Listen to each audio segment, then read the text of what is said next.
Hello everybody and welcome. We are live from Santa Monica, California here for day 3 of Battlegrounds Global.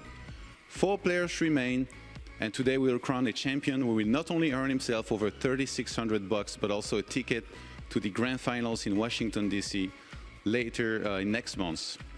Our first casters here today for the first match are going to be the usual two, Nathanias and Roddy. How's it going, guys?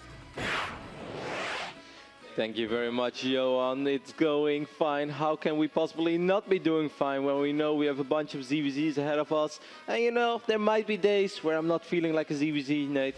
But if it's up to Hydra, DRG, Solar, and Impact, I'm pretty sure I'm stoked. It's going to be a fun day. We had a good night of sleep. We're staying in a lovely hotel as well. Red Bull keeps spoiling us, man. They really keep spoiling us. It's been good times here. The players have been having a lot of fun. We got to go out and, you know, have some dinner with the players, get their thoughts on some of the final matches, and they've all enjoyed their trip to California so far, but I feel like whoever comes out on top today will probably have enjoyed the trip a little bit more than the rest. Yep, he's going to sit in that airplane on his way home and just have a slightly better sleep. He's actually, you know what, these airplane chairs are really comfortable. This airplane food does taste really good. It's like, well, I'm not sure if that's the case, but you did just secure yourself that ticket to DC, which is, of course, on the line. Let's take a look at the entire 2014 plan of Red Bull Battlegrounds. As you guys know, they've been very busy and everything is leading up to that grand final later this year. I think it is going to be the coolest tournament of the year, of course, together with BlizzCon, but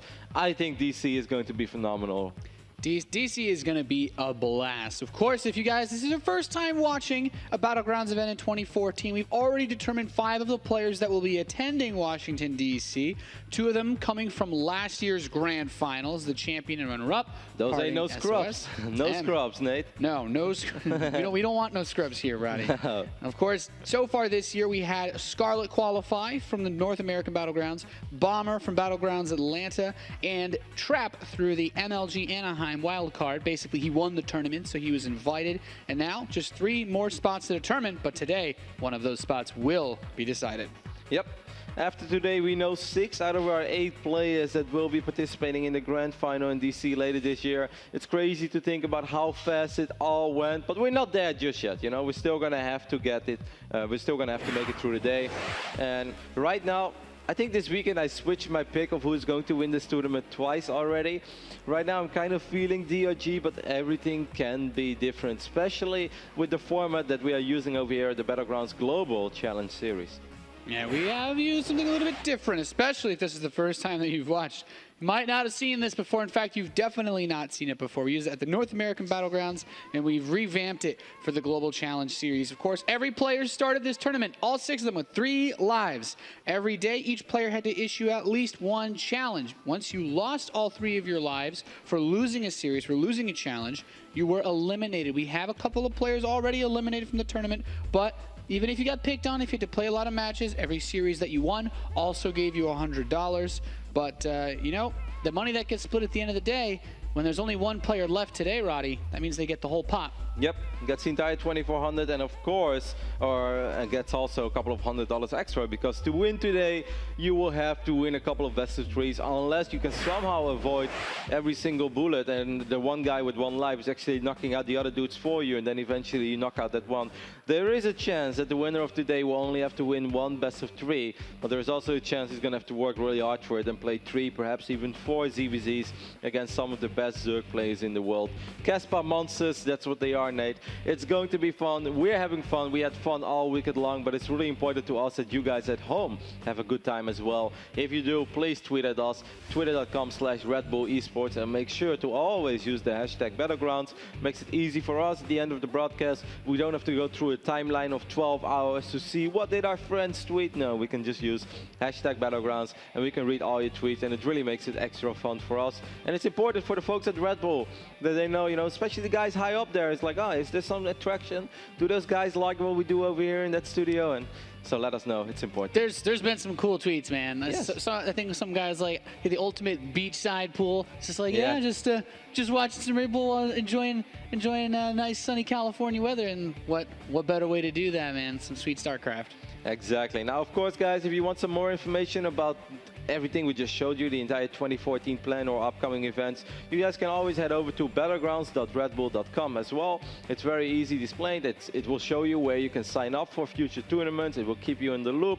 It will tell you basically what is next when it comes to Battlegrounds, when it comes to Red Bull, and above all, Red Bull and StarCraft. Even though I do warn you, it's very easy to get distracted on that website. Last time I went on it, Nate, I wanted to look up information on DC. Next thing I knew, I was watching some people skydive off buildings. But I guess it's just part of Red sick, Bull, man. They're everywhere. I don't think I have the bravery for that, man. Me neither. But it's very fun to watch people do it with a GoPro cam. Fair enough. Okay. All right. And last but not least, guys, we're getting closer and closer to our next open tournament as well. And that's, of course, going to be in Detroit. Now, this was all exclusive. You have to qualify online.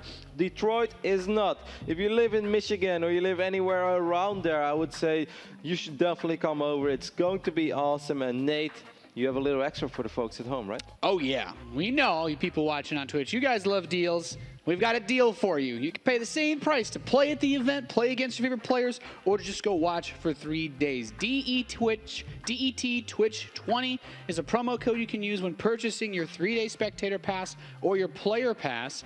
And basically just allows you to pay only $20 and you get the whole 3-day experience. Of course, those of you who sign up to play can still watch the tournament if you get eliminated. And 3-day spectator pass, not going to be selling them for too much longer after today, Roddy. No, actually, this is the last day that you can pick up your 3-day spectator pass. So if you live in Michigan, you live around there, you want to come to the event, you want to come all 3 days, not just on a Friday evening or on Saturday afternoon, but you want to be there all 3 days, and this is really the best deal you can get. After today, we cannot sell the 3-day passes anymore because quite a few of them have been sold already, and we're expecting quite a few people to come out. And the venue looks awesome, it's nice, but it's not the biggest venue in the world, and of course we can't oversell tickets, otherwise the fire marshal gets really mad at us. Yeah. Well, I believe you still be able to show up at the door to get in as well, so we don't want to completely oversell online. So definitely, if you're looking for a 3-day pass ahead of time, today is the day to do it because you're simply not going to be able to afterwards. But aside from that, it's going to be an awesome event. I absolutely can't wait. I think you can already even get tickets for DC for you folks living just a little bit further southeast. Yep, and of course you can find that information at battlegrounds.redbull.com as well. Either way, that's about it for all the information that's not really related to today. What is related to today is Johan and James that are standing in the other room, in what we like to call the green room. And I'd like to hear, is there a plan for the final day of Battlegrounds Global, guys? Thank you very much, guys. I'm here with James, the translator, once again. You've been doing a pretty good job, improving every time. Yeah, that's good to hear, good to hear. What's the word on the street right now? Or I guess we could say the word on battle.net or something. What have these players been talking about? Are there any rumors going around? The alliances, are they holding strong? No, unfortunately, they didn't say anything yesterday, which is surprising. I guess one of the factors is because they're all roommates. DRG's rooming with Hydra, Impact with Solar. So the speculation amongst the Terrans, MMA and Polt, is that the roommate alliance is not going to last very long. Well, in their case, it didn't, but I don't know. It's so far with Impact and Solar, it's proved to be strong, and I feel like if you betray somebody here, and because we have 2 and 2, if you betray someone, then essentially you're 1 against 3.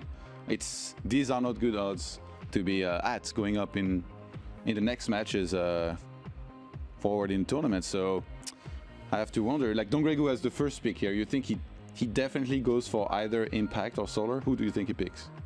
Well, I think he might pick one of the person, either Hydra or Impact, just because the fact that they're down to 1 last remaining life is that maybe their forms and their shapes for this event isn't up to what they used to be or they normally be. So he might be picking the weakest Zerg, eliminating him, showing the other Zergs that my ZVZ is solid and survive as long as possible. Interesting. I didn't even think of that. But the thing is, today only 1 player will earn the remainder of the prize money, $2,400, as well as the $100 that you get for taking a life of someone, and only 1 player will get a ticket to Washington, which is, I think, probably on all of these players' mind right now. I mean, they're just a few games away from possibly qualifying for it and getting more money. So you have to think big picture. You can't just take it game by game anymore. I don't think that would be a good plan.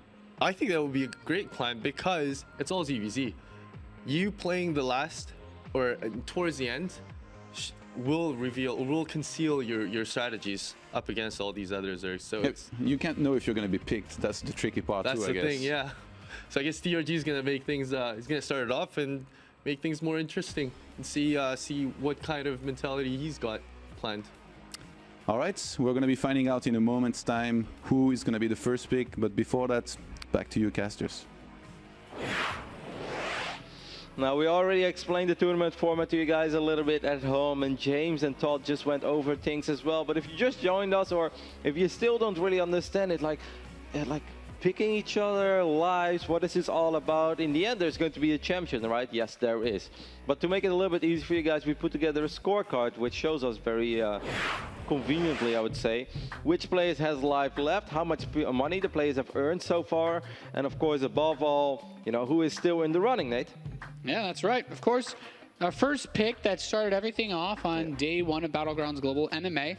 He's been eliminated. He's finished off yesterday. Polt also eliminated by MMA prior to that, of course. And Hydra impacts both two players with a single life remaining, so if they lose one best of three, they are out of the tournament. And DongRaeGu and Solar, both with 2 lives left. What is really important about this graphic is that the numbers dictate the order of the players that they will play in today. So DRG is going to go up first. DRG could pick Hydra, but if he would pick Hydra and eliminate Hydra, that means that the next pick would be from Impact. And Impact then will most likely go for DongRaeGu, because why would Impact pick his buddy Solar so close to the end? That really doesn't make a lot of sense. I'd be surprised if DongRaeGu picks Hydra. I don't think he will. Also because I don't think Hydra is going to pick DRG, just because Hydra's already lost 2-0 against DongRaeGu tomorrow. If I know my DRG by now, Nate, and the confidence that he has shown so far throughout the weekend, DRG is going to drop the gauntlet and open up with a Solar pick.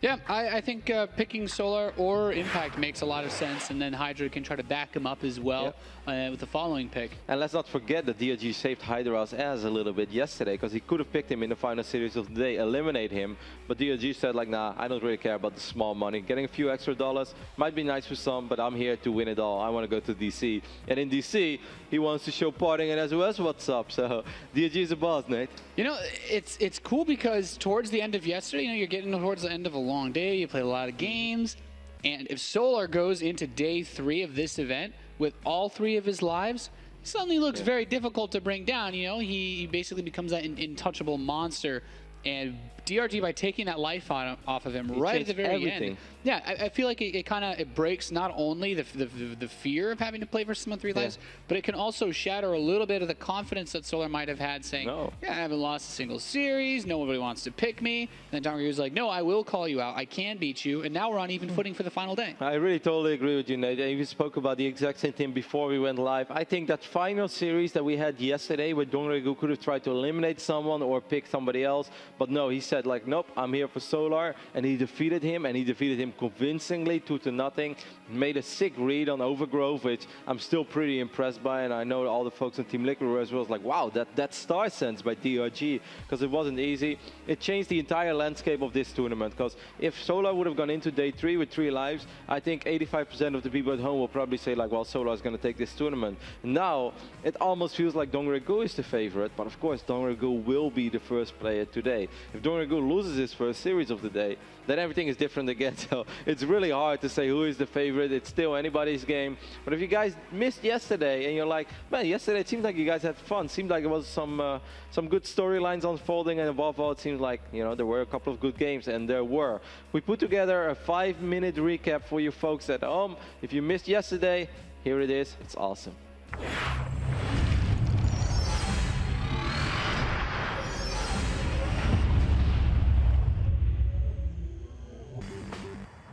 What's up, guys? Roddy and Nate here, and we just finished up day 2 of the Battlegrounds Global Challenge Series, and What a day it has been. A lot of great StarCraft has been played, and we are just going to take a look at some of the best plays of the day. In our first series of the day, we saw the two Terrans go up against each other. MMA had first pick, and he decided to pick the only other Terran in the tournament. With both of them only having one life, the outcome of this series would have a serious impact on the rest of the tournament. You guys are sharing a room together. This is sudden death. However, it turned out to be a good choice by MMA, as he was able to take revenge of yesterday and defeat Polt 2-0. So it sets up the perfect sandwich. Sandwich, Roddy. MMA takes a huge supply lead. Yeah. And now Polt, his third base is forfeit. MMA getting on top of the command center. There's only one orbital command remaining for Polt. He's down 40 supply. It looks like the CM Storm Terran is on the brink of being eliminated here from the Battlegrounds Global. Roddy, I think MMA's done it. I think he has. Just a fantastic counterattack by MMA when it looked like Polt had a phenomenal position on his third base, when it looked like Polt was in the driver's seat. That I heard spectator passes just went on sale for DC. Ouch. Poor Polt. In our second match of the day, DongRaeGu with 2 lives remaining could have tried to also finish off MMA, the only player with 1 life left, but instead chose to go for a Zerg versus Zerg matchup against Hydra. It would turn out to be a pretty good choice for him, as well as he was able to take the series 2-0, taking one of the first lives off of Hydra. You know what Hydra doesn't have, Todd? A Baning Nest. That's right. That's No Baneling Nest means no real effective way to deal with these Zerglings, let alone +1 Zerglings. He's suddenly got a massive amount of firepower to shoot through the forces of Hydra with. He's inside the natural. Hydra's pulling his drones, and DongRaeGu is showing us why he picked Hydra, because he's just got such a fantastic setup in this game. He completely dominated and defended that build order perfectly. Hydra, with all 3 lives still left, decided to go up against Solar, the only other player in the tournament who still had all 3 lives, but that turned out to be a pretty bad decision, as Solar shot Hydra down pretty convincingly 2-0. Hydra's losing everything. Yep. Yeah, Hydra trying to hold that ramp, but I think he was doing that a little too early, a little too soon, as Solar just had a few too many units. That early game, all those Zerglings that were produced really set Hydra back quite a bit. He wasn't able to get the damage he was looking for.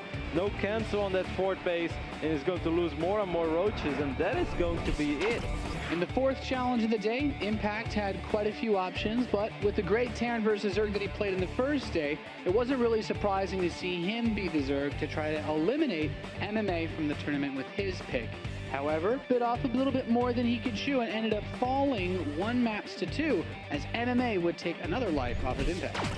The macro, the never-ending MMA, stream of did Marines. you miss the memo? This game was over 5 minutes ago. What are you doing? MMA, you were supposed to tap out and complain about Zerg in your post-game interview. You're not supposed to hang in there like a champ and work on hatcheries. You're not supposed to The even drones. the supply. Oh my God, MMA has done it. I can't believe it. He looked like he was going to lose this game, but he brought it back. And MMA stays alive at the Battlegrounds Global Challenge Series. Wow, MMA got challenged by Impact. Impact, who looked phenomenal, looked impressive in ZVT yesterday. Oh my God. Solar, the strongest player up to this point in the tournament, with all 3 lives still remaining, smelled blood and decided to go for MMA as well. Yep, he's getting pushed back. Baneling's still getting some pretty good detonations as these medevacs have to use their boost to retreat. He starts his 3-3 upgrades, but are they going to be in time? Solar's looking for an opportunity to finish him off, and he will. GG is called, and MMA is going to be eliminated from the Battlegrounds Global. Knocked out. Don't worry, you're still better than Twilight.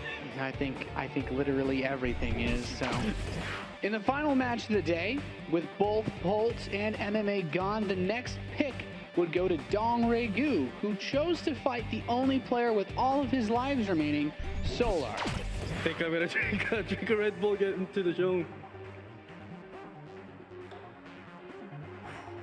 All right, is your pick going to be so that you increase your share of today's prize pool? Always my picks to focus on to be the winner. Solar does have an okay concave, but like look at DongRaeGu, he has double waves of roaches against a single line of Solar. I don't think that this is going to be enough for Solar, and I think he is finally going to lose his first best of 3 at the Red Bull Battlegrounds Global Challenge Series, and that means that nobody will go into day 3 with all 3 lives as DongRaeGu strong. With one more day to go, it still remains to be seen who will come out of this tournament victorious and obtain that coveted 6th spot in the Washington, D.C. finals. I'm Nathanius, with me is Rotterdam, and we'll see you guys next time.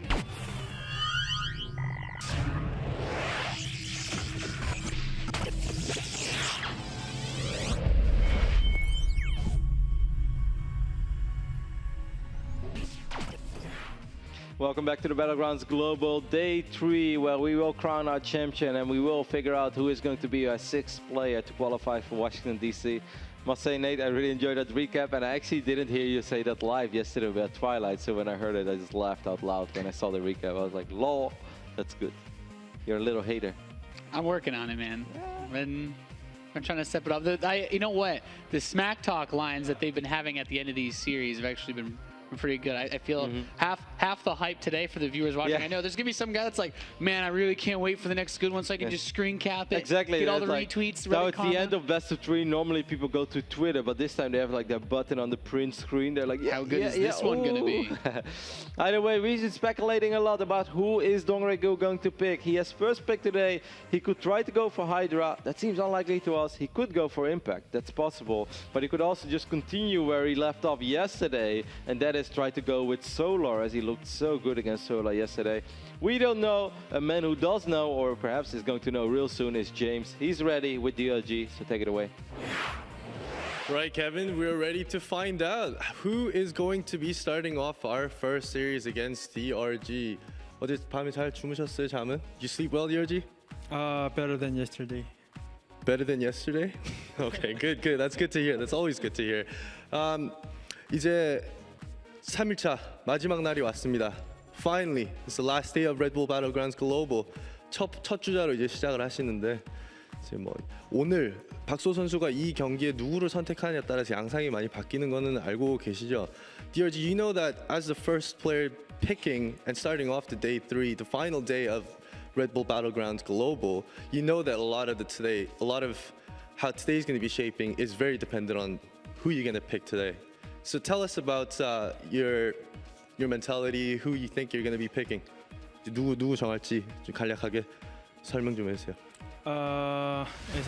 As I said yesterday, I always focus on to be the champion. So I will pick today also.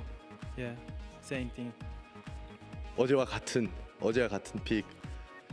그러면은 뭐 더 이상 기다리지 말고 바로 진행하죠. Alright, DRG announce us the name of the player. Solar.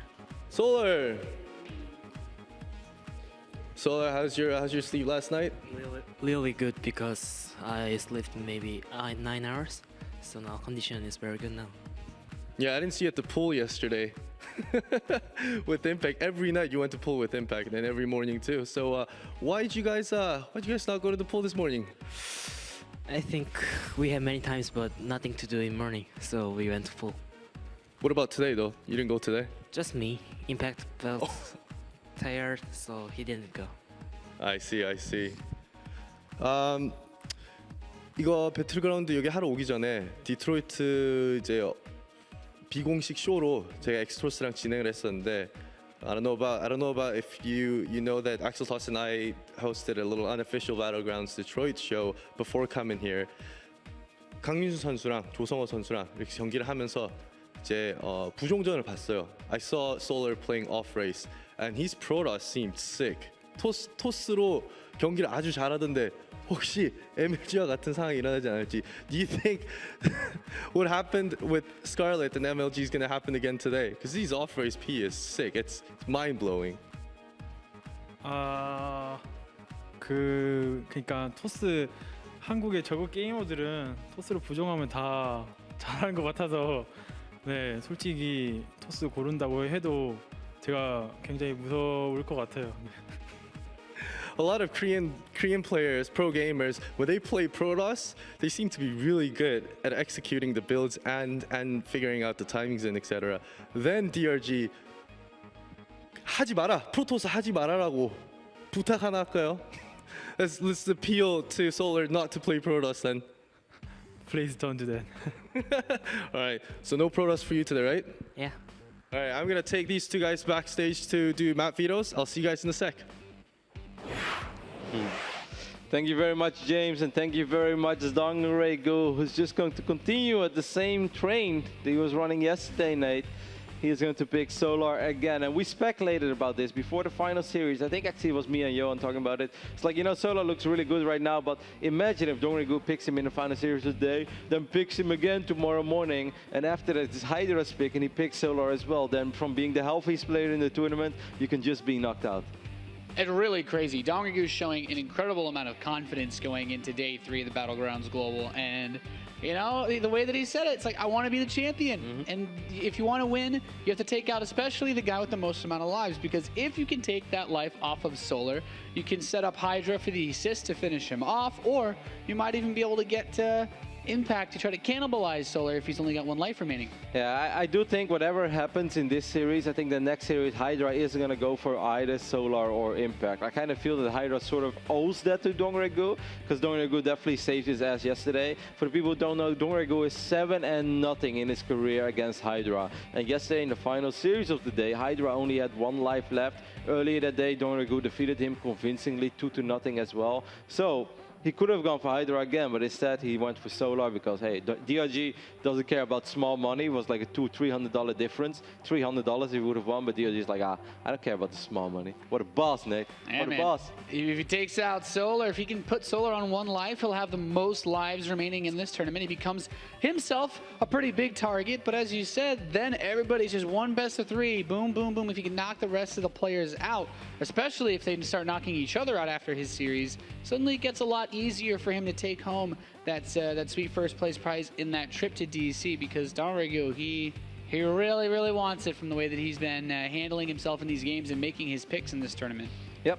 Both players are doing their map vetoes right now. As soon as the map vetoes are live, we'll let you, or as soon as they are announced, we'll let you know which map we're going to start on. But DongRaeGu looks so good in his ZVZ so far. It wasn't even that he has like 1 strat, he always rolls with it. He was just able to adapt very well on the fly. He was able to read into his opponents, and above all, you know, he still has that beastly macro. So you won't see him floating a lot of minerals, whatnot. DongRaeGu is 4-0 in ZVZs as well. He did lose 1 series this weekend, but that was against Polt. And the only other map he dropped was against Polt as well. But it's only Zerg left, and so far DRG is 4-0 in ZVZ.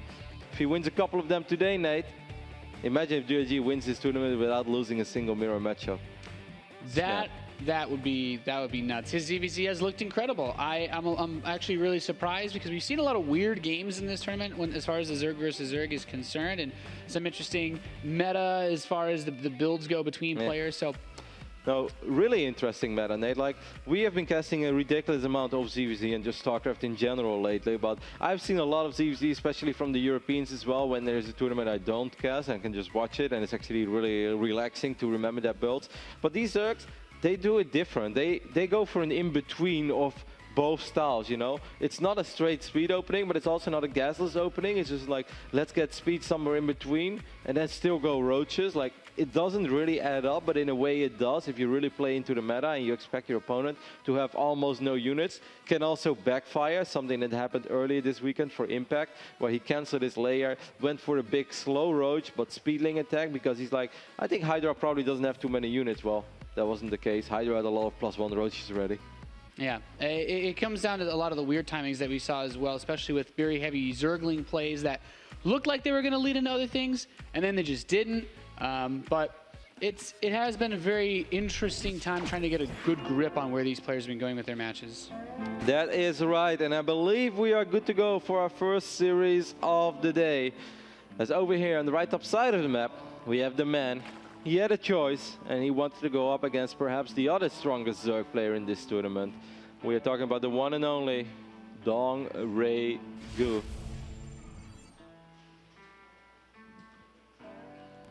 Yep, and it's now he's He's up against, once again, the player that he took a first life off of yesterday to finish things off. The Red Zerg player in the Southwest, representing Samsung Galaxy. He is Solar.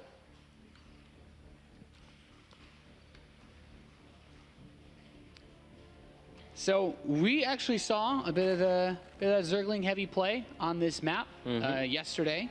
Do you think that's something we could potentially see again? I guess with the way that it's set up, I feel like this is an easier map to wall off, but anything could happen. Yeah, I'm expecting both players to open up with a hedge, and I do think that DongRaeGu is going to open up with speed. I'd be surprised if he opens up speedless.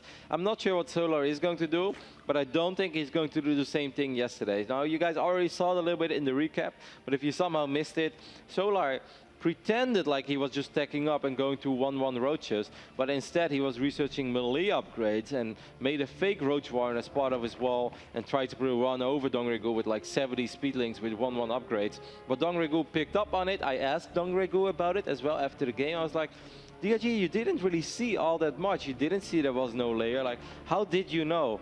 He's like, well, he's like, the timing of the upgrades and layer is a little different when you go roaches. Normally you go layer first, then you start researching. He's like, the upgrades, he went into upgrades very quickly. I was also never able to confirm that he had a layer. I didn't see any overseers.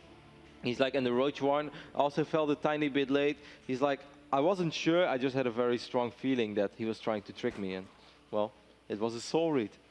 Yeah, pretty smart play.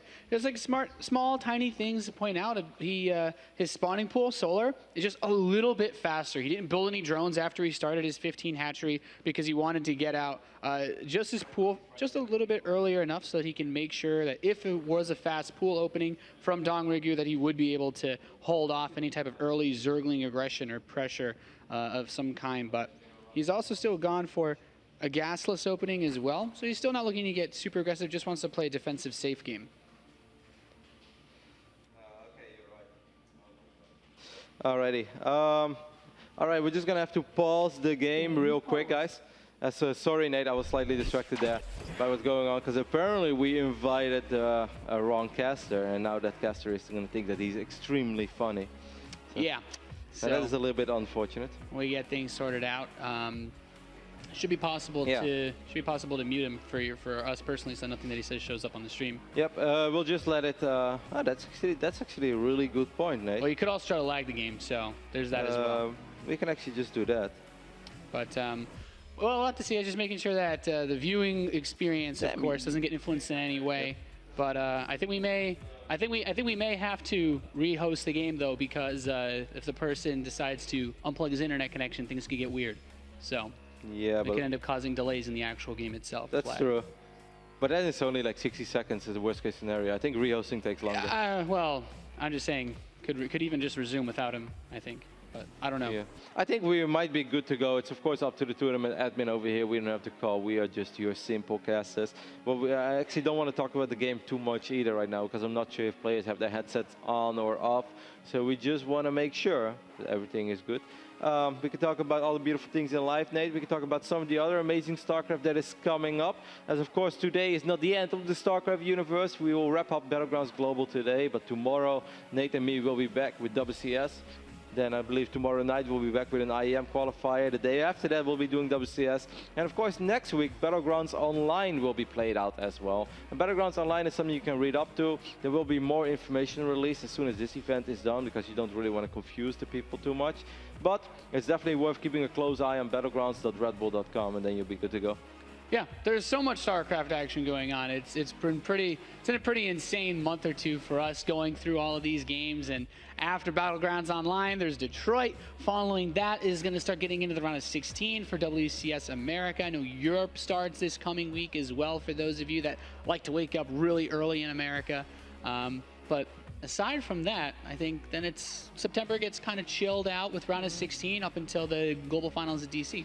Yeah, there will still be plenty of StarCraft. I kind of feel at least up to BlizzCon, there's going to be almost non-stop StarCraft. And I think after that, we'll finally have a couple of months of rest. I know, Nate, if I have some of my money left by then, I'm going to go to Hawaii, because as much as I love StarCraft, it's been a little too much lately. It's like, well, Roddy, you're casting 20 out of the next 21 days, and you have to drive 110 10 miles every single day as well. It's like, okay, I'm starting to get a little bit tired, but whenever I'm here, it's always fun. It's always worth it to be bringing you guys these awesome games. We have continued the game, so we can just go ahead and hop into Overgrowth and continue the action. Well, we do know now that both players are wearing their headsets, so we don't have to talk about rainbows and butterflies anymore, but we can talk about this speed opening from DongRaeGu.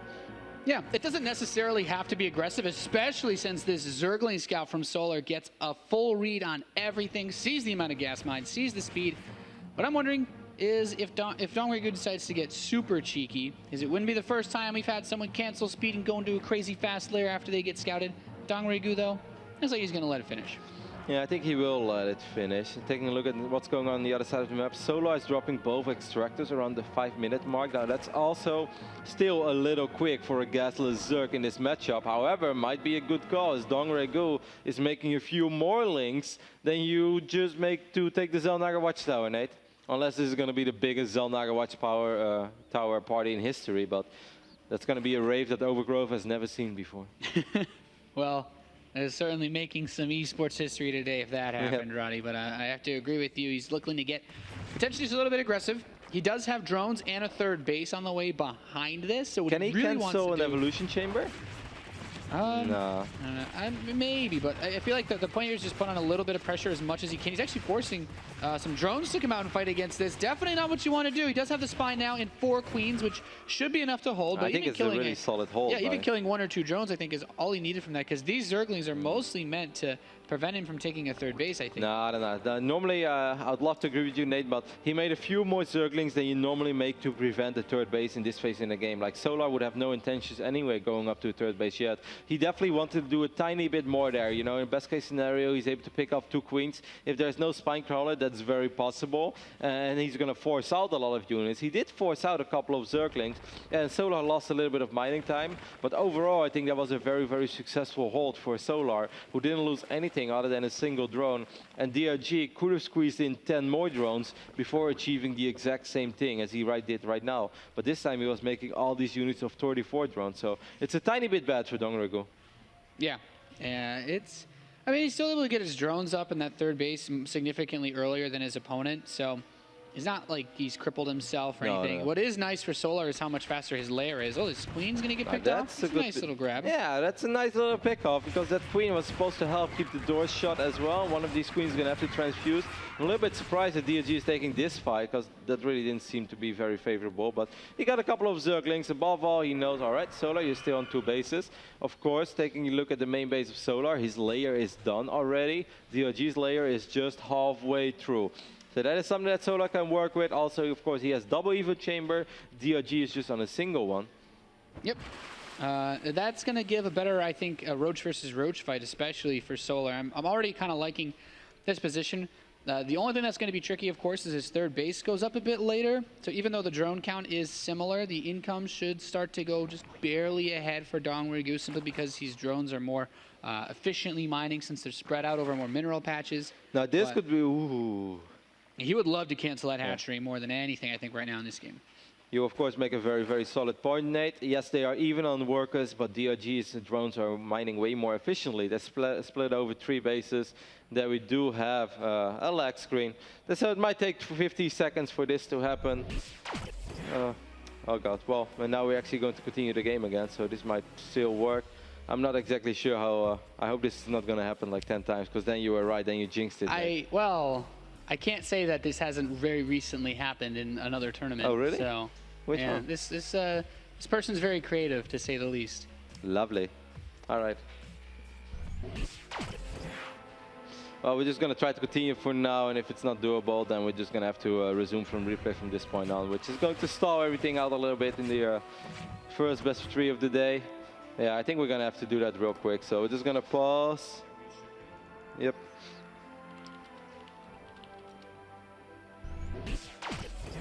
Wow.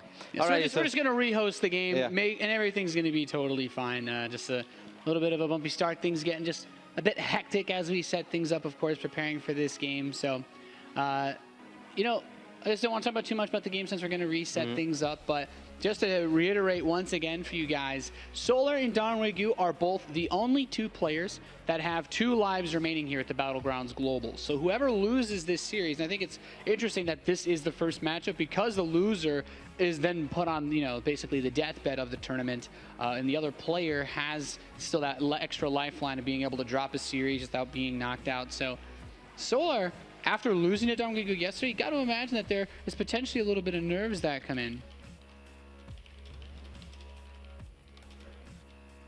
Alrighty. We're just going to head over to a very, very small commercial break, guys, because it's going to take like a few minutes longer, and we just want to make sure that everything gets solved out perfectly. We don't want to make sure that the players don't stress out either for no reason at all. So, guys, stay tuned. We'll be right back with game number 1 between DRG and Solar. Won't take more than 2 minutes or something, so stay tuned, and we'll be right back.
Hi guys, welcome back to the Battlegrounds Global Challenge. We've got everything sorted out.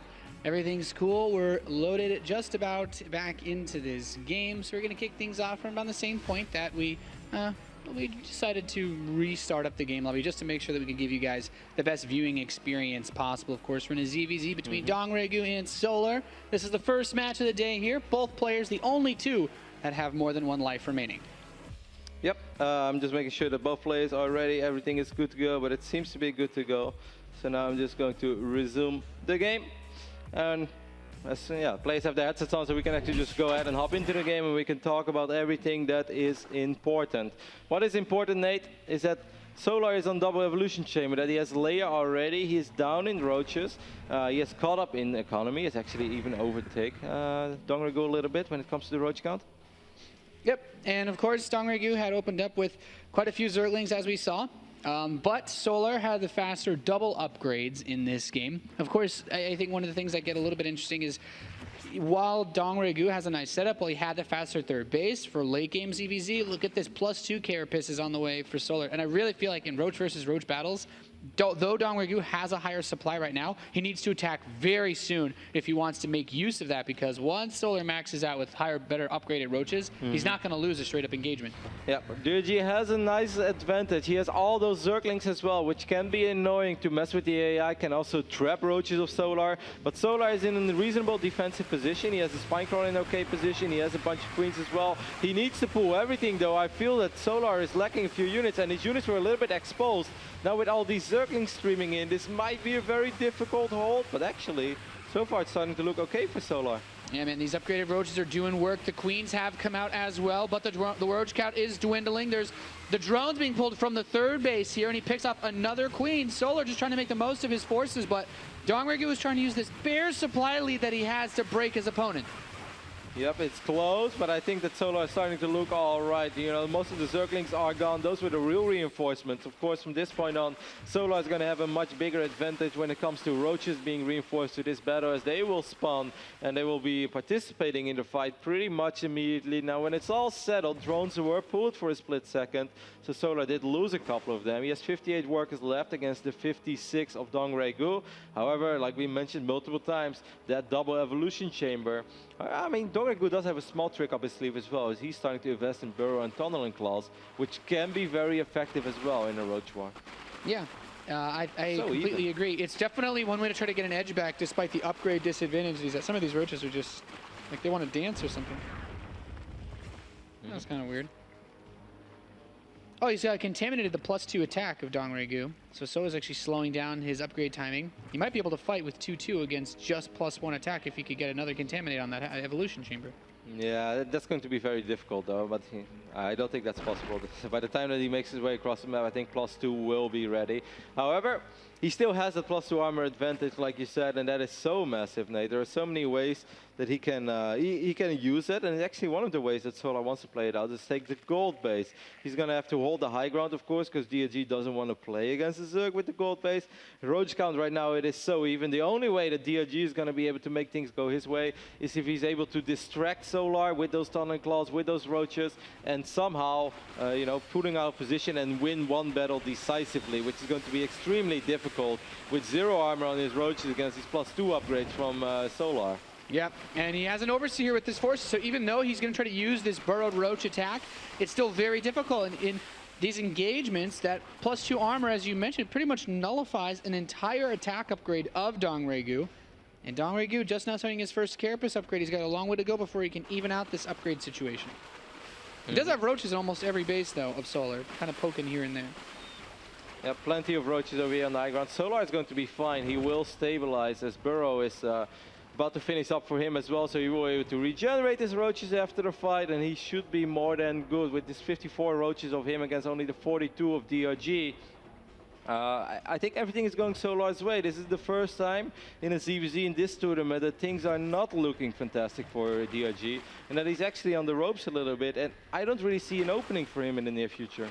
It's been a little bit awkward. I mean, he's done a nice bit of harass at the expansions of Solar, but the main army, he actually just can't really fight him head to head, and that Carapace upgrade is doing so much work for Solar as he comes up here and gets another engagement. As long as he has an Overseer with his army, there's not really any trickery that DongRaeGu can pull, and it's just becoming a numbers game that Solar's winning in.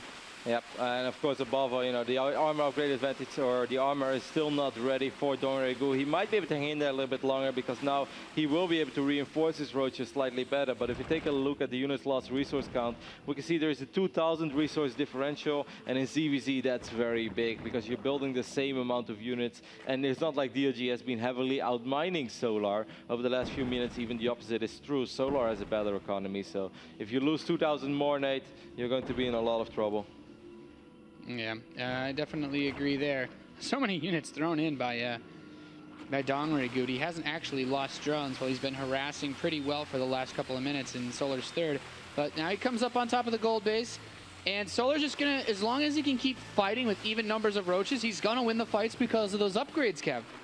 Yep, I think this one is almost all over with the crying. Solar is up 40 supply, DRG knows it, and DRG is going to drop his first map of the tournament. When it comes to ZVZ, he did lose the best of 3 against Polt.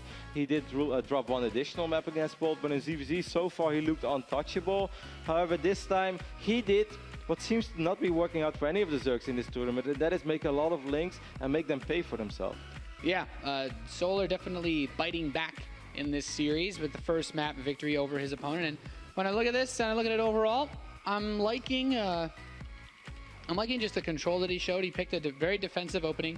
He picked about as defensive of an opening as you're really going to be able to get in this matchup, opening with the hatch first, but then no drones before he got his spawning pool, playing gasless, and then the double upgrades, man. They just paid for themselves twice over with how well he was able to take those engagements. So Solar strikes back, had a bumpy series yesterday against DongRaeGu, but looked a lot better this game. It's really funny, because like Todd was making a fuss about this as well, and you just see a lot of these Zergs, they make all these links, and if you make that many links, you have to kind of do something with it, especially if you do it of only like between 30 and 40 drones. You just don't have optimal saturation over your 2 bases. You're mining a little bit of gas, you have fewer minerals. That really slows your economy down, and DongRaeGu could have done the exact same thing, but then a minute later, and he would have been able to have 10, 12 extra drones. Really came back to haunt him in the ass. However, he still has a chance in this series. Game number 2 is going to be played on Catalina. We are live, and we can just go ahead and hop into the game. All right. As you said, it's Catalina, 3-player map. And the player in the middle western position is the blue Zerg, currently teamless. He is DongRaeGu. And if he loses this map, he will be on just a single life here at the Battlegrounds Global. Yeah. So far, we haven't seen a crazy amount of early pools. I believe we have seen 2 in all of the ZVZs that we have seen throughout the last few days, but not all that many. Yeah, no one's been going insane like the 10-pool Baneling or anything. Not today. Not this guy. Solar, representing Samsung Galaxy in the bottom right position. And Infested Marine took its first dent in its armor yesterday. It's still anybody's game. Of course, the next player that will play in this tournament is going to be Hydra. Now, it's unlikely to expect that Hydra is going to pick DongRaeGu because he has a horrible track record against him. And DongRaeGu saved him yesterday. He could have tried to eliminate him, but DRG didn't. So it is really interesting. It's a massive series for Solar because he knows there is a very good chance that Hydra is going to pick him next. Because I think Hydra will probably know Solar a tiny bit better than he knows Impact. So if he's not going to pick DongRaeGu, there's only one guy left that Hydra will most likely pick. So Solar holds his ground now and is still up there with 2 lives. Everything is just going to be a little easier for him. Yeah, whoever, I mean, having 2 lives at this stage of the game when everybody else is on their final one, it takes a lot of the stress off of you, really. And it puts all the pressure on your opponent. So this game, we're seeing once more this gas opening out of DongRaeGu. At a hatch first, into gas, into pool. He's going to have access to very fast speed again if he wants. And Solar has decided, yeah, I actually still don't want to open up gas. I mean, this map, you're only 1 creep tumor away from being able to wall off your natural. So I don't think it's too risky to go for gas play, to gasless play, especially since the 3rd base is always a bit of a reach on this. He's going to take just a late gas. Yeah, I agree with you, but because it's such a large map, it's also a tiny bit more difficult in general for Overlords to cover every path to your opponent's base. And every now and then you'll see, because the queens are always used anyway to drop creep near the ramp, you see those queens being used, push an Overlord away, and suddenly a bunch of speedlings make their way across the map. And it can be hard to identify. What was the ZVZ we saw yesterday where it was like Zerglings and Banelings over here on the north side of Catalina? I'm trying to figure it out right now, but I kind of forgot. Yeah, I think it was one of the maps DongRaeGu played. I thought it was against Solar. Yeah, maybe it was DongRaeGu against Solar. Final series was there. I'm actually not sure.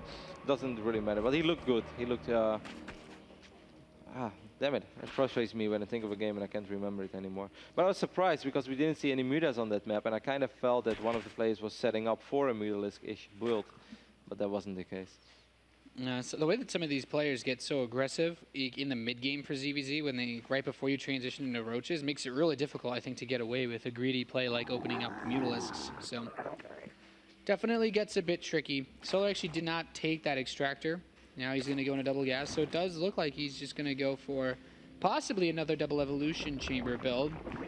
I would be most surprised if he did something like we've seen DongRaeGu do. Actually, I think Hydra's even tried it, like crazy amount of speedlings after what looks like a gasless opener. It's double evolution chamber going down in the main base, but like you said, Nate, they are not on top of the ramp. I'm a little bit confused by this. You don't see this super often. This is going to be pretty difficult for Solar to scout. I don't really see a way how he's going to scout it. He's going to drop everything at the front. That's no, you're wasting minerals. I hate it when circle players do that, Nate. It's so sad. It's 10 minerals that you will never ever get back. Maybe if only it like just boosted the production of the building. It's like, well, if your drone's holding a little bit of money, you know, it'll build faster. It'll be, the building actually ends up being 5 minerals cheaper. That would be like the ultimate design for the program. So DongRaeGu, it seems like he's going to return the favor of what Solar tried to do against him yesterday. This was a spine crawler, correct? Yeah. He just cancelled the spine. Now, if he knew what was actually going on, did he cancel the spine because he saw DRG going up to 3 bases? If Solar knew what is actually going on, there is no way in hell that he's going to cancel the spine, because he's going to need it. Just the wall and just the queens is not going to be good enough when you have a crazy amount of well-upgraded links knocking on your front door. It's really hard to deal with. I actually really like this because the Overlord for Solar at the natural sees that there's no walls, so he might be expecting Mutalisk or just regular Zergling, Baneling play, but he's not expecting any type of fast roach play. And while that's not coming, not knowing about those evolution chambers is a huge deal, because if he's thinking it's Mutas, he's not gonna play for the ground defense very much at all. Nope. It looks tricky as well. It almost looks like this isn't a full wall, but you could really see Solar try with his Zergling to run through and the Queens run hold position. So he does have a full wall, but he is in trouble, Nate. I'm really worried, because yesterday one of the reasons why DongRaeGu was able to defend pretty much the same build is because DongRaeGu had a Baneling nest while going up to roaches. Yes, he had 7, 8 roaches or even 11 roaches, but I think he also had like 7 Banelings in the mix, and Banelings really make a difference. Now Solar is actually going to try to cancel this base, but Solar, if you only know what you're setting yourself up to, you still don't even have a Baneling nest. Yep, DongRaeGu is going to move his lings out. Of course, he would love to wait. And if they fight, like if Solar decides to fight, well, he's going to be able to cancel that base, I guess, because he has full surround on it. Okay, maybe this wasn't all that bad for Solar. He's going to lose quite a few Zerglings though, but he will get away with a couple of them. Still doesn't have a Baneling nest. The Baneling nest starts up for DongRaeGu though, and DongRaeGu's Zerglings are to become a hell of a lot better in straight up engagements with this 1-1. They got the upgrade, so yes, Solar got this base, and that may look okay, but it doesn't change the fact that there are 75 Zerglings on the map with 1-1 upgrades. There is a wall. He made the wall smaller with another evolution chamber, but boy oh boy, could he have used that spine crawler right now.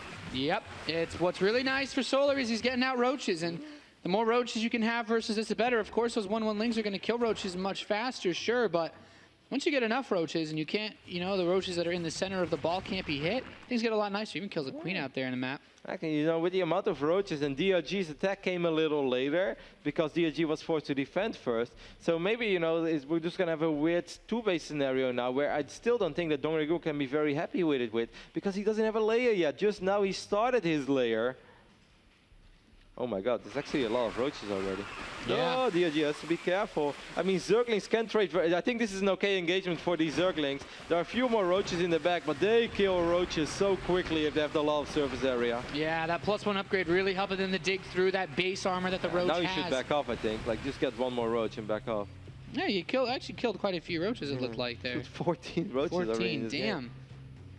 That's not bad at all for the Zerglings that honestly won't have much more mid-late game utility. Yeah, this is really cool ZVZ now, because the layer is about to finish up for DongRaeGu. DongRaeGu has a quicker turret base. His upgrades from roaches are definitely a little bit later. He's down in the roach count. He does still have these Zergling upgrades, so he could even use Zerglings to reinforce if he would be under too much pressure.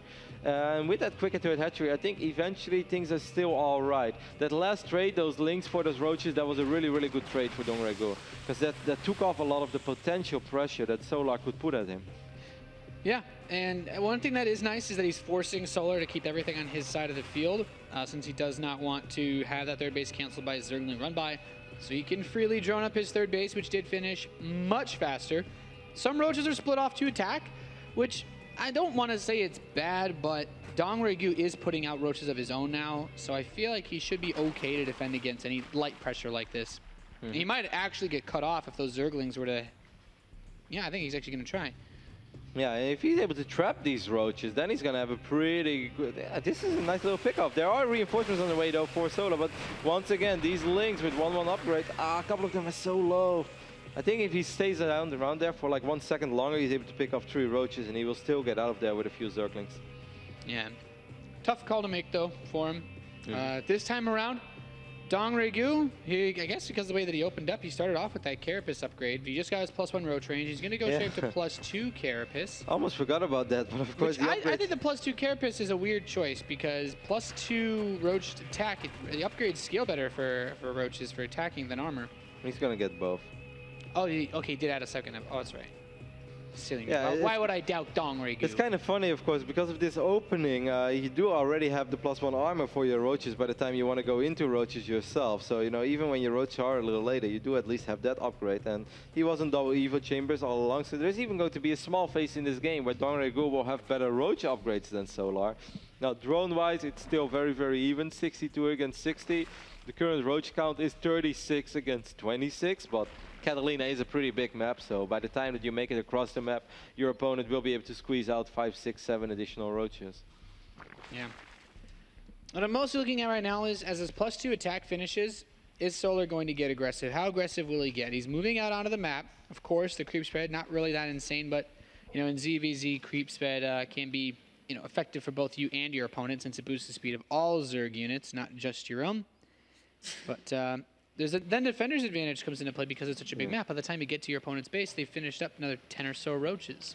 And the last thing you want to do is take a horrible fight in a bad concave. Now we do see the Hydra then being added. It's often like when you feel that this game is just not going anywhere, if you feel, all right, both players have pretty much maxed out on roaches, neither player wants to attack into each other, this is the moment where I want to get my Hydras then, where slowly but steady I want to trade away a couple of roaches for a few more Hydras. Solo on the other end is saying, nope, I'm maxed out, I'm on my 2-1 upgrades, this might be my moment. DRG, however, is at 1-2. Doesn't change that much. The initial engagement is better for Solar over here, though. I like his positioning a lot better than I like the one of DongRaeGu. Yeah, man, those attack upgrades do generally scale better as well compared to the armor upgrades. And DongRaeGu, with his +2 so far away from completing, he's dropping in supply incredibly quickly. He could be knocked down to just 1 life after this engagement. It's kind of awkward because I really didn't expect Solar to just finish the game over here. He did have a small roach advantage. Now the drones are being pulled as well. Really smart from Solar to immediately remove those drones from the high ground and tell DongRaeGu, if you want to pull drones, you're going to have to pull them further and further away from your hatchery. DRG is still trying to hang in there. Hasn't really lost a whole lot of drones yet. He does have 2-2 upgrades now, so that is one thing that's in DRG's favor, but he's still down 30 supply. Yeah, those upgrades coming back in for him could definitely end up turning the tides, but it comes down to numbers as well as he moves in. And Solar does have that superior roach count. DongRaeGu will trade better. It's still going to be really difficult to make So many work. roaches are so low in HP over here on the north side. Would be awesome if you could pull back a couple of them, but of course you have to worry about producing roaches more than anything else, as roaches will do the damage regardless. Solar still having a minor advantage over here. He's still pushing DRG back, but DRG is hanging in there. Yep. DRG's not dead yet.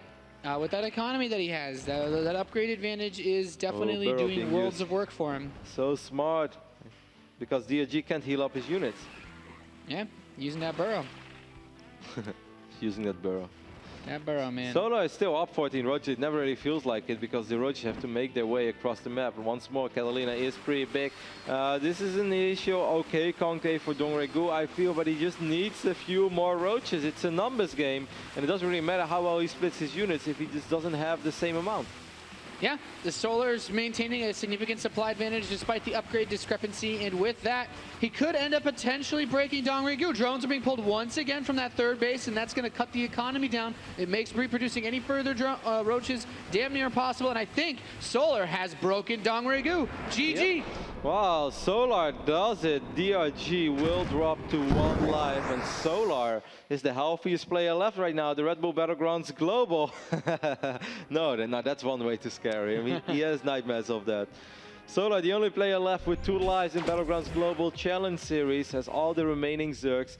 Besides him, we'll have 1 life after that series. Good series by Solar, man. Looked pretty solid. Yeah, he looked really good, right on point, on top of his game. DongRaeGu, of course, that's definitely not the result that you were expecting. You managed to take the series 2-0 yourself last night, but today, Solar definitely brought his A game.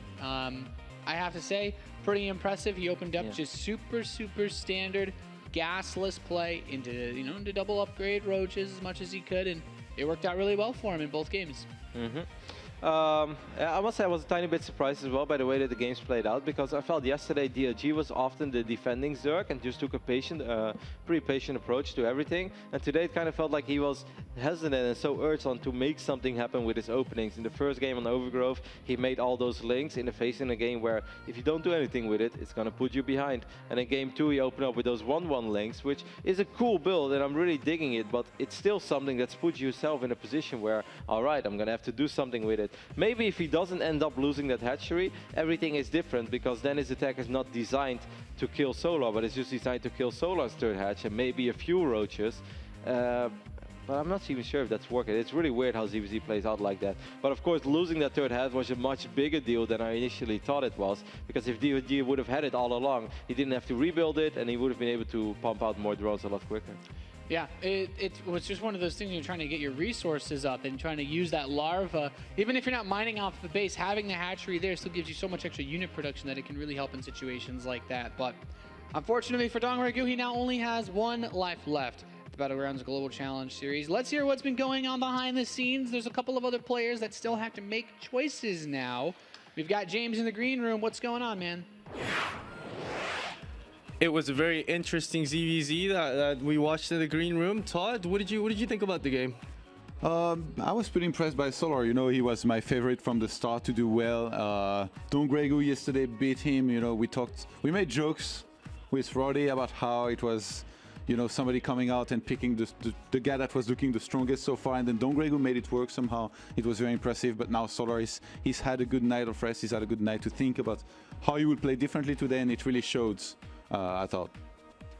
어제는 박수호 선수가 강민 선수를 2대 0으로 이기고 경기를 마무리를 지었는데 혹시 뭐 숙소에서 가가지고 민수한테 뭐 팁 조언 몇 개라도 해줬어요? Yesterday Solar lost to DRG 2-0 in a convincing series, and today it seemed very different. The performance from Solar against DRG. Did you give him any tips or anything last night? 특히 솔라 선수가 어제 졌다고 해서 호텔에서도 뭐 그렇게 시무룩하고 그러지 않았고, 어제 어차피 2승이나 했었으니까 별말을 해준 건 없고요. 그냥 오늘 아침에 일어날 때 컨디션이 되게 좋다고 들은 것 같아요. It was a hard loss that Solar had to take yesterday, but a happy chap that he is, he wasn't sad about the defeat. This morning he just woke up saying, "Wow, I feel amazing." So, I feel fine. I feel fine. So I didn't give him any tips or anything. He just rounded up, and I think he just showed what he's capable of. So do they not actually talk strategy? Like, is their alliance only an agreement not to pick each other, or do they ever talk strategy at all? Like so far since this tournament began. 동맹이고 하긴 한데 전략에 대해서 뭐 얘기하고 그런 적이 있어요? 3일 동안? 솔직히 저희 둘이 서로 뽑겠다고 직접적으로 말한 적은 없고, 지금 좀 예상 선수라고 하기보다는 그래도 우리 말고는 다른 사람들 아무나 찍어도 상관없기 때문에 저희 둘이 서로 찍지 말자고 한 거 외에는 뭐 딱히 말한 건 없는 것 같아요. We didn't really share strategies or anything like that. The only thing we talked about was that we have alliance going, we share the same room. Let's not screw this relationship up, at least until this event is over.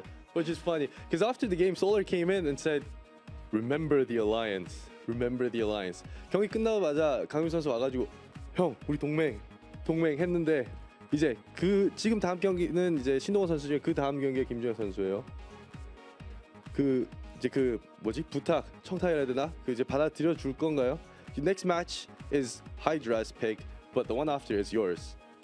Are you gonna go along with Solar's plan on remembering the alliance?" 솔직히 이번 동래구 선수와 게임했을 때 솔라 선수가 졌더라면 그게 이어졌을 텐데 솔라 선수가 지금 제일 라이프도 많고 지금 경기력도 좋아서 어쩔 수 없이 솔라 선수를 찍을 수밖에 없겠죠. The way the format is set, if maybe DRG won against Solar, then I don't think I would be picking Solar at all, unless we're under assumption that Hydra don't pick Solar and eliminate Solar. But I mean, DRG lost. Solar's the one with the two lives. I think the alliance is starting to shatter itself. Oh, I did not expect that, actually. It's not every day we get to see Impact at foreign tournaments. I think after DreamHack, this might be one of his only ones where he's traveled to abroad like this. So I want to take this opportunity to ask him a bit of a personal question here does he have any story to share with us where we could learn maybe a little bit more about him? It can be a funny story too. I know the guys in the Axiom House are very close as well. They're a funny bunch with Ryong, Crank, and Alicia. Does he have any story to share with us here? 김주혁 선수는 이제 뭐 이렇게 바다 건너서 경기 올 기회도 그렇게 많지도 않았고 엑시움 팀 소속 선수들 중에서는 이렇게 해외에서 많이 보기 힘든 선수 중에 하나인데 팀 숙소의 이제 환경이랑 뭐 재밌는 얘기 에피소드 하나 있으면은 하나만 이제 알려주세요. 제가 엑시엄에 들어오면서 팀원들과 수많은 일이 있었죠. 그 중에서 뭐 재밌었던 일을 꼽자면 뭐 지금은 딱히 생각은 안 나는데 그냥 뭐 저번에 드림액에서 김동원 선수와 경기를 했었어요. 16강에서 그 경기하기 전에 누가 이기든지 이긴 놈은 호텔 방에 들어오지 말라고 그런 얘기를 장난스럽게 했던 것 같아요. 김동현 영이죠, 영. There's too many stories. I honestly don't know where to begin. But the most recent funny story I have is that at DreamHack, I went up against Ryong in round of 16, and we kind of jokingly said to one another that the winner don't even think about coming into the room. I'm not gonna be in a good mood. And 결국 들어왔나요? Did he actually come in to the room? Of course. 그럼요. 들어왔죠. Wow, that guy has a lot of guts. A lot of guts. Do you have any questions? Do I have any Yes. questions? 뭐 일단 강민수 선수는 사랑한다고 믿는다고 계속 하고 있는데 과연 이 사랑이 얼마나 지속될지 걱정하지 말라 아니면은 긴장 타라 얘기 좀 해주세요. Solar keep emphasizing the alliance, so I want to hear from you exactly. You know, don't worry about it or just start prepping now. 승부이기 때문에 오늘만큼은 동맹 관계보다는 서로 1등을 바라보면서 하기 때문에 사랑한단 말은 할 수 없을 것 같네요. Solar, I don't think I can say I love you back to you. The way the format is set, either of us has to be eliminated today, and we're all going for the Washington D.C. Championship. So start getting ready, Solar. Start getting ready. I think Hydra is our next pick, right? Yep. So do you have any message to Hydra before he gets to pick for our next match? 그럼 이제 김주혁 선수가 신동원 선수 다음인데 강민 선수를 찍으려면은 신동원 선수가 김주혁 선수를 선택하면 이제 50-50이 되는 거 아니에요? 떨어질 확률도 있으니까. 그럼 신동원 선수한테 내가 강민 선수를 부르게 뭐 뽑지 말아 달라. 아니면은 뭐 자신 있으면 한번 들어와라 얘기해 주세요. 남은 선수들이 다 저그 플레이이기 때문에 강민수 선수가 아니더라도 아무 저그나 저를 뽑아도 저는 상관없어요. All remaining players are Zerg. Bring it on. Bring it on, Hydra, if you really want. I like it. I like it. Guys, we're going to have a short break and then we'll be right back with the next game. It's going to be Hydra's pick. And we'll see who he gets to choose here. And maybe an elimination here on day 3 of Battlegrounds Global Day 3. So see you after the break.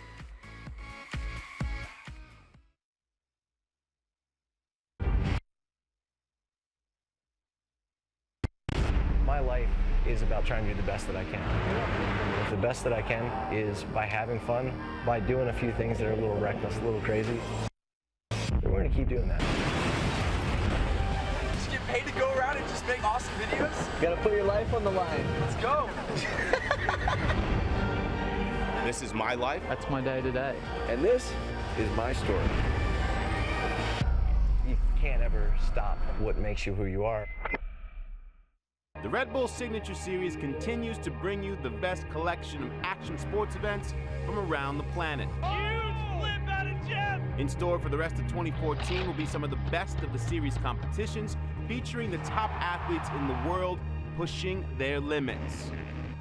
In Rampage, freeride mountain biking's elite return to the picturesque landscape of Virgin, Utah, in some of the most brutal conditions ever navigated on two wheels. Red Bull Rampage is just the pinnacle of freeride mountain biking. And the winter slopes of Whistler become the summer home to Joyride, the slopestyle event of the year. The course where every single feature is incredibly trickable, and there's close to a dozen of these features. BMX's top stars face a new unparalleled dirt course with jumps over 30 feet in height at Dreamline near Asheville, North Carolina. There's some big hits out there, and if you do come off, you know, it's gonna hurt, but with bigger jumps comes bigger risk and bigger reward. Enduro riders from over 30 nations head to Sibiu, Romania for an event known as Romaniac. It is the world's hardest and harshest enduro rally. We're just finishing as an honor. From Southern California, we bring you the evolution of Supercross with straight rhythm. There are no turns on this track, just 3/4 of a mile of straight-up, wide-open racing, allowing these riders to prove who is the very best when it comes to head-to-head technical racing.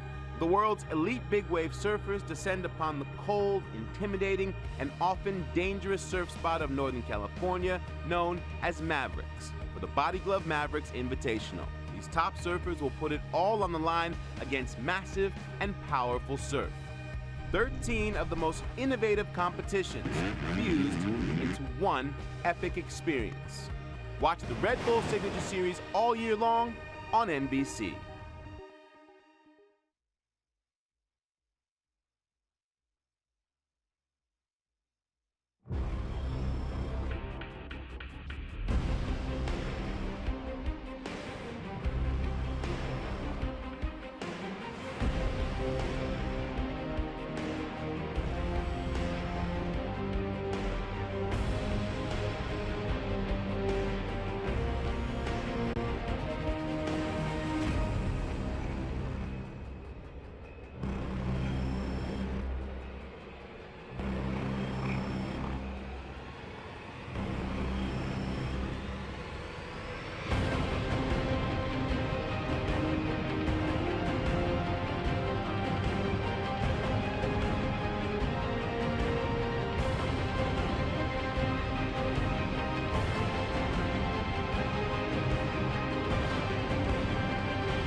Your moment beyond the ordinary. The Red Bulletin.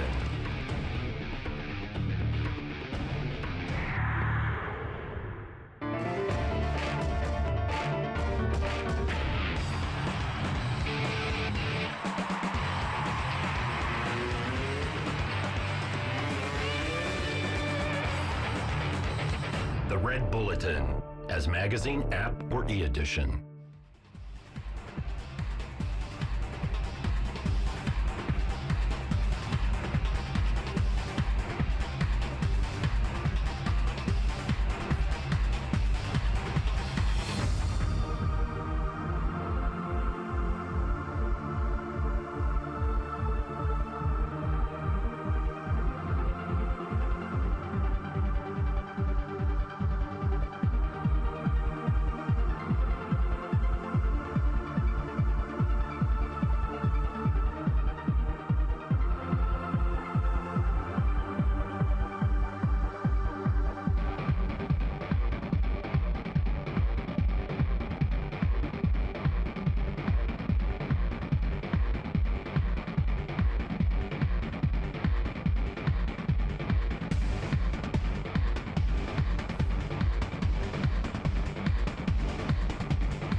Hello. Welcome back, guys. Thought we were going to go through more of that video. Welcome back to the Battlegrounds Global Challenge Series, Day 3.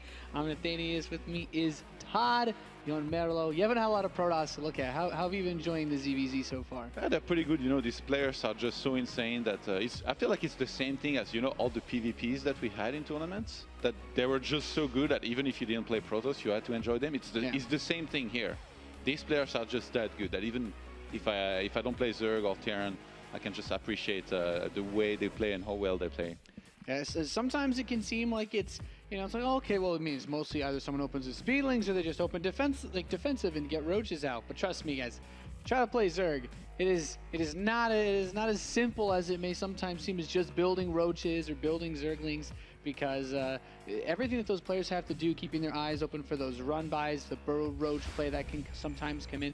There's just so much that you have to keep your eyes open for. I feel like we're taking a ZVZ course here, you know, like where we're learning all about the matchup. Like we see all the variances, like some of the builds, some of the timings, and how many mind games there are too, because there are so many mind games. Like, you know, yesterday Solar lost to DongRaeGu. I asked him a little bit about it. He's like, well, he knew what I was gonna do. He knew my builds in the first game, I think it was. So I just couldn't win from there because he just did one of the good counters to my build. So it was just very difficult. So you can already tell, you know, the research that's done and all the mind games that really affect the opener and ultimately the outcome. Yeah, so guys, we haven't updated a set of the lives for the players before we go into our next pick, of course. The next pick, of course, is going to be made by Hydra, who has just one life himself left. Now, DongRaeGu now also only has one life. Solar remains with 2 after his victory over him. And Impact also has 1 life. So we talked about some of the alliances before we went into the last break. You think Hydra is going to avoid picking DongRaeGu? I think there's a good chance they have an alliance, but then I think he would go for Impact. But you heard what Impact said in the interview earlier. He said, bring it on. Yeah. You know, he didn't say it in a scary way, but it came out scary with the translation. I'm not sure. The cool thing is Solar also makes an extra $100 because he holds off that challenge from DRG, but now it's 3 players with 1 life. Solar with 2. Everybody could just try to bum rush Solar, because the simple fact of the matter is you're not going to win this tournament unless you can get rid of Solar. So the only reason I can think of that you would pick somebody other than Solar is because you don't think you can beat him, but you want to get at least that extra $100 for winning a best of 3 against somebody else. Yeah, and then you let the others do the work, hopefully. Yeah. Because you can't really guess who's going to be cool. Like, you can try, but you're not always going to be right. Yeah. So Hydra is the next pickup, and I know as we get ready for this pick, I believe James is already there, ready to help decide who he's going to go for. I'm interested to see if he's going to try to step up to the podium and take a series off of Solar, or if he's maybe going to try to get just an extra $100 by eliminating one of the other players. Let's find out. We've got James over with Hydra and see who he's going to pick. Extra $100 puts smile on everyone's face. 10만 원 더 들어오면은 기분은 좋겠죠? 탈락의 기로에 서 있는 신동환 선수와 함께했습니다. Eliminate or be eliminated. I'm standing here with Hydra. Hydra, what do you think? Can you do this? 할 수 있을 것 같아요? 어떤? 떨어지면 이제 바로 탈락인데. 어차피 이제 다들 뭐 한 번 아니면 2번 남았기 때문에 별 차이 없다고 생각하고 있어. Well, now pretty much everyone on the field has 1 life remaining, so it's gonna come regardless. I'm not really thinking about it all that much. 이제 저그 대 저그전은 바퀴 싸움이 항상 많은데, in ZVZ it tends to be roach versus roach unless someone throws something interesting. 뭔가 메타에서 좀 이상하게 아까 박소 선수 한 것처럼 공방 1업 저글링도 달려보고 이러지 않는 이상 바퀴 싸움으로 갈 것 같은데, 바퀴 싸움에 자신 있으세요? 아이디가 히드라인데. Your ID is Hydra, and ZVZ current meta is Roach versus Roach. Can you do this? 원래 자신 있었는데 어제 경기에서 좀 잘 안 풀려가지고 그래가지고 오늘은 좀 게임을 해봐야 할 것 같아. I'm always very confident using roaches, despite my ID being Hydra, but yesterday didn't really go as well. So I think I'll know when we start the first set and see if my roach play is going to stand up against all these other Zergs. 그러면은 이제 오늘 마지막 경기 전 인터뷰가 될 수도 있는데 김준호 선수랑 모돈 최성일 선수랑 감독님이랑 한마디 하고 그리고 이제 선수 정하는 걸로 하죠. So, but this could be your last pre-game interview. So let's do one short shout out to CJ Entus's trust hero, both who couldn't make it and also to Coach Park. 일단 멀리까지 왔으니까 좋은 성적 거두고 갈 수 있도록 하겠습니다. Guys, I became the lone traveler from CJ Entus to Red Bull Battlegrounds. So I'll do my best to bring home the championship or the first place. 그럼 이제 부르죠 이제. Let's announce the next Hydra's pick. My pick is Impact. Impact.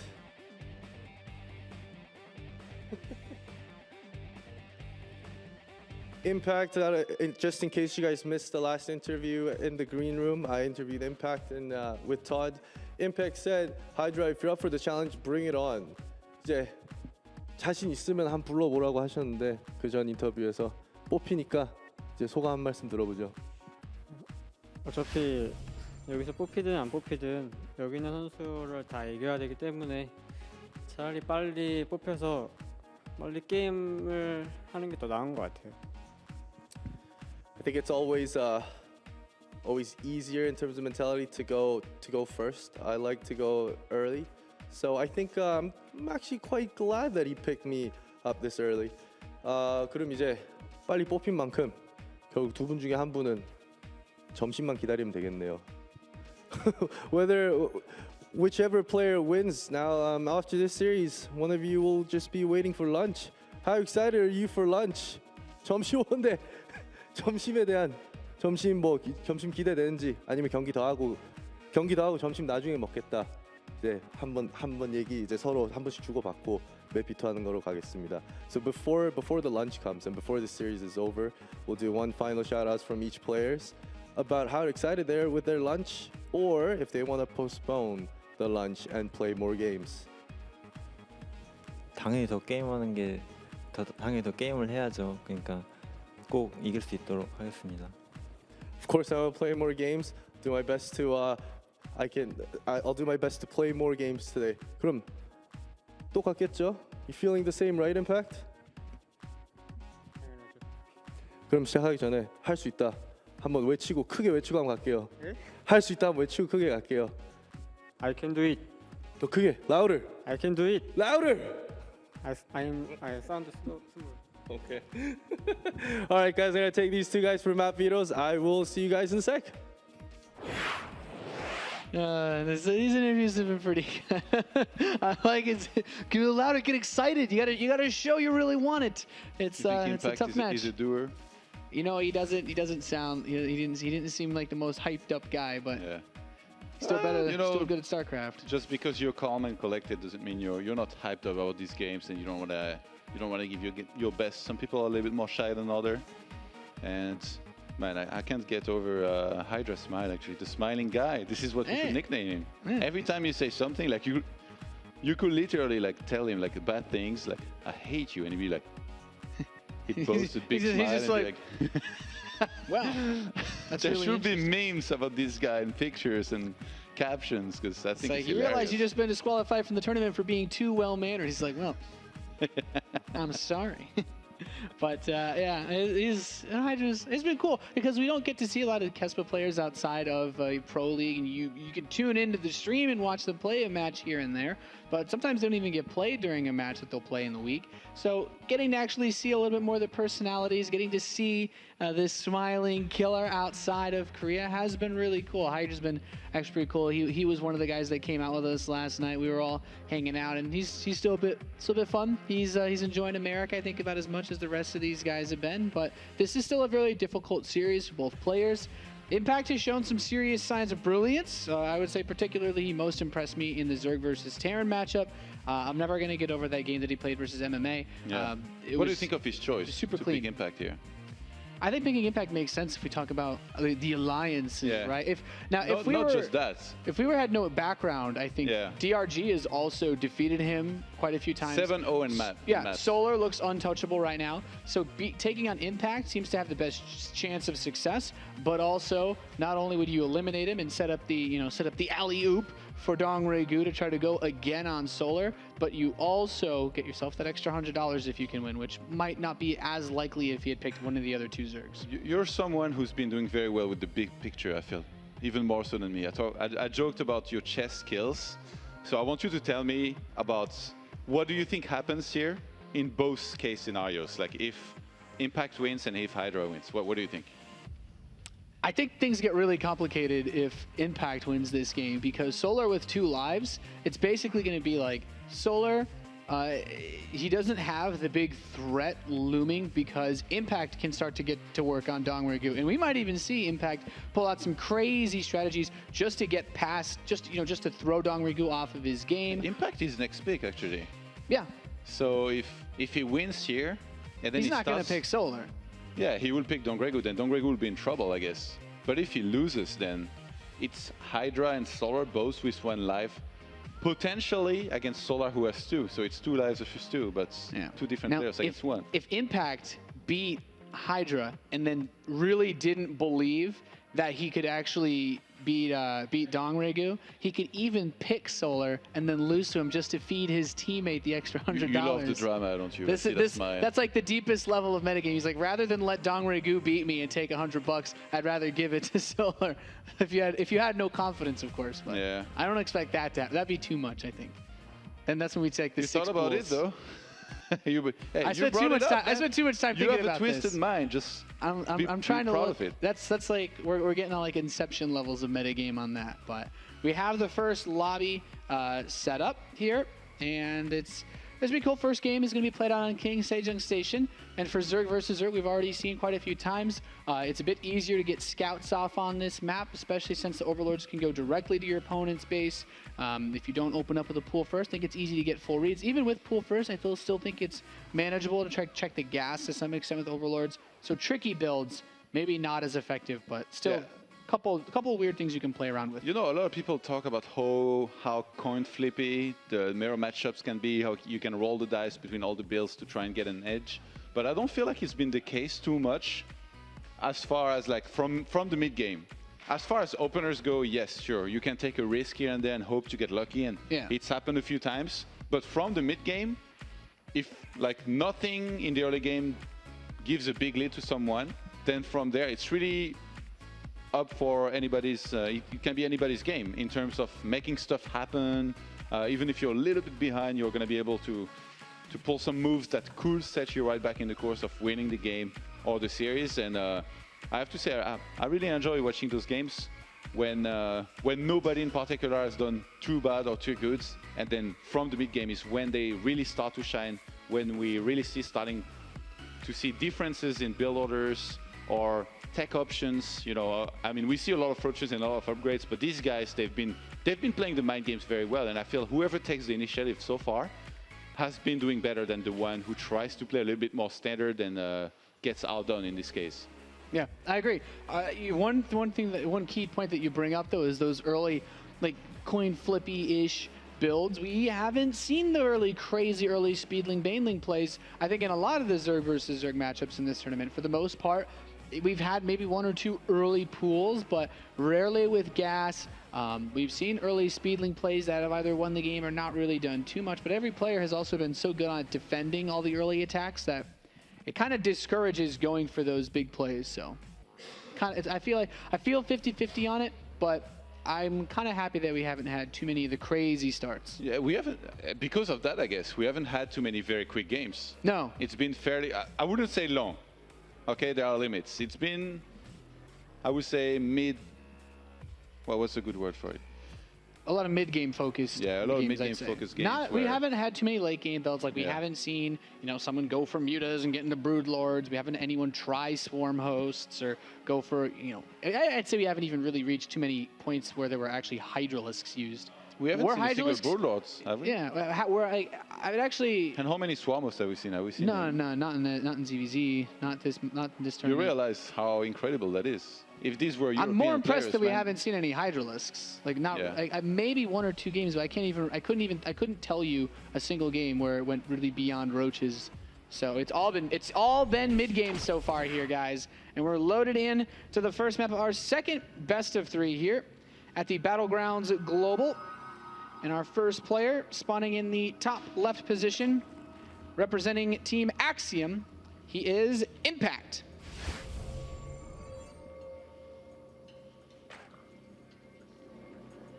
Of course, he only has 1 life remaining, but so does his opponent, the blue Zerg player, representing CJ Entis. He is Hydra. Wanted to see Hydralisks. Here is one. That's like the only Hydra you get to see, Kappa. like the little icons. Well, I little guess you could portraits. say 2, because he's Hydra too. It's like, well, you know what? The I don't know, Hydralist. Todd. I think who is Impact's icon also a Hydralist? There's Yeah. one other Zerg player that had the Hydralist. Yeah, at this it's tournament. Impact. So does that mean we've seen a total of 3 Hydralisks in this tournament? Is that how we're judging this now? It's time, Nate. I want to see a long game here. I want to see a well. game where we see Broodlords.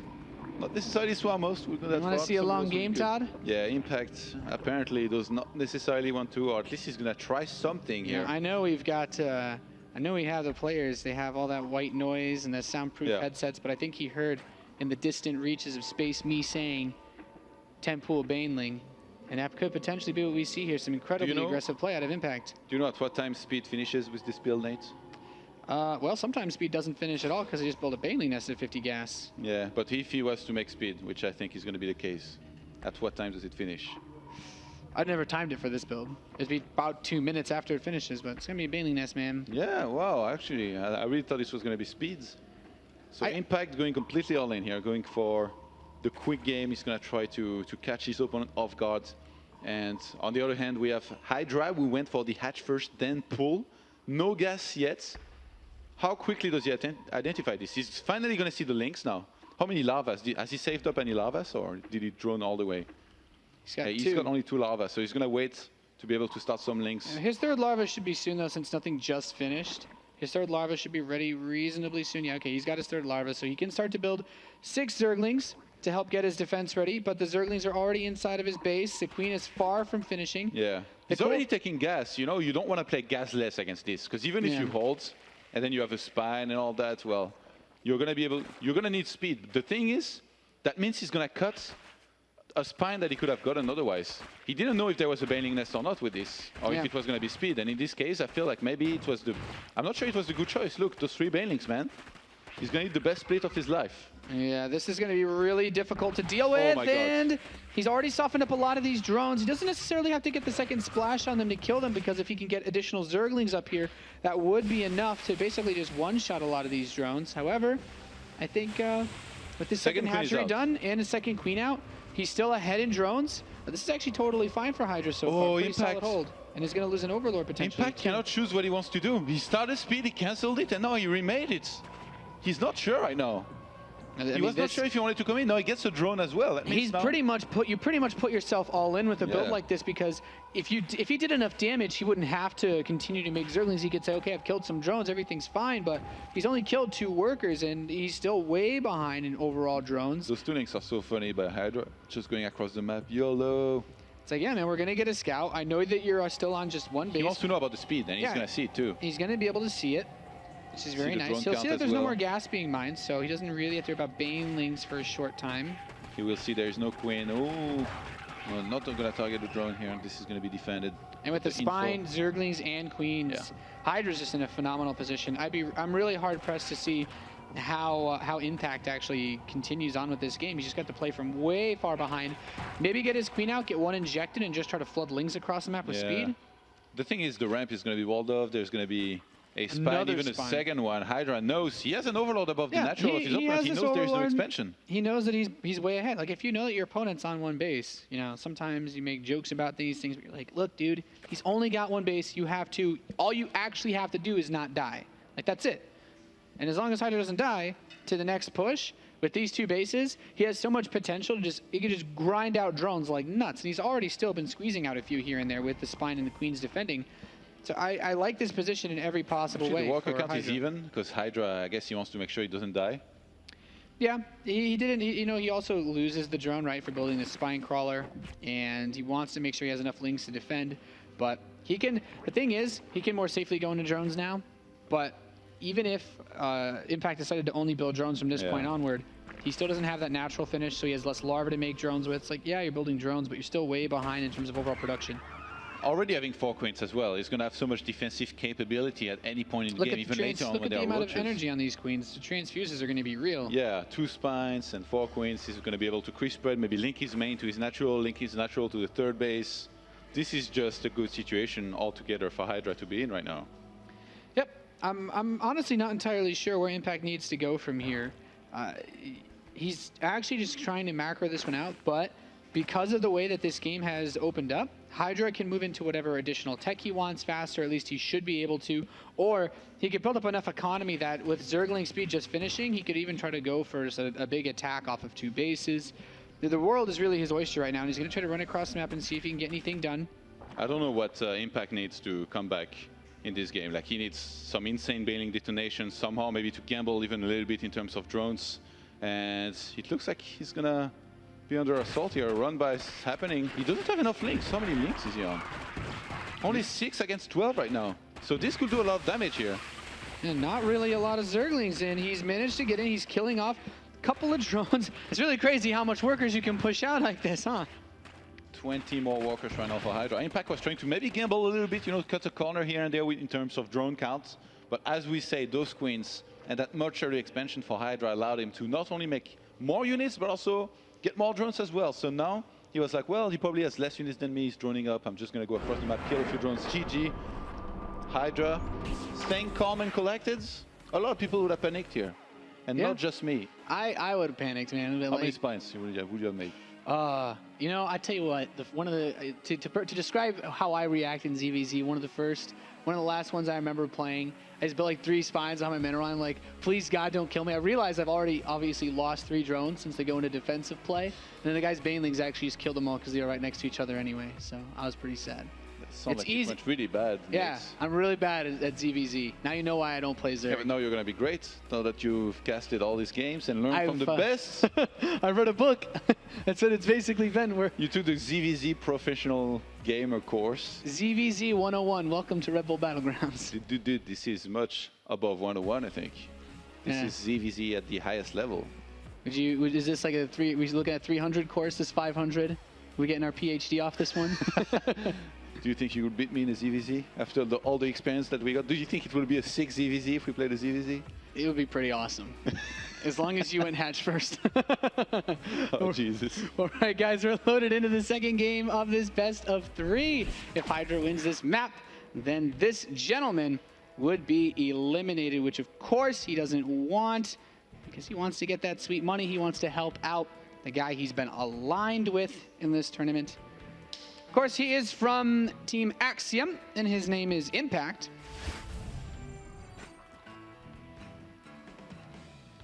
He's played a pretty aggressive opening, to say the least. Just did not work out for him at all. And this guy, he just kept a level head. It's very easy in the game of StarCraft 2 to overreact, and then basically once you overreact and you panic a little bit, things spiral downward very fast. From CJ Entis, he is Hydra. Didn't panic at all. Probably smiled too during that rush. So look at that camera view, man. He's not smiling right now because he doesn't know he's on cam. If he did, though. He's like, people are watching. He's like, well, allow me to just charm you. No quick pull in this game. It's nice to see that Impact's going to try to mix it up, not going to try to go for something crazy like 2 games in a row. You don't want to do that all that often. Doesn't usually pay off too much.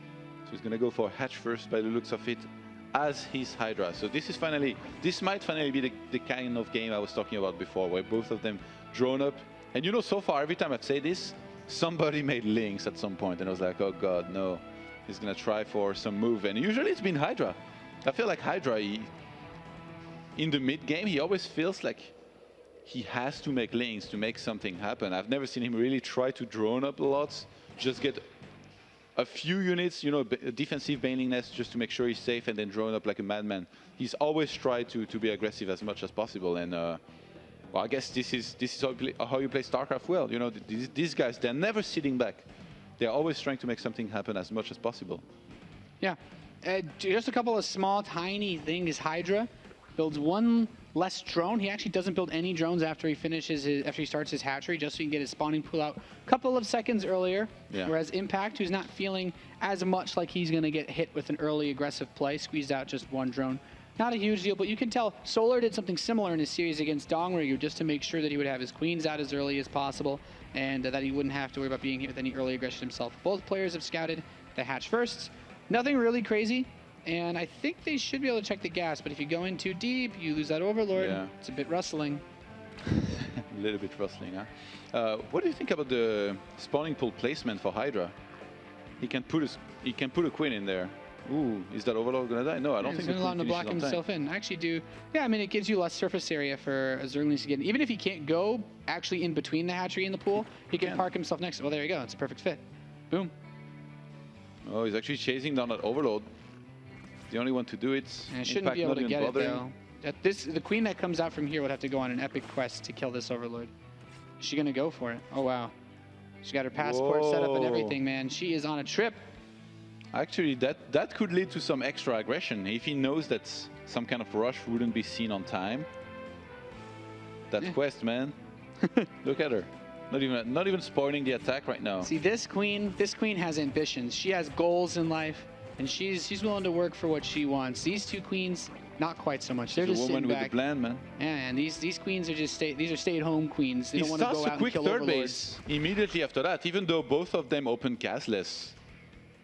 That's a ballsy move. I think. Was it spotted? The denial of the scout on the he has seen this hatchery, but I think when you deny this scout on the right side, you basically say you won't know if I actually move out with early lings. So maybe that's why. He scouts these gases in the natural. Impact knowing here, I feel like he has a choice. He tries to go for an attack, but that means he would have to start units very, very soon. He never started speed yet. He's just now starting to mine a little bit of gas. So I think he might just drone up himself a bunch and then take a third base a little bit later and try not to let that much quicker third hatch started affect where he's at in terms of economy or even units. And he starts 18 Zerglings as well as speed, so I was wrong once again. They're both going to make a little bit of units, with Impact making even more right now. I do like this. Like, if you can try to put some pressure on this third base, it's really nice. Hydra's third is already done, so you can start to inject on it and get larva. Impact's is quite a bit later. Actually, I'm more surprised to see a Baneling nest already for Impact. He's just going to pocket lings and go for the pseudo roach all in. There was an Overlord at the exit of the natural. So the links, those links on the right-hand side, they sneak through. Right now, Impact doesn't know they're there, but I think he's going to spoil that. Hydra's going to spoil that his links are there to try and get a cancel. The thing is, there should be enough units for Impact to defend against this without getting cancelled. Or is it? He's getting close on it. He's really whittling down the health. Either way, it'll be easier to pick it off later on in this game. And Hydra's just going to scoot around this. Nice job denying the third base. Meanwhile, he still has his going up just fine. Yeah, it's restarted. Yeah, okay, he's going to eventually get it perhaps, but the third base is already done for Hydra. He's got inject, he's got larva on Impact didn't start lair, right? No. So I think he has to go all in. He's only making links right now. He has no choice. Been pocketing links for quite a while in his natural. Now he's going to move out. The Overlords see this. Now Hydra, he has Zergling speed of his own, but he does not have a wall. And most importantly, Todd, he does not have a Baneling nest. Oh man, so much for playing a passive game. These guys are making so much happen, even fighting with links against links right now. Hydra, maybe this is a little bit too early for him to be fighting at. I think he's trying to buy time for the roaches. Yeah, but he's going to go for a wall. He needs roaches ASAP. 11 of them are about to come out. He's got a few transfuse, but no spine is natural. Could transfuse in the first set. That's a lot of banelings. Oh, you man. Okay, he's broken down the wall. The Roach Horn is actually very close to getting killed. And even though +1 is coming in, it's just not ready yet. Banelings are going to continue to move in, actually hitting on a Roach there. But the problem is he can't get himself into a position where he can lock down a surface area. All the Roaches died almost. There is just a few of them out right now. At this point, Hydra is just trying to make Zerglings to try and hold on in this game. The Roach Horn is going to be targeted, maybe. Actually, I think killing this Roach Horn would be a really smart play. He starts road speed. Oh god, that's ambitious. Yeah, well, you have a Roach Horn with less than 50 health and you start the speed upgrade, you got to be feeling a bit brave. Now, he has not completely died yet. The third base is done for Impact. He's not droning, so though. he could have tried to go into drones behind this. He's getting his own road thrower, and he's now ahead on walkers. Yeah. How many did he kill? He must have killed so many, because I think it was 22. Not bad. Not bad at all. That's what I call cost-effective, Nate. Yeah, killing a lot more than your opponent. And Hydra actually just taps out. GG. Impact getting aggressive there. And, you know, we saw the aggressive play in the first map. The second map, I'm trying to think what made it work so well. Was it that he actually took the Zerglings? Maybe if he uses the Zerglings when the Roaches come out? Like, the Roaches were just a little bit too late. I don't think Hydra anticipated, because, you know, when you go for a snipe like this, the way he did it on the third base of your opponents, obviously you're hoping it's going to work, but you don't really think the snipe is going to work for sure. I should be getting ready for what's next, which is an all-in. If it had been the case, he would have had enough units. He would have had a spine or two at his natural. He would have had more units to hold the counter-attack and the all-in here by Impact, who basically his hand was forced. I don't think Impact wanted to all-in. He was taking a third base. He started making some links, but he didn't really have to commit. And now it was like, well, I have no choice. I'm just going to go for it. And Hydra, because of all that happened, he realized it too late. Then he tried to go for the wall. He had some queens, but those banelings did way too much, man. Those banelings, they were angry. They did a really good job of breaking down the wall, and they didn't allow the queens to use all of the energy that they had available for transfusions either. So without the transfuse, you know, you're not going to be able to keep the wall alive any longer than you otherwise would. And like you said, it was right before the Roaches come out. Like, if you get those 7 or 11 Roaches that Hydra was building, and you park them on the ramp between the natural and the main base, like, against just Zerglings, because he has his +1 attack kind of coming in soon as well. That was the evolution chamber that didn't die. Yeah. If you pull all your drones out of your natural into your main base, like, with how many lings been made, with the drone lead that he had prior to that fight, maybe he can slowly work his way out of his base, because I feel like if all those Roaches are parked on the ramp, he has a really good defensive position. It's easy to say, though, after the game, you know, like, you always can find something to talk about and, like, what the mistakes might have been. But, you know, in the heat of the action, I don't think I would even think about walling my natural against these guys before I would be dead. Yeah, well, I mean, the Roaches weren't out either way. Maybe against you, the ZVZ, man. When you play versus me, just be like, you're just going to 7 Roach Rush yourself defensively to hold off against my Baneling all-in? I know it's coming anyway, so might as well be ready, Nate. Yeah, you know, it's a very good point you bring here. If he had tried to, like, as soon as he saw he was going to be breached anyway, maybe when he saw the banelings, but it would have had to be lightning fast reflex, I guess. Yeah. It's like, well, he sees the amount of banelings, he's like, oh god, I just send the drones in the main and then go for a roach roll at the ramp. But I guess there were still so many Zerglings and banelings anyway out of Impact that might not have been enough. You don't think the number of Zerglings that he made, though, might have revealed? Like when he went on the right side and fought next to the East Tower before he pushed? Yeah. I'm actually surprised that Hydra thought that. Yeah. I thought for sure he would pull back. Maybe let his wall be attacked and then send in the links from behind. But then I guess the links would have been fighting against the banelings that were behind. So maybe that's why he fought earlier. Yeah, I find it really tricky because, I guess, reset. Everything happens for a reason, Nate, and we're finding those reasons right now. Yeah, we are basking in the light that is all this Zerg versus Zerg knowledge, this high-level Zerg play. So after seeing these 2 games, it still continues. Like, whoever takes a big initiative and goes for an attack does well, but somehow in the first game, finally someone was held very, very clearly, I guess you could say, with Hydra just having the solid hold and then going for a kill move behind it. I really like that these guys don't waste any time, man. I feel like, you know, even very good players out there, they play too passive even when they have a lead. You know, I'm known for doing that a lot. You know, I'm ahead. The thing is, in game, I have a very hard time reading where my opponent is at, and I'm afraid I'm going to throw it away by attacking, so I throw it away by not attacking and letting my opponent recover. And these guys, they almost never do that. We haven't seen big throws in ZVZ where somebody was ahead and just kind of fell asleep on his lead and then threw it away. And I was going to say, that's why you should play Terran, man. As soon as you get ahead, control select all your SCVs and just go for it. that's why I like. Great advice, Nate. It's hard to lose a lead when you pull all your workers. But we're loaded into the 3rd and final map of our second match of the day. It's Impact versus Hydra, and we are loaded on to Deadwing. Deadwing Ladder Edition, of course. It's tied up 1 apiece. So the loser of this map is eliminated from the Battlegrounds Global Challenge. And the first player in the southwest position, spawning as the Red Zerg. Representing CJ Entis, he is Hydra. Hydra like looks green for a second too, Todd. It's kind of weird when it comes in. And his opponent in the top left, representing Axiom, he's done aggressive plays in the first 2 games. Will he be aggressive again? He is Impact. Impact, one of Total Biscuit's soldiers that did very well in one of the previous DreamHack, which is what he's most known for. Lives in Korea and practices in the Axiom house. Impact's pretty impressive, I think. Like I don't see all that many games from him because usually, you know how it is. Since I'm a player at the same time, I focus mostly on Protoss games. But having seen him in his tournament, I have to say I'm very impressed by him. His games earlier, when he played versus Stern in particular, were super impressive. And even in his EVZs, you can tell he's an insane player who knows how to react to a lot of good or difficult situations. It's always nice to see, to discover a player more. And I feel like this tournament really has given us the chance to learn more about some of these guys that we don't see as much, outside of Korea, like Hydra, like Impact. Yeah, that's one of my favorite things about tournaments like this, is being able to see especially these Kespa players that rarely play in non-Korean tournaments. Even Impact was able to get out to a DreamHack or so earlier in this year and get a pretty deep run for himself. But the spawns have been revealed to the players. I think seeing the Overlords this close, it's like, hey, Overlords probably don't cross spawn that fast.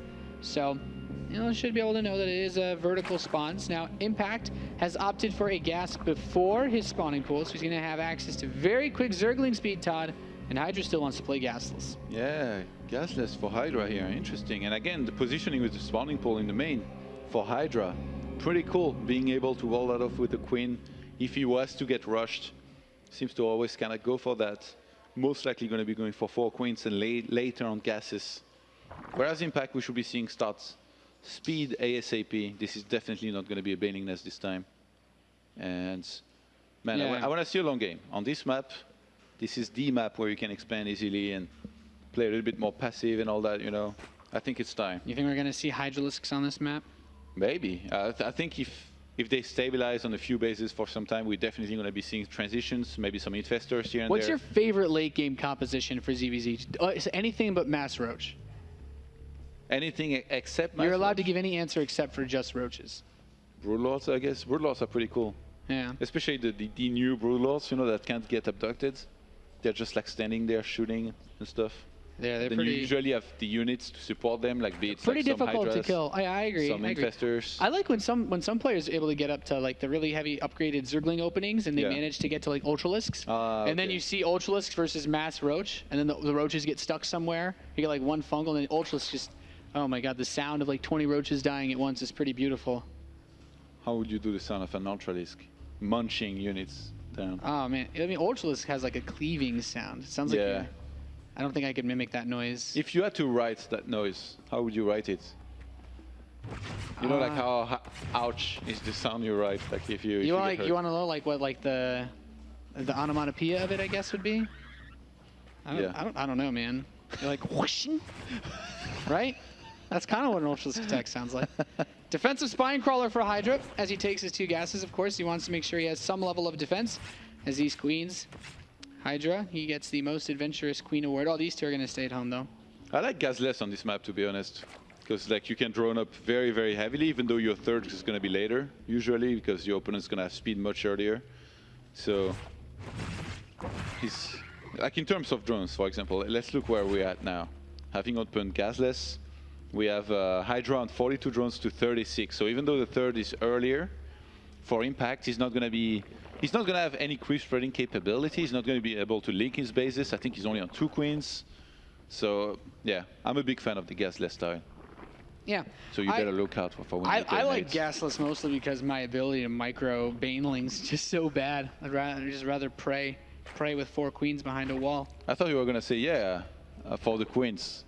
Like, I feel like non-Zerg players, we're so bothered by creep when we play against Zerg that when we play Zerg, the only thing we focus on is not even inject, it's creep spread, man. That's all we do. Then I spread creep in a ZVZ and it becomes a slip and slide for my opponent's banelings to kill me even faster. Man, if I lose a game as Zerg, I just stay in it and keep on creep spreading until all my buildings are dead. Just endlessly relocate. Both players are getting their lair at the same time. The +1 Roach attack upgrade is equally timed. Man, these Zerglings are just trying to be really annoying. Impact sees the third base. His third base finished a little bit earlier, which means faster inject, more larva. Todd, 22 Zerglings, huh? This is quite a few. But his opponent is also getting out quite a few as well. I'm wondering how much he's going to be able to accomplish here. He's getting on top of these queens. They should be out on time to really help and defend. That queen was walled off with the spine, man. Wow. He's not going to lose anything to this. Just a few lings. I'm actually really impressed that he's only... I think he might have picked off a few drones. Oh, even cancels the spine. Impact. Not losing his cool here. Yeah, I think Hydra could have gotten a lot more done. He did still kill some drones, but I really felt like that could have been a lot worse. Oh, wow. Actually, units lost. 9 drones killed to 26 Zerglings and 6. Yeah, but now he's exposed for the counterattack. I think that Impact could actually get a lot done back if he tried to move in. He's gonna. Does he not have enough lings? The natural is blocked off. So solid actually counterattack defense from him. But like I said, with that third base Impact still, like, I still think that could have been so much worse for him because he didn't lose his queens, he didn't lose his injects, and he still maintains that drone count lead. These overseers going to start flying in, maybe use some contaminate here and there on the Evo side. Ideally, these where you want to use them. Yeah, you want to delay those upgrades, man, especially in Roach versus Roach. We've seen how much impact just a couple of Roach upgrades can have in this matchup. Look how mirrored this game is.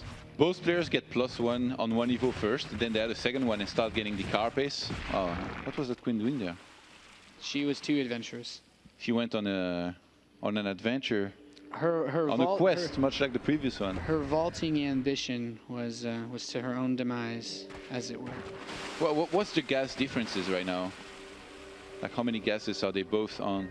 4 and 4, but yeah, I see Hydra taking. Did he just take one? I think he just took another one. Yeah. 4 to 5. So is Impact now too. Yeah. Man, look at the production tab. It's like an absolute mirror. You can tell that when two players this good are doing the exact same thing, that they're picking probably one of the best strategies that they think can work in this matchup.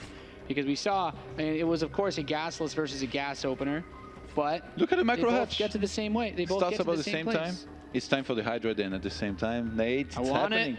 I want to see some Hydralisks. You think Hydra then, definitely, or maybe some Infestation Pit from one of them? I think they're both going to max on Roaches first. Okay. Contaminate on this +2 attack. Okay, is he going to mirror it?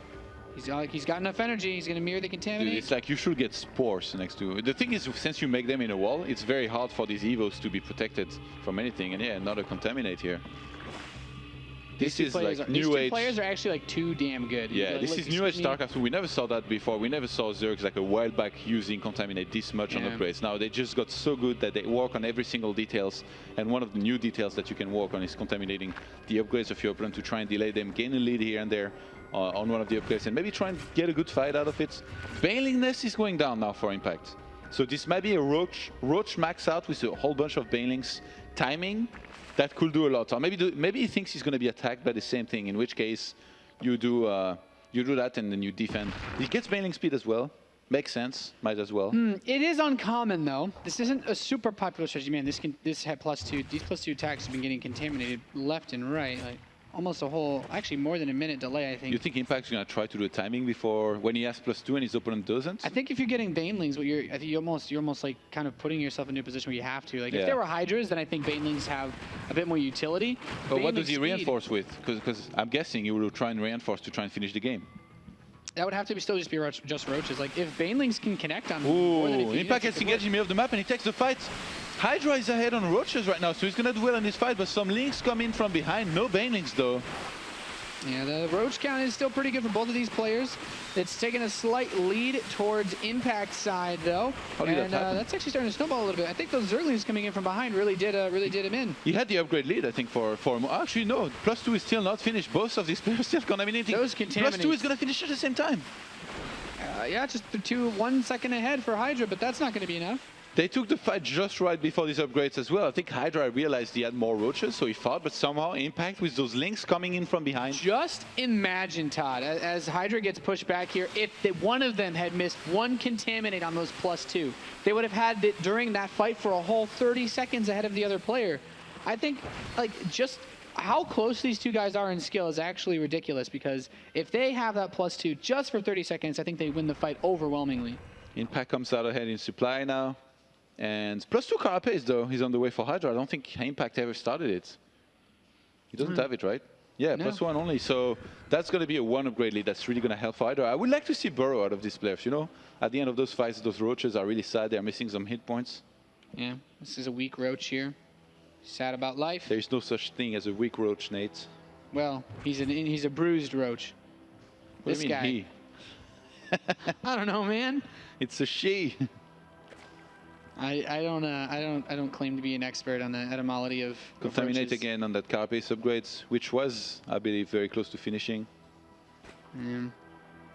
Good contaminate. Yeah, Actually, that's like 1 second haven't away. we seen this before? Okay. Oh my God. It's 187. We actually saw 26 contaminate banelings, 190. Nate. With baneling speed on creep, like if the Hydra roaches does not clump see up, it, right? Yeah, if the roaches clump up, it could work. I don't think he sees it. Yeah, he's in for a big surprise here. He's already set up a concave, but if those roaches, as you said, are clumped up a little bit too much, he goes for the fight. Oh, the banelings are coming in. Not really hitting too many of the roaches, but now I think they're actually getting. Oh, look at how much between they got on all these. That's Look at the roach count ridiculous. now. 48 for Impact, 30 for Hydra, who's on the verge of elimination, I maybe. almost never see this work, and it's worked beautifully in this game. I'm actually stunned. Impact is just gonna clean. He's gonna clean house now. I think this is over. He's moving in. The third base is pretty much dead. 28 roaches to reinforce. Hydra, I mean, he's practically broke at this point because he can't afford to reinforce everything. He doesn't have enough larvae, he doesn't have enough income. And now, even with that upgrade advantage that he has, Impact is just going to be able to overwhelm him in total roach numbers. Continuing to move up this ramp. Queens in the back for Hydra are doing everything humanly possible. But once this next wave arrives, once the rest of these roaches stream across the map, he's going to be able to nail this one in. Hydra has nothing left, and Impact is just steamrolling up the ramp. He's saying, sayonara, me and Solar are going to take this tournament.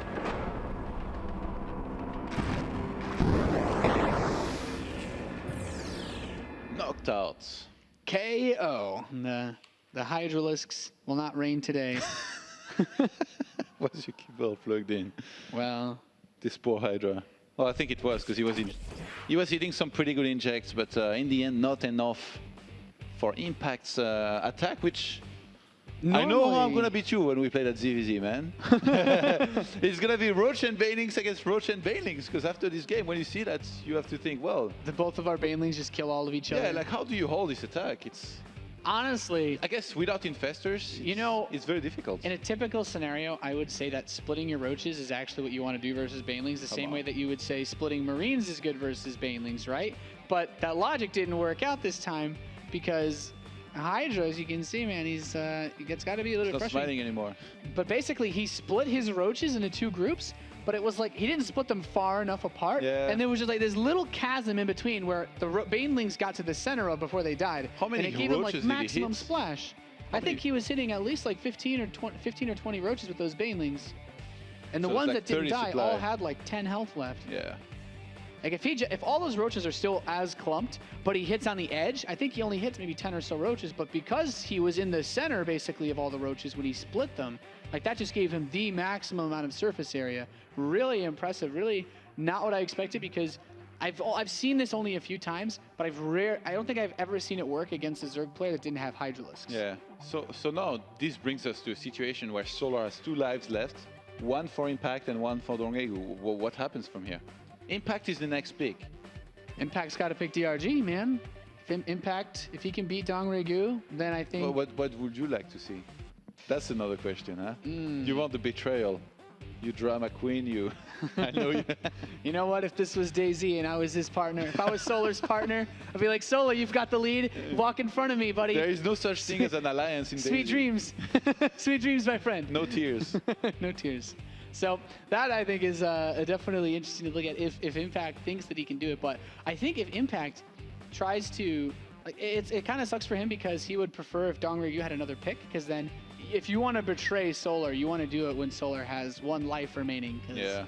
You know, trying to go up against, trying to turn on your friend who's stronger than you generally is pretty difficult to do. So I'm expecting a pick on DongRaeGu. I really can't see it happening any other way. All right. I guess we'll find out in a moment if that's the case. But let's go and talk to James a little bit. Yeah. Let's see what's up with James. All right, let's see what's going on over in the green room. Hey guys, I'm standing with Solar. Solar, we just had lunch and we watched a very intriguing ZVZ. Yeah. What's your thoughts on the Roach battles? I think Roach Battle is most boring match in in StarCraft 2. So I wanna more. Blizzard need to buff another unit like Metalisk or Hydra Risk. I think they buff. If they buffed, it will be more or less Roach versus Roach.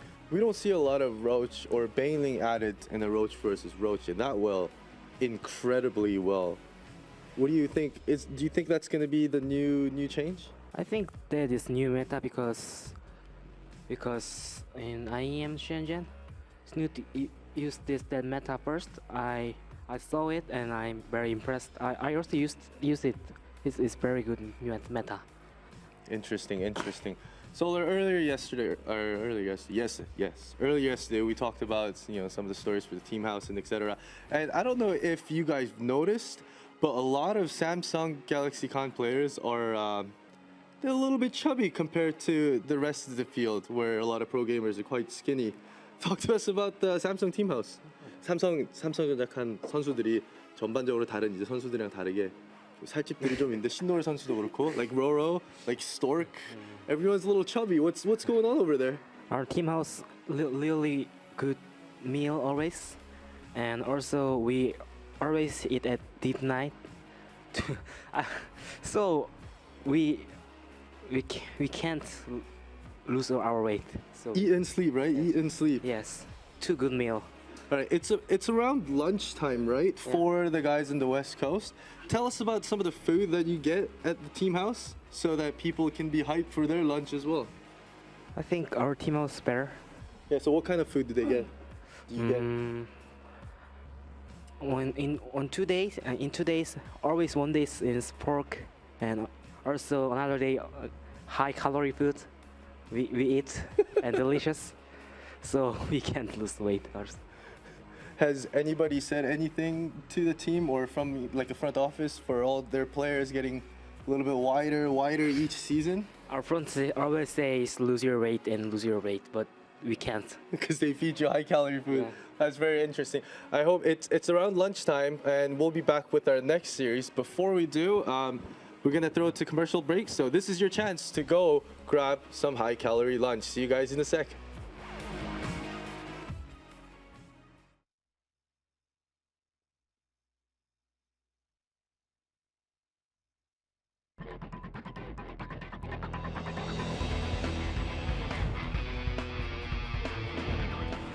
Playing your favorite game and you just had one of those great gaming moments and want to share it with your friends. Well, now you can with Shadowplay. Shadowplay is the easiest way to capture game footage or broadcast your game on Twitch. It runs in the background so you never miss those moments. And because it's hardware accelerated, game performance stays great. To enable Shadowplay, open GeForce Experience and click on the Shadowplay button. Flip on the switch and you're ready to go. When Shadowplay is running, you'll see this icon displayed in the corner of the screen. Shadowplay is capable of capturing everything from your Windows desktop all the way to a full-screen game. In Shadow mode, when something cool happens in the game, capture it by hitting Alt F10. Shadowplay will capture up to the last 20 minutes of your gameplay. In addition to Shadow mode, you can use manual mode to start and stop recording at any length. Use Alt F9 to start and stop the recording. All your videos will be saved in a high-quality H.264 format. Shadowplay also makes it super easy to broadcast your game on Twitch. Select Twitch in the drop-down menu to log into your account. Once in-game, press Alt F8 to start and stop broadcasting. Once you enable Shadowplay, you'll never miss your greatest gaming moments.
For more than 50 years, the Brown family has created some of the most iconic documentary films in adventure sports. And now, we've got a brand new story to tell.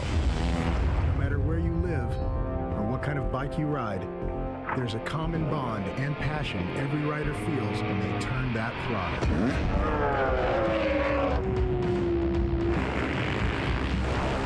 It doesn't matter if you're a big time dude or the average Joe, your love is in that bike. My only memories are racing a motorcycle. I don't remember anything else. Every time that I'm riding, if I'm not pushing it, I'm not having that much fun. If I wasn't here doing this right now, I'd be somewhere else frustrated. Hands down, in my opinion, this is the gnarliest sport in the world.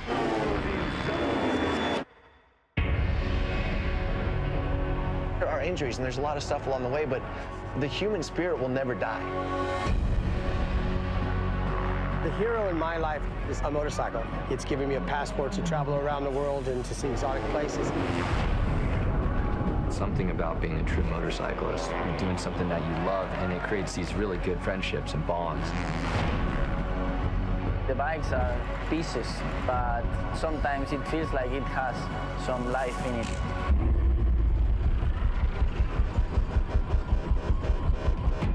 Join us for the latest chapter in the groundbreaking film legacy that celebrates the motorcycle and those who ride.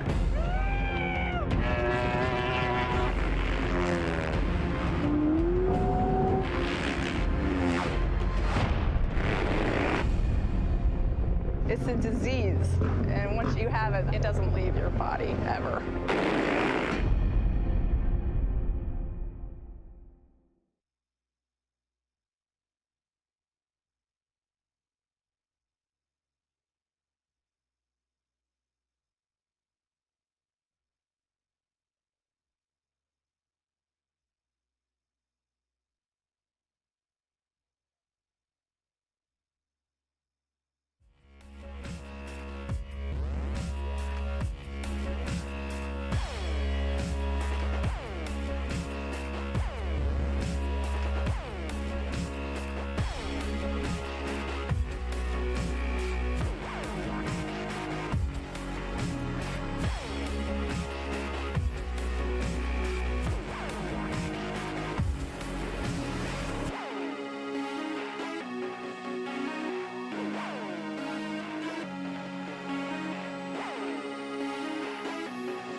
welcome back everybody to the Battlegrounds Global Challenge Series Day 3, as we are getting closer and closer to the end and closer to figuring out who is going to be the 6th player this year to qualify for the Grand Finals in Washington DC later this year.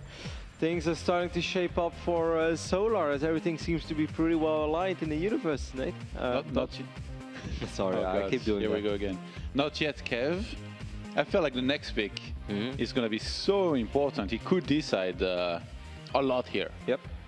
I feel like if Impact picks DongRaeGu, then DongRaeGu is in a lot of trouble, because obviously Solar is... I don't think there is a scenario here where Impact... Yeah, actually, if Impact picks DongRaeGu and wins, then DongRaeGu's out, and they will play each other. But if he picks him and loses, then he will be out. Then it will be Solar's pick. He can only pick DongRaeGu anyway, so it doesn't matter. But yeah, DongRaeGu has to win a lot of games to win here. It's very simple. Both DongRaeGu and Impact are going to have to win 3 best-of-3s in a row. If you take a look at the scorecard, actually, it's the same story for both DongRaeGu and Impact. They have to win 3 best-of-3s in a row if they play against each other now. However, if Impact would decide to go with Solar, that could change things up a little bit, because then Solar suddenly has to play more. Obviously, if they would eliminate each other, then it could be best case scenario for our Samson Zerg that he only has to win a single best-of-3 later today against the winner of our upcoming series. It would be surprising to see Impact choose DongRaeGu, but it's not impossible. What do you think is the best move here for Impact? To go for DongRaeGu and then he not only has to win that, but then he needs to win 2 games versus Solar, or does he try to go up against Solar, who he would have to beat anyway? Because today there's winning 1 series doesn't really matter. Like it's better to go for it all, definitely. So if he goes for Solar and wins, then it's Solar's pick.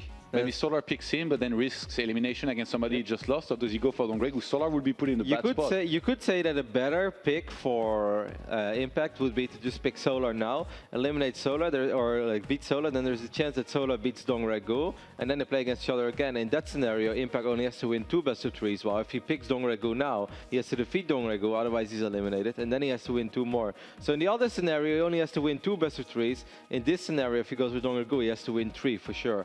However, it can of course backfire as well, because if you pick Solar now and you win, but then you let Solar defeat DongRaeGu, he might tank some new confidence.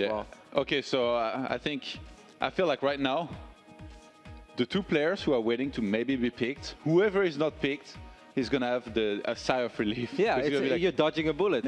Your route to the finals just got a little easier, because you're saving yourself a best-of-3. Is it going to be DongRaeGu, or is it going to be Solar? I want to know, and I know that James is standing with Impact on our left. So James, take it away. I'm here standing with the man who showed a very impactful game, Axiom's Impact. 아까 바퀴 대 바퀴전에서 맹독충이요. 거의 잘 보이지 않는데 어떻게 해서 그런 결정을 내리게 되셨나요? Roach versus Roach in ZVZ. Typically, we don't really see the mix of banelings. Where'd you come up with that idea? 바퀴 대 바퀴끼리 싸우면은 상대 바퀴 숫자를 보더라도 누가 이길지 솔직히 가름하기가 쉽지 않거든요. 그래서 한번 다른 유닛을 섞어보는 게 어떨까 생각해서 히드라보다는 좀 값이 싼 맹독충을 섞어보겠다는 생각을 하게 됐는데 그게 정말 좋은 판단이었던 것 같아요. On Roach versus Roach, even if you kind of scout and see the opponent's number of roaches and count mine, it's really tough to say who's going to win the fight. So typically we see a lot of players transition into Hydra, but I figured maybe banelings are cheaper, and maybe if I take into that direction, it might pay off, and it sure did pay off. 정말 엄청나게 맹독충으로 들이박으면서 데미지를 엄청나게 줬었는데 이제 앞으로도 이제 계속 할 건지 아니면 그 경기에서만 먹힌 것 같은지 어떻게 생각하시나요? On the last game, the banelings did a ton of damage. Is this something that you're gonna be aiming towards for the rest of the event, and also do you think that's going to become your style from now on? 특히 바퀴백력충이라는 조합이 옛날에는 많이 안 나왔는데 요새 좀 많이 뜨고 있는 트렌드예요. 그래서 서로 바퀴 대 바퀴 싸움을 하게 될 경우에는 상대나 저 둘 중에 한 명 무조건 맹독충을 섞을 거라고 생각해요. I think from now on, meta is going to change, because we see that very often in other tournaments and also on ladder in ZVZs, that when it becomes maxed out Roach War, they tend to have one player at least that adds about a group of banelings every now and then. So I think that's what it's going to turn out to be from now on, at least for the time being. 그럼 이제 선수들이 몇 명 안 남았네요. Now we're left with two other players except you. They all wear glasses. 그럼 딱히 뭐 카테고리를 나눠보자 하면은 마른 저거 하나 있고 통통한 저거 하나 있고 중간 정도의 저거가 있네요. 어느 쪽으로 갈지 지금 머릿속에 드는 생각은 어떤지 그거 좀 설명해 줘. So just to categorize the three different Zergs that we have right now, we have one skinny Zerg, Impact. We have one average or mediocre average person Zerg, DongRaeGu, and we got a little bit of a chubby Zerg, Solar. What's going through your thought process right now? 솔직히 체격적으로 봤을 때 마른 저거가 아마도 저일 테니까 프로게이머들 사이에서 체격이 클수록 게임을 잘한다는 소문이 있어요. 하지만 이 대회에서는 좀 마를수록 잘한다는 그런 징크스를 만들어 보도록 하겠습니다. In a lot of other sports, it's not really shown that much in esports, but in the UFC kind of games or football or anything, the bigger the player, the chances that the player can take on much more damage and ends up being the better player. I'm gonna show you guys that in esports it is the other way around, and the skinny players can take on the heavy person and still take the win. All right, let's announce the name then. 이름 발표 이제. 솔라요. Solar. The alliance has finally broken. I think this is the first time that we're seeing the breakage of alliance because two Terrans didn't really have any alliances going. 이제 동맹 끝났네요. No more alliance. Yeah, I will dominate him. 무게로, with your weight.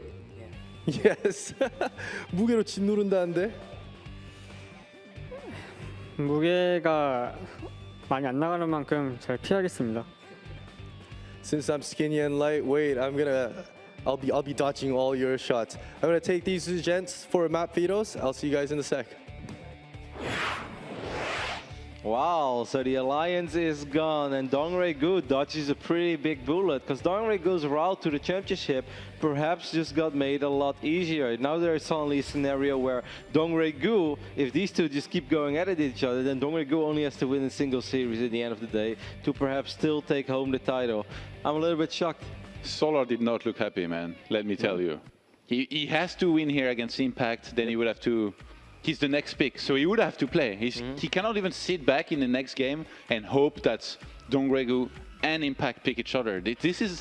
This is bad for him. He hadn't planned for this. I mean, I looked at his face when he got picked, and believe me, he was not happy at all. No, of course, because best case scenario for Solar was that, hey, Impact and DOG go up against each other. One guy wins, one guy gets eliminated. Then it's only Solar and the other dude left. Solar has two chances, the other dude has one. Now you get into a weirder circle where if Impact wins the next series, you have three players left with one life, and indeed, Solar has to play next. So if Solar loses this series, then suddenly you could say that he's in the most dicey position of all three because he is forced to play next. There's no other way around it, and then one of the other two Zergs is going to catch a break. So things just got spiced up a little bit here at the Battlegrounds Global. I think it's fun, but at the other end, Johan, he seemed pretty confident as well when he said he's going to dominate him. Whoever says they're going to dominate someone and don't sound confident, man. Yeah. Nobody. Maybe me sometimes. So that's why, like, when I try to be interesting and I have a matchup against Darren, I'm like, yeah, I'm gonna dominate him. When I'm really thinking, well, maybe not. In this case, though, this is the first time these two are gonna play. Yep. Yeah, it's actually the very first time that these two guys are going to play against each other in ZVZ. Yesterday, Solar looked a little susceptible in ZVZ. However, today he looked really strong. He looked solid against DongRaeGu earlier. So I must say I'm kind of digging Solar, but hey, Impact just showed us some pretty damn solid ZVZ as well. It's really hard to say like who is the favorite. I think any of these two guys, any of the three remaining Zergs can beat each other on any given day. And if Impact would beat Solar, there's a good chance that Solar could win the next series. So yeah. It's going to be hard for anyone of these guys to win against each other like twice in a row. Yeah, I think like the last series also really showed us how evenly matched these guys are in terms of everything, macro injects, decision making, they were so equal in supply. We were looking at the production type for like the first few minutes in game.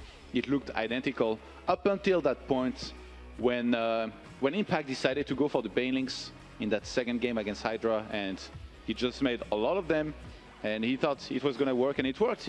I liked his reasoning behind it too. He was asked, why didn't you make Hydras? And he's like, well, Banelings are cheap, so they can be a good option. I'm going to be able to get more of them, get them more quickly. And in this case, it was just a decision that paid off. But keep in mind, though, Solar was watching the whole time. So now, does he anticipate this kind of move out of Impact? Maybe. Yeah, and if you know that something like that is coming, there are definitely ways to deal with Banelings. Of course, let's not forget about our good old favorite unit, the Infestor. Infestors are pretty good against Banelings in general. Either way, we are loaded into our first game of the next series. It's going to be Impact versus Solar. We say it, every single series from now on is going to have a huge impact on the outcome of this tournament. And this is definitely one of them. Over here we have our skinny Zerg, as James liked to call him. Overall very friendly and happy little dude. It is Axiom's Impact. He was so sweet last night. We all went to the restaurant BJ's and we had some snacks, we had some appetizers, and suddenly it's like, hey, it's a little quiet around Impact. Impact had to take a nap at 8:30. So adorable. He was struggling a little bit with English too, but I really appreciate that he put some effort into trying to speak with us a little bit more in English too, especially for his young age, you know. A lot of players don't even try. Actually, I didn't hear Hydra ever say a single word.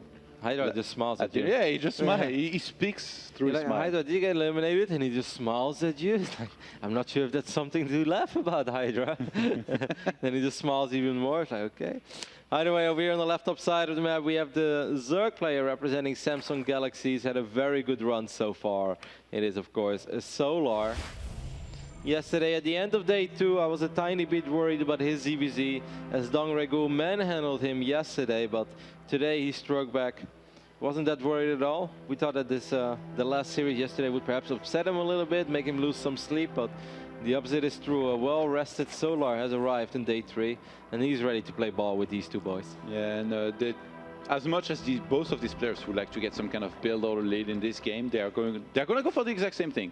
If you look at the production tab, it's exactly identical, so they should most likely both be starting speed at the same time, and in which case things will go differently from that time where, you know, you can either start making links or get more drones. And so far, in every game I've said I would like to see more drones, and in every game one of the players made links. Do you think it's time finally to see some more drones? I mean, you always see a few links regardless, but yeah. Of course, there's a big difference between making 8 to 12 links or making 24 to 28 links. Like that has a massive impact on your economy. You can't just get away with stuff like that. King Sejong Station is a pretty hard map to surprise your opponent, though. I wouldn't be surprised if both of them just make a few links, get that defensive Baneling Nest, and then go up to layer, and then, you know, start going up to around 50-something links and then get their roaches out. So I think, Johan, you might get the macro game that you've been craving for this game. A massive impact, man. I feel like it's impossible to avoid that word. I actually thought if I could rename myself once upon a time, I would like probably just rename myself to like Protoss or Player or something like that, and just make it like impossible for anybody to catch you. And over here we have the left, and over here on the left top side of the map we have Player. No Name actually was kind of like that, you know, the Russian player with the ID No Name. Every time you said his name, it was like, well, No Name. Why are the casters being so negative? No, that's his name. Stop hating on the poor Russian dude. Like, no, he's a No Name. Yeah, we know by now. Baneling Nest is going down for our Red Zerg. Impact in the actually behind this middle line. Very often you see them drop the Baneling Nest on the low ground. Both of them confirmed the gas timing, right? Pretty sure, yeah. Solar did, and I believe Impact did as well, so they know exactly where they're at, but Baneling Nest in the back here. There used to be a time where I was convinced this was going to be for aggression, but now it's just that somebody explained me once that you just want to hide it. It doesn't necessarily mean you're going to be aggressive. You just want to have it out there. You're not going to use it for a wall at your natural with the Queen and the Hatch. Interesting second extracted though, and the Zerglings are already started up, and I have the feeling that it's going to be a few more, especially because he's mining gas right now. Solar is not mining all that much gas yet, and Solar, Johan, so far, okay, he's going to start his... This is really identical to the game we saw in Overgrowth between Impact and Hydra, and I have the feeling that Impact is going to try to bailing boss Solar over here on the top side of the map. 20 more links on the way. How many is he going to have? He's going to have like over 30 links, and he's of course going to have to morph quite a few of them into bane links as well. Maybe the first 4 when he sent those because they're the standard 4 links that you get, I guess, in the mid game. So since they take a long time to get across the map and then morph, maybe he's going to put them outside of the range of an overlord, morph them. Yeah, that's what he's doing. He's morphing the 4 initial one, and he's sending more in support. He's going to morph even more now, up to 12. Solar definitely knows that this is coming, but it's still going to be a very tricky hold. However, this is one of the better maps to wall off. What you want to do is you want to put one queen forward and then the other queen a little bit behind it. Make sure that they don't hug each other. He's getting more spines. He's getting roaches as well. He's going to need all of them. There's so many banelings. I would go for the bane. I would go for the evolution chamber. I think that would have been a much better choice. He does splash on one of the additional queens though. A few drones are going to help out as well. The Zerglings stream in, but there is a spine crawler. A couple of roaches are about to pop as well. I think Solar might be okay. He needs to re-establish his wall though. Yeah, he needs to make sure he doesn't lose too many drones here. The roaches are coming back into the mid, but there's still a lot of links there. He's ahead by 6 walkers right now. Needs to make sure he doesn't lose more. Oh man, that move with the drones was pretty cool. Excellent drone stacking there. Still plenty of speedlings in the main base of Solar. Impact has done some damage, but I feel like he needs to do more. Man, behind his Impact, he's transitioning. He's getting the Rotorn. He's getting a bunch of drones. Was the damage enough? I guess if they're down to the same walker count, it's okay. And keep in mind, Impact already has speed. Whereas for Solar, I feel like it's probably never going to start since he's going into roaches. So that's also a thing that later on could help him. So maybe the damage was enough. I mean, Solar does have quite a few roaches that he can put on some fake aggression with, and that might force Impact to make a few units in a game where Impact would rather make drones. As we can see that Impact, the Axiom Zerg, is also starting a few roaches on his side of the map. There is one big advantage for Solar, and that is that +1 missile attacks is about to finish off. Oh yeah, that's going to help out a lot. And he's already on 2 evos, so he's going to be able to keep on upgrading. Lair will finish earlier for Impact, he's going to have a later third, unless he can manage to snipe this one, but I just don't see it happening. You have to be careful. If these Zerglings run in, if he puts 2 Zerglings in the main base and morphs them into banelings, that could be very tricky. There are still these roaches on the other side of the map for Solar, but they went a little too fancy. He forced a lot of units out of Impact. He's doing it. Oh man.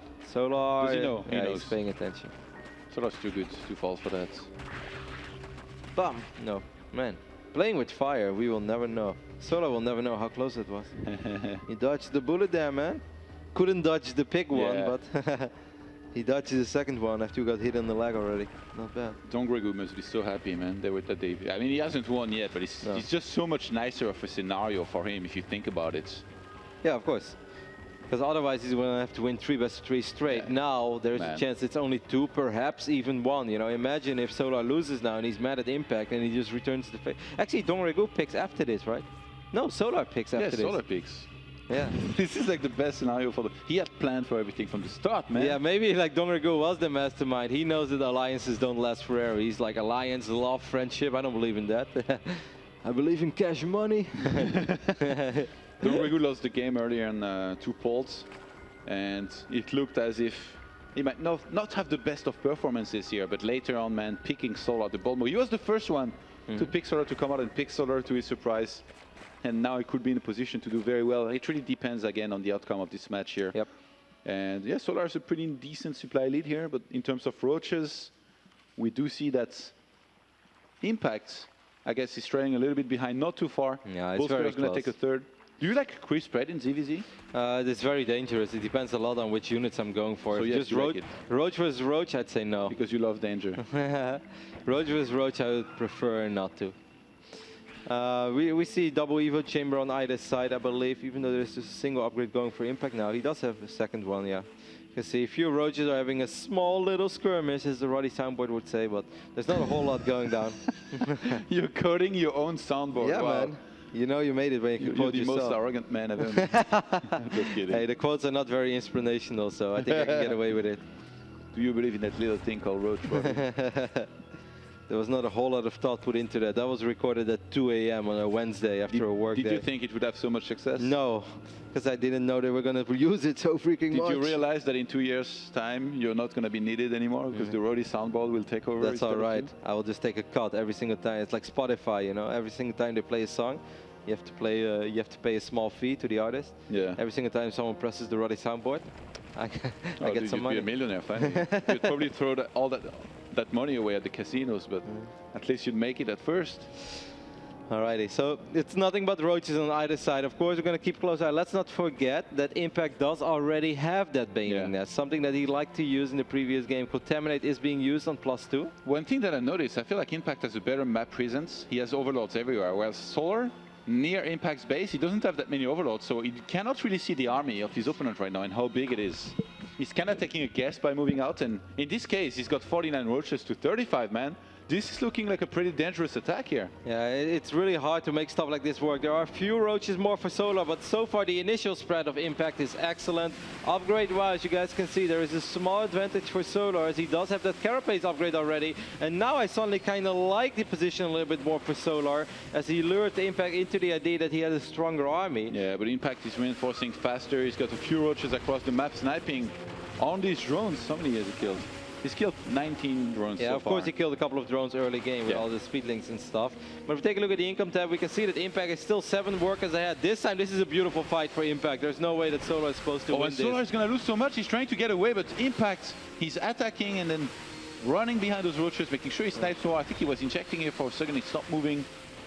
He's chasing quite far though. I would have loved to see him just defend his base, but he's still picking up a couple of roaches. If we take a look at the units lost resource tab, 40 and 41 roaches lost throughout this game. Well, Johan, I guess we can say that it's pretty even. And the upgrades, the additional upgrades here are going to start for Impact. He's still 1 upgrade behind in terms of attack. He has speed though. I feel like if he gets a good roach lead, which he has never had so far, he can just make mass links and maybe power through. But against a Solar who always seems to be ahead on supply, man. He's almost 20 supply ahead right now. Yeah, but it's difficult. He's going for the same thing with the Banelings. Yep. Its Banelings are okay, but if your opponent knows that it's coming, let's not forget that Hydra had his roaches very, very clumped up and he didn't really react properly to the Banelings. Solar was watching that series. He was eating his Korean barbecue, spicy pork. He was working on it. and he picked over and he's like, Banelings, all right, noted. He goes back to eating spicy pork again. But he knows. Oh, the concave, I'm not sure it's good. I don't think it's good for Impact here. A lot of roaches are stuck inside. Solar moves back a little bit. And the concave wars, man. And there's still an upgrade advantage right now for Solar. In the near future, Impact will have his second armor upgrade, but right now he doesn't have it. It's a really funny little dance on either side, but both players are just trying to find the best engagement. And both these guys so experienced, they know what they can and cannot get away with, and where they can and cannot fight. Oh man, the roach count 56 to 57. This is ridiculous how well matched these guys are. There are a couple of roaches in the main base, actually being very annoying. Those Sunland Claw roaches. Man, this is actually a really intense micro the roaches in the main. Yep. I think they might be starting to do a lot of damage. Oh, okay, no, he followed them some more in the natural. Impact needs overseers everywhere. I don't think he has them everywhere, though. Okay, so Impact now is winning this fight, but at the same time, he's taking some damage in his natural. He took a little bit of damage in his main base. We're going to take a look at the roach casualty count. All right, it's still even. Man, there is fighting everywhere. Even Funka, his brain will explode here. But Impact has survived for his 2-2 upgrades to finish up, and this is extremely important. He's going to sandwich this army as well on the left side of the map, or at least he's going to intercept it before it arrived at third base. Man, Impact's army looks so scary, even though he's behind on supply the whole time. I don't think, he's still down 14 supply. What are you doing, Solar? Okay, he's just queuing up all the roaches at home. I totally like Impact's position though, because he does have that full armor upgrade advantage. He's not using Burrow though. A lot of those roaches are injured, and I know how you feel. I know, I'm OCD about that. Like I love a roach. I believe in a thing called roach, but only if they're healthy. Like I don't roll with sick roaches. So Impact is going to engage on top of this army of Solar. He has the upgrade advantage. Will he be able to make the difference? You guys can see there's a lot. Keep in mind, Solar has one more base in the middle of the map, on which I believe he's injecting, so he's getting more roaches out at the time. Finally, he's starting to pull a little bit ahead in terms of roaches. But not all of his roaches are here, of course. So it's, oh my God, he just produced 23 roaches at once. I mean, Impact right now tracing 50 supply. They're still so even when it comes to the roach loss count, but Impact did lose quite a few drones through all that harassment. As well, 17 drones have gone down for Impact, and most of his economic damage was done very early. He's down 11 workers. This is the phase in the game where Impact just kind of needs to hang in there a little bit longer. Is he? Oh, he's going to do the trick. He's going to have 215 supply of roach. Yeah, let's do it. 212. It's beautiful. Oh man, this The only thing that's scarier... that much money too, and he had more drones too, so he's going to replenish his economy faster anyway. Yep.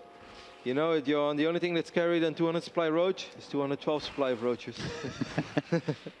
He's still down when it comes to the upgrade though. Impact is adding a few banelings, but all these extra roaches are actually going to help for Solar.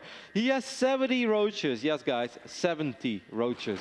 That's 140 supply in pure Oh, that's roach. always a good position here, I feel, for Solar, because so many of those roaches of Impact are not attacking. He's trying to fix it a little bit. The only way he would really be able to fix it is to get in there. The banelings come in! No, the roach split is okay, but roaches are a little fatter than marines are, so it's a lot harder to actually split. And suddenly the roach count is a lot more even again. Of course, there is still that armor upgrade advantage. Yeah. Impact has more roaches, but if you look at the production tab, I think Solar is about to raise the stakes. Yep, and he's going to pick off a couple of these roaches as well that were left. They lost their cuddle. No. Where did my roach friends go? Impact is never using burrow, man. I know. Doesn't believe in healthcare. He's still so young, you know, when you're young you always feel good. You think it's all okay, you can do whatever you want to your body. Then you reach your mid-20s and you're like, mid-20s, man. I shouldn't have gone that hard last night. Only 2 banelings with this, but 53 roaches now for Impact, 64 for Solar, who's looking to try and finish the game. He's going to go up the ramp, though. I love this position from Impact. Even he still has the upgrade advantage, and I feel like he had a better position. He may have been down a few roaches. A lot of additional roaches are on the way, of course, on either side. Few more happy banelings are rolling in. Is finishing. Carpace just finished for Solar, but he had already lost most of his roaches. He's replenishing with 37 more, whereas Impact is getting 10 more, but the thing is, he's going to get chased down. Now the roach count, all of a sudden, 36 for Solar. Man, it's always going up. Yeah. The roach per minute, man, in this game is ridiculous. Every single fight, you take a look at the end of the fight, you're like, well, Solar lost quite a bit there. Nope, he's still at 185 supply. Just pretty insane macro. And that 4th base in the end, yes, Solar was down in upgrades, but he was also mining up that base all the time. And it looked like running up that ramp was not a good idea. However, I guess if you have that many roaches, and above all, you have that many reinforcements, I guess everything is a good idea. You know, Solar, he actually had a whole bunch of gas saved up here, and he was going to transition into Infestor. So even if this hadn't worked, like, I mean, the only way he was going to lose here is if he took the worst fight ever, like maybe if he walked on top of like the sickest baneling bomb, lost a lot of roaches, and then got counterattacked. But even then, being up 1 more base, 1 more hatchery, he was always able to replenish faster. He had more drones, and I mean, even if Impact had somehow made something happen, as long as Solar could have reached Infestors, he would have done well in this game. So very solid first game. Even though it was very even in terms of roach counts, Solar was most of the time in control, I guess you could say. Yeah, the Infestors are so good against banelings because, of course, banelings do clump up. So Solar saw already in that first fight, hey, I saw you made quite a few banelings. All right, well, I'm going to get some Infestors just in case. But in the end, he didn't even need it. What he did need was that beastly Zerg Roach macro of his. Because boy, oh boy, do we see a lot of roaches being produced in the last game. You love it. Yeah, I'm kind of digging it. Either way, it's going to be serious, super serious business now for Axiom's Impact, who is a red Zerg player, spawning on the left bottom side of Overgrowth. Impact right now 1 map loss away from being eliminated off the Red Bull Battlegrounds. Yeah, remember guys, if Solar wins here, we are going to see DongRaeGu take on Solar and have to beat him twice, where Solar would just need to win once to be our champion here and to qualify for Washington. And Solar, our blue Zerg spawning on the right top side of the map. That's us. Hey guys, how you doing? We like to lean over when we cast these games. Solar is the blue Zerg spawning on the right top side, representing Samsung Galaxy. If he wins this, he also only has to win a single best of 3 more. He's basically going to play against DongRaeGu in the tournament final, where he is from the winner bracket and DongRaeGu came from the loser bracket. That's went too far. No, that's basically what it is. Just kidding. You know what it is. You know what it is. I don't know. I never make the finals anymore. Kind of forgot. Anyway, it's a 9-pool opening. Now, 9 pools, what are you hoping for? You're hoping to play against the Hedge first. However, what has Impact done? Impact, going for pool first here is definitely going to have a good chance to possibly hold this. I feel like unless you really mess up, you're going to be ahead. So it could be the equalizer he needs here to maybe come back in this series and take a life off Solar, possibly in the third game. Expert analysis there, Johan. Impact should be in a very okay position to deal with this. It's always tricky. Of course, they're going to be Zerglings in a much quicker phase in the game than you normally would like them to see. You flatter me, Roddy. No, it's true. Impact, if he plays his hand right, you know, worst case scenario, he ends up losing the hatchery, but then he really won't lose any drones. And other worst case scenarios that he fights a little too early and that he loses a few drones, but then he still has the hatchery. There's not really like a terrible outcome for Impact, you know, unless I would suddenly like remove Impact from his PC, I would sit behind it and I will still die. But Impact, knowing how good he is, he should be able to deal with this and keep his hatchery alive. You don't give yourself enough credit, Roddy. Oh, I know my Zergling skills. I give myself too much credit. Do you like that he's attacking the hatch here, or do you think he should go in the main? Well, it's risky, like, and I like that Impact is not gonna, you know, he's not gonna take the defensive route out. He could have just let that hatch take a lot of damage in and lose it, but he's gonna pull the drones trying to save his hatchery. It's a little more risky. I don't like that he's fighting this far away. Yeah, I really like that what Solar did, by the way. He attacked the links when he knew he was outnumbering his opponents, and then as soon as those drones started attacking and really reinforcing those links, he pulled back. So he traded very well in terms of hit points, but now maybe he might be engaging a little bit too early, or not. Good micro on either side.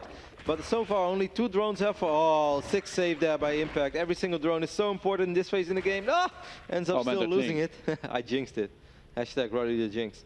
So now what's interesting as well is that there is a Speedlink follow-up for Solar. Solar got okay work done there. Not fantastic, but he did get a bunch of drones. Like we see, he killed 3 drones. A lot of mining time was lost. He killed a couple of Zerglings. It is really important for Impact that he identifies soon. Hey, my opponent, well, he's probably going to identify that very easily. What do you do here as Solar? You only make links, I guess, until maybe you have around 300 meters. Then you start a natural, or what? I think he's still going to get his natural as soon as possible because he will outproduce the amount of links he could potentially produce on one base without floating minerals. So you will always take this expand, but he's still going to try to follow this up with a crazy speedling attack. And Impact just has to pick up on this. He has to understand that, hey, Solar, like, I think that, you know, even if you're... Actually, I don't think Impact's going to be home before speed finishes. No, but I think he will. 30 seconds is enough. But what he needs, Jon, is a wall. Without a wall, I think it's going to be extremely difficult, unless he's going to put the queens on the ramp. But then I feel he needs to reposition his spine crawler. Then the spine has to be closer to here. Because Solar is going to go all out, I think, on Zergling production.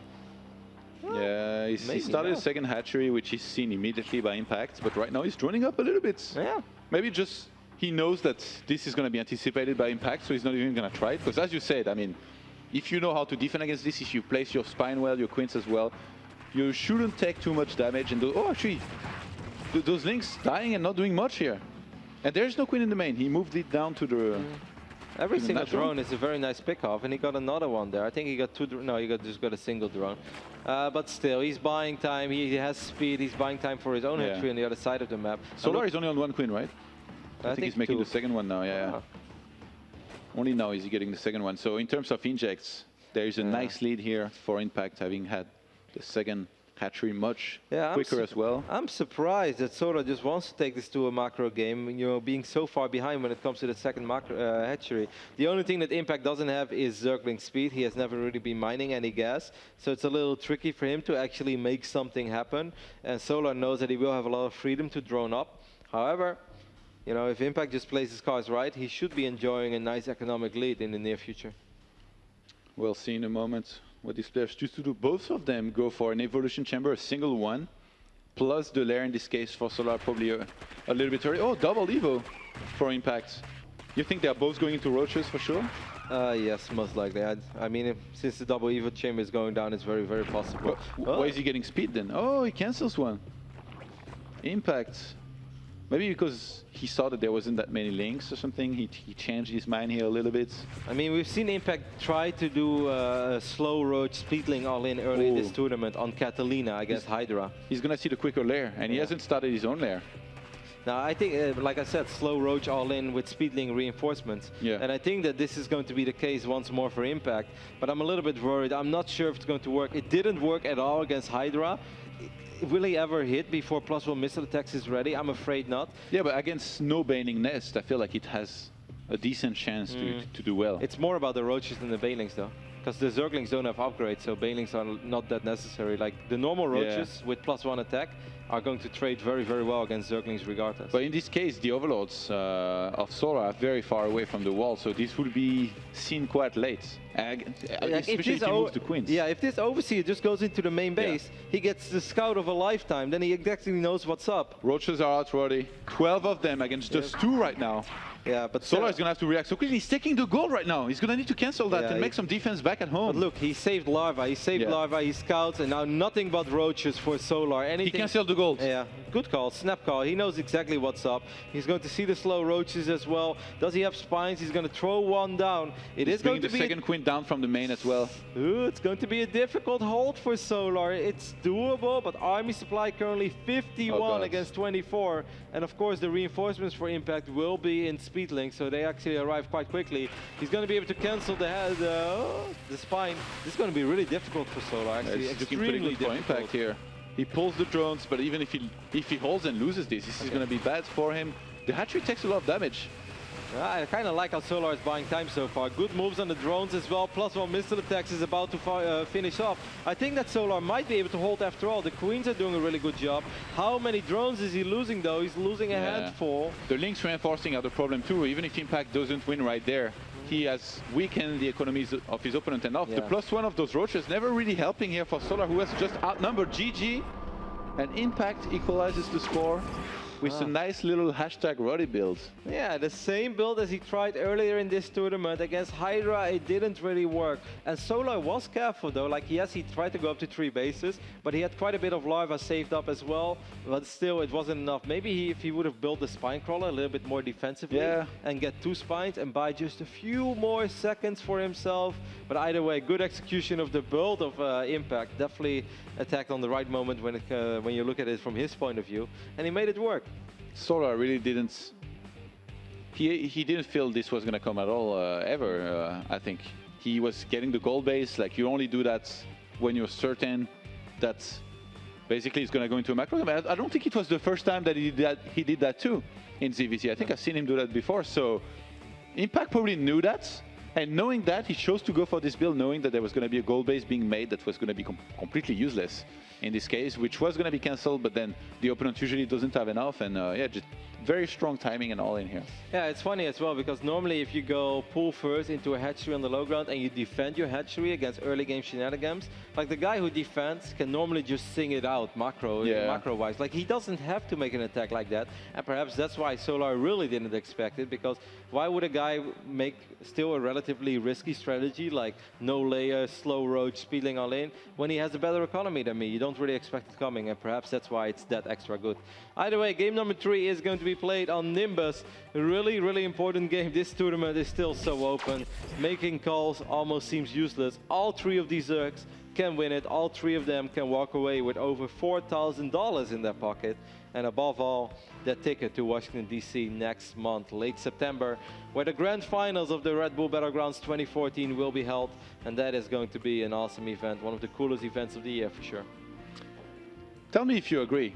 Solar, if you don't trick him in the mid game, if you don't do a lot of damage right there and there, if you're going to, I guess, from between mid to late game, I feel like he never loses in ZVZ or like just in most matchups in general. I try to, you know, find all kinds of reasoning and all kinds of logic behind the results this weekend so far, Johan, and explain their playstyles, but I fail because it's all over the board. Everybody's beating everybody, and even Solar was the one in the best of 3 that he lost against DongRaeGu. He was the one trying to make stuff happen. It's not like DongRaeGu cheesed him. Like, no, DongRaeGu yesterday just looked rock solid and played a very straight up macro style. Either way, a lot is happening, so I want to introduce the players over here on the left top side of the map. Axiom Impact. Yeah, he has definitely shown us a small tendency to a couple of those aggressive builds. And over here in the right bottom side of the map, well, if we talk about aggressive, it's a cheesy opening.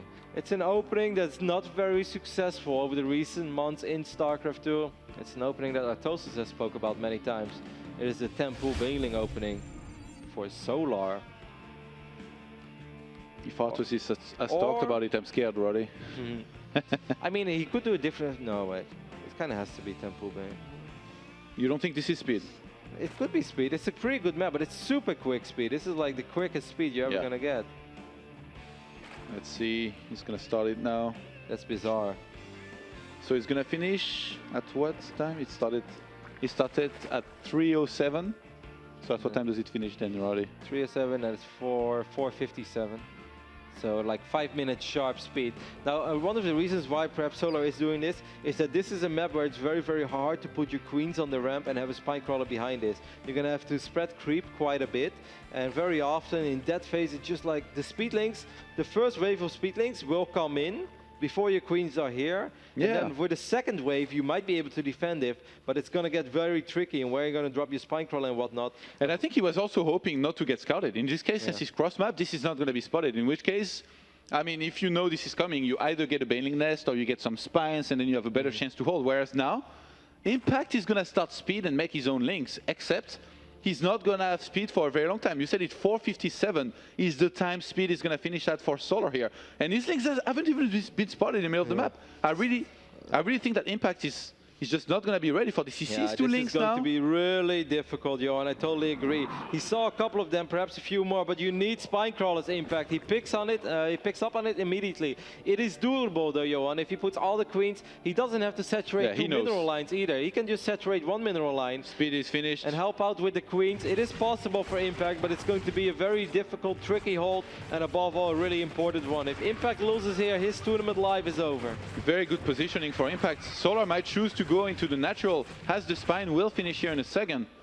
Yeah, he's not even gonna bother here. Maybe some hold position could have been good, but Impact was doing a very good job. There's a lot of drones in the natural. Impact, how could you let this happen here? Yeah, he didn't bring them in the main. I know, I was a little bit shocked by that. I really expected him to transfer those 4 or 5 drones to the main, because with the queens and the spine, he was able to defend one mineral line. Oh, he's gonna try to defend at the ramp here, bringing the spine and the 2 queens. He felt he had to save the natural, but now the surround is there for Solar.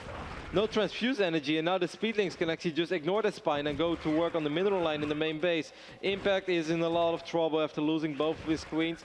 He's even in workers, but okay, he does have speed now as well. Can he save the hatch though, Johan? I mean, I think he might actually. I think he's going to save it. I think, oh, actually, those links buying some time here. I mean, like, Solar can just target this hatch even if there is a lot of links, and as long as he trades, I mean, the situation will be reset. Look at the production tab. 10 links on the way for both. Impact saving it until now, though. He's got some great link production on his natural. He's behind on drones, though. Yeah. Oh, he's behind. Actually, he's ahead by 1 drone. Wow, what a hold. I think he has actually stabilized during all this. He has saved his natural. Don't ask how. Only 250 HP left. He is up a drone. The only thing he lost were the queens. That is a little bit unfortunate. But he restarts one now. And he has way more Zerglings as well, so he can still force out a couple of units on the other side of the map from Solar. There is no spine for Solar, who's still mining gas. They're getting a Baneling Nest. He's not going to finish on time before this attack hits. He chooses to fight with his Zerglings in the middle of the map. He has enough right now, but the reinforcements... for Solar, because he was actually down in links as well. There were like 25 links on the map for Impact. Solar only had 15. is so explosive. But I think Impact has successfully done it. The Baneling Nest is about to finish up. More and more and more Zerglings. Will Zerglings be able to enter? It would be so massive for Impact to get a scout off. Impact, this Overlord should be checking here. You want to see what's going on. Yeah. Are you surprised that Impact it looks like he's going all in. He's not running up. Even though he's on double hatch, he's making only links. He made his own Baneling Nest. I think he might just all in. It's because you said this has been such an explosive game, and it's super scary to drone up in explosive games. Maybe upon seeing there is no natural, though. He could just drone up, play defensive, and be in a good position. No, he can drone up. Solar's gonna all in him, man. How are you gonna? He's gonna Baneling. He's gonna Zergling Baneling. If the Impact drones up now... if you're the defensor and you have a queen, you can have less, even in terms of Banelings and defend, I think. And in this case, Impact is always engaging so early. In this case, he's trying to cancel the Banelings. He got 1 or 2. Like, Impact knows, as long as he survives, he has that second hatchery to fall back on. So that is the most important thing. Making drones right now would be very risky. A couple of Banelings will fit. Oh, that's not a good start of your 3 Banelings up for Solar. Not a single one for Impact. But he does have queens, Johan. Oh man, those queens. Look Plus at the spine behind. Yeah, because there's no creep. Oh, the Banelings cannot attack. Oh, cannot detonate. Transfuse, no transfuse. Yeah, 1 is available. Actually, good job there by Impact. Oh my god, so many links are dying here for Solar. This is looking pretty bad. Impact looks like he's He might be able to hold, but there is finally Banelings getting in. They detonate before reaching the spine, and the Lynx are still alive for Impact. Impact should be all right with his double hatchery. He should be able to produce plenty of Zerglings, and he still has that spine crawler to fall back on as well. Has to be careful that he doesn't trade bad against the Banelings, but Impact knows as long as he hangs there just a tiny bit longer, eventually his second hatchery on should make the difference. And I think that Axiom's Impact is doing it. Ow, that was a painful Baneling. Oh man, DongRaeGu is probably the happiest guy right now. Yeah, DongRaeGu is like, yeah. And now as soon as his best tree finishes, DongRaeGu is like, hey, Solar, he picked you, man. You gonna let him get away with that? That would be hilarious. Like we go to a player shot. Solar is giving a massage to Solar. He's like talking to him softly in his ear. DongRaeGu is like, hey man, DongRaeGu, he's just got lucky, Solar. You got him, Tiger. You got him. Well, Impact is really hanging in there like a champ. He did a phenomenal hurt early on. It was really difficult, especially after losing these drones. And he's still not out of the woods yet. We've seen crazier things happen in ZVZ. He's running up a little bit. Yep. How many queens? He's getting 2 more queens right now.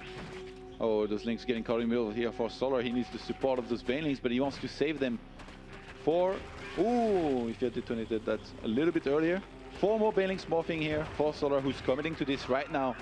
Impact knows. He has the queens of the ramp. I think this is a final attempt here. This time he can put the spine even a tiny bit closer if he wants to. I would really love to see him reposition the spine to here. But, you know, with double hatch, you're just not supposed to die to this anymore. He has the queens, he has the hatcheries. He's down quite a bit in Zerglings. Oh, if he does the same as before, though, the Banelings are not going to be able to get in there.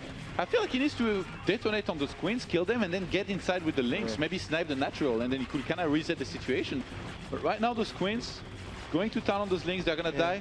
I don't really understand it either. I think what he's afraid of, I actually have no explanation for it. Is that there's Banelings maybe in the main? So if he sacrifices his own, there would be only Zerglings for him against Banelings, and that's not a good scenario. Yeah, that's a good call. And also that he's afraid that he uses a few. Well, the queen will fall, but eventually, you know, the spine and the queen should be good enough. Double hatch production is still running. Oh, if Solar can pick up 1 more queen, these 2 Zerglings are like, take out the hatch with those 2 Zerglings. Work that's on what the he hatch. Did it? Like just circle around, ring around the rosy. Did it? Play a Mario tune. I mean, 14 drones against 27 drones of Impact. It's looking pretty bad here for Solar. GG is going to be called. And Impact survives and wins. All the players now have a single life in this tournament. And this is sudden death, Roddy. It's so bizarre. Every single time, even with the way... what? What? So uncalled for. All right, that's it. I'm done. Seriously, guys? Like, what did I do? Why is it always so fun to pick on me? Wait, I have a question. Yeah. Could you, though? He would probably still beat me. Accepted it a long time ago. Man, I tried to do some serious analysis and I just lost it. Thank you, guys. Roddy, give us some analysis. Come on. I think I just want to say that I think it's really funny that every single time these really aggressive early game openings just don't seem to work out. Every single time the player who opens up aggressively, it seems to backfire. These guys are just playing ZVZ at a very high level that they don't die. Yes, you know, you get put on the verge and it's hard to defend, but they just don't die. They hang in there, whether it's Solar or Impact or DongRaeGu, they don't die against those early game builds. What time is it, Roddy? I think if I was DongRaeGu, I'd be like, hey, Solar.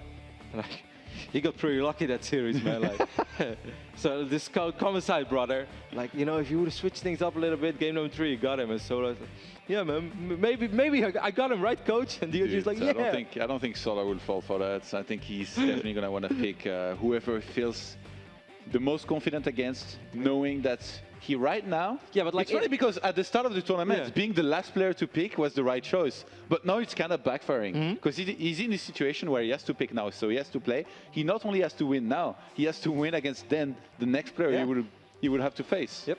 And also, let's not forget, if Solar picks DongRaeGu now, you could say that it's a small sign of weakness. You know, because like now he's not returning the favor. Impact just challenged him, put him on the spot. Impact won. And if you now go out of your way and you go against DongRaeGu first, I mean, like, yeah, it's definitely, man, the tables have turned. This has been such a crazy twist of event. I don't even know how to look at it anymore. But what I think is going to happen, I think that Solar has no choice other than challenging Impact now because he can't show weakness, man. It's like the guy in the gym again. He has to beat both anyway. Yeah. So I guess he could pick the one he feels most confident about, so that even he gains even if more he's eliminated, he gets $100. But we've said it. I don't think they care too much about $100 right now. All of these players, they are thinking about Washington, and you know, Impact. Yeah, and $3,000. Yeah, I really felt like, for me, Impact was the underdog out of those three players. But with this series, he's proved otherwise. Yeah.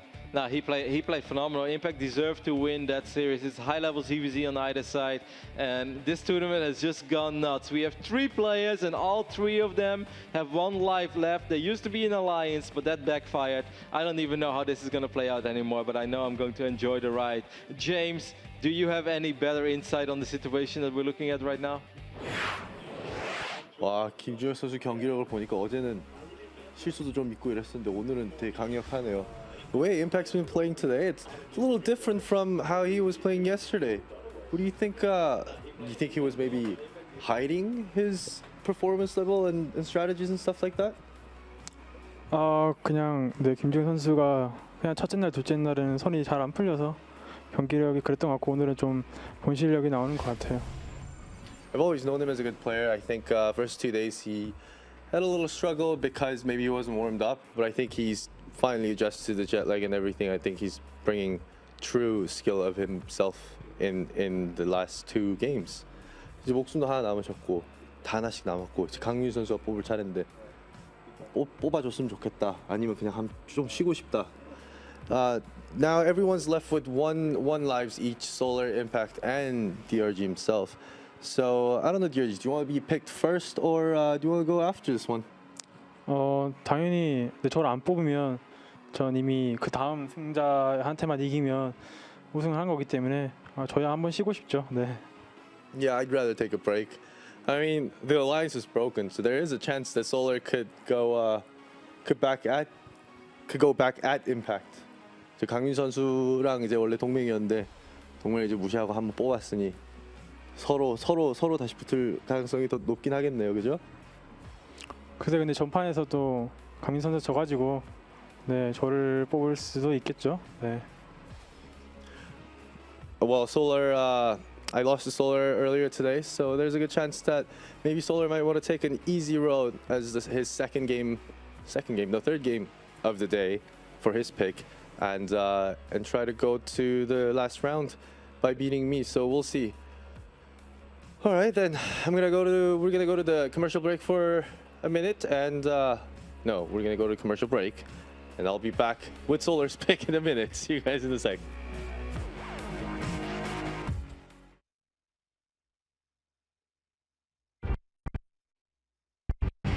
My life is about trying to do the best that I can.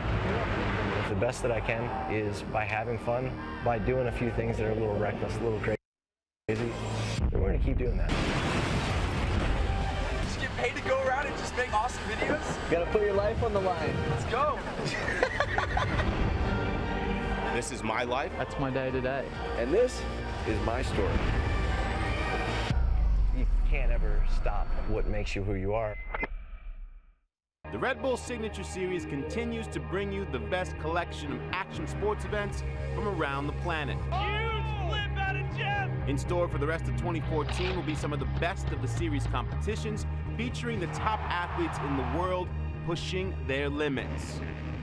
In Rampage, freeride mountain biking's elite return to the picturesque landscape of Virgin, Utah, in some of the most brutal conditions ever navigated on 2 wheels. Red Bull Rampage is just the pinnacle of freeride mountain biking. And the winter slopes of Whistler become the summer home to Joyride, the slopestyle event of the year. The course where every single feature is incredibly trickable, and there's close to a dozen of these features. BMX's top stars face a new unparalleled dirt course with jumps over 30 feet in height at Dreamline near Asheville, North Carolina. There's some big hits out there, and if you do come off, it's going to hurt, but with bigger jumps comes bigger risk and bigger reward. Enduro riders from over 30 nations head to Sibiu, Romania for an event known as Romania. It is the world's hardest and harshest enduro rally. We're just finishing is an honor. From Southern California, we bring you the evolution of Supercross with straight rhythm. There are no turns on this track, just 3/4 of a mile of straight up wide open racing, allowing these riders to prove who is the very best when it comes to head-to-head technical racing. The world's elite big wave surfers descend upon the cold, intimidating, and often dangerous surf spot of Northern California, known as Mavericks, for the Body Glove Mavericks Invitational. These top surfers will put it all on the line against massive and powerful surf. 13 of the most innovative competitions fused into one epic experience. Watch the Red Bull Signature Series all year long on NBC.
Your moment beyond the ordinary.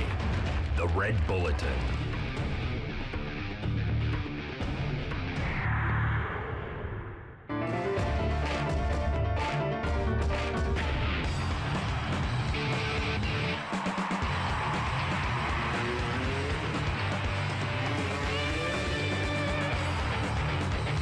The Red Bulletin, as magazine, app, or e-edition.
Welcome back, everybody, to Battlegrounds Global Day 3 Challenge Series, where things are getting more and more fun, Nate.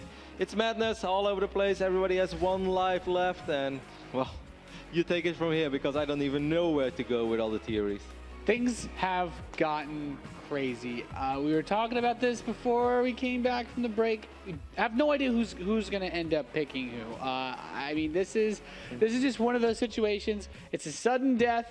3 players left, each with 1 life. If you lose a series, that's it, and then suddenly it becomes 1 best of 3 to determine everything. And like Johan already said, in the earlier stages of the tournament, it was always pleasant to play a little bit later during the day, because then you were not in the spotlight, you didn't just play, people didn't think they could take advantage of you, because A, you look weak, or B, you look exhausted, or C, you're already down a life.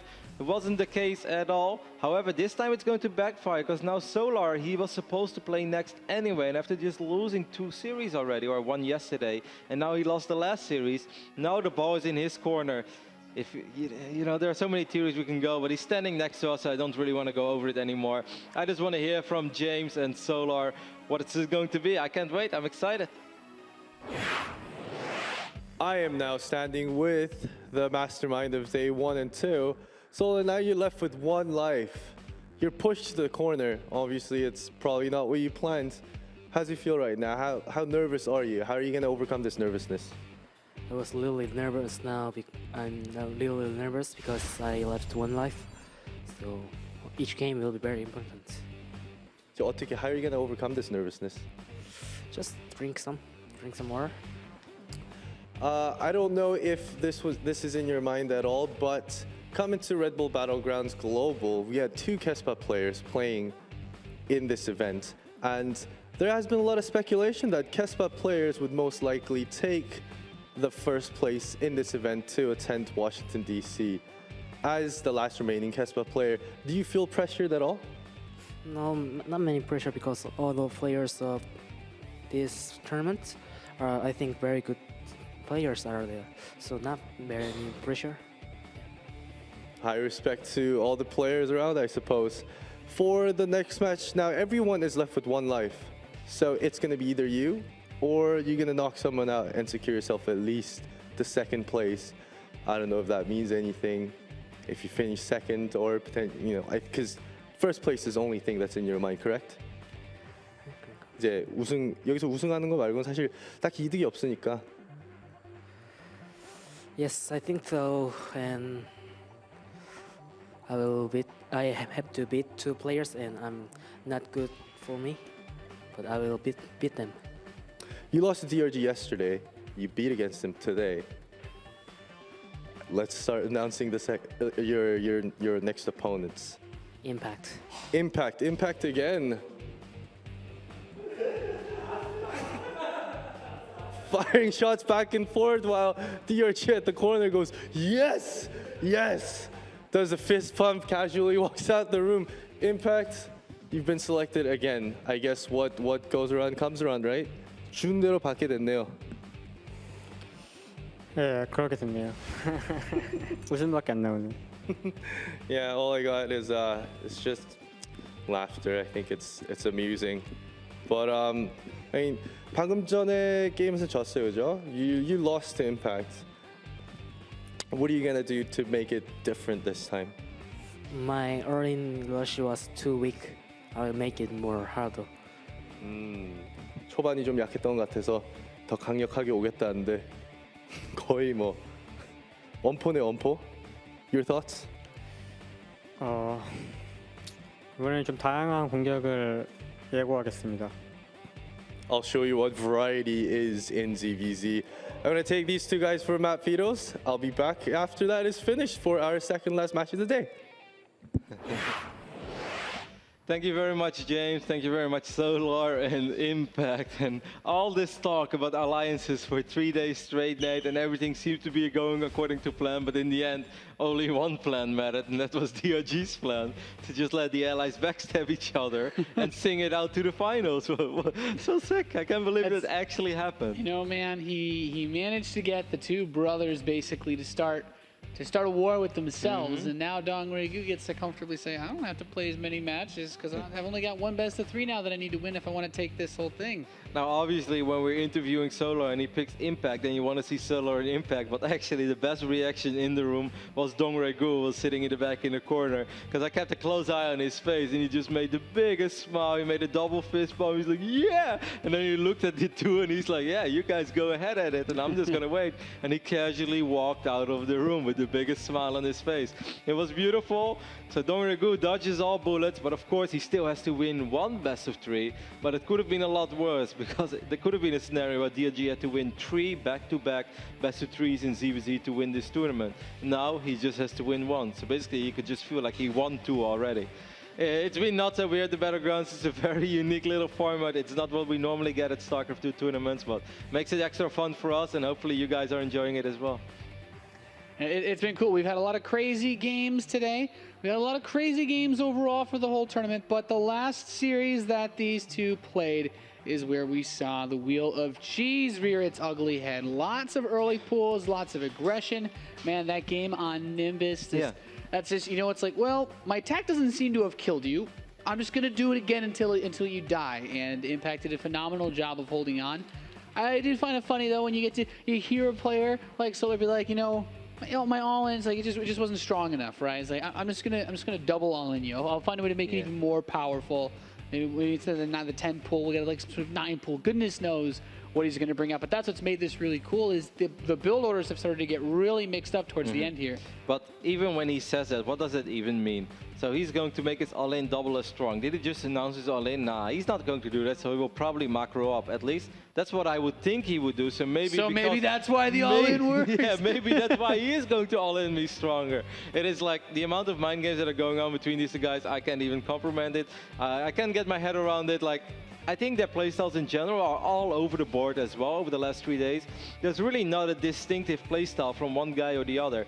Every now and then you cast a tournament, and after a couple of series, you don't even need the name tags anymore because you can really identify, like, okay, this is clearly, you know, player X or player Y because he likes to do this, always puts his observers there, always puts, you know, gets the 2nd and 3rd gateway over there, or likes to get, like, always the same openings. These last few days, these Zerg players, their openings, their strategies, their build orders, their tech switches have been all over the board. Even their map choices, as now suddenly we're opening up on Foxtrot Labs. Well, why not, Nate? I'm okay with it. I think these guys don't even know what they got themselves into. One of the most heavily vetoed maps, man. Yep. Is where we're going to start off this second to last series. And it's crazy, absolute craziness. The winner of this match plays versus DongRaeGu in the final series of the Battlegrounds Global. But it's time for the Alliance to finally reach its end. One of these two guys has to be eliminated from the tournament in this best of 3, and the player who initiated the first pick against his friend is our red Zerg in the top left from Team Axiom. He is Impact.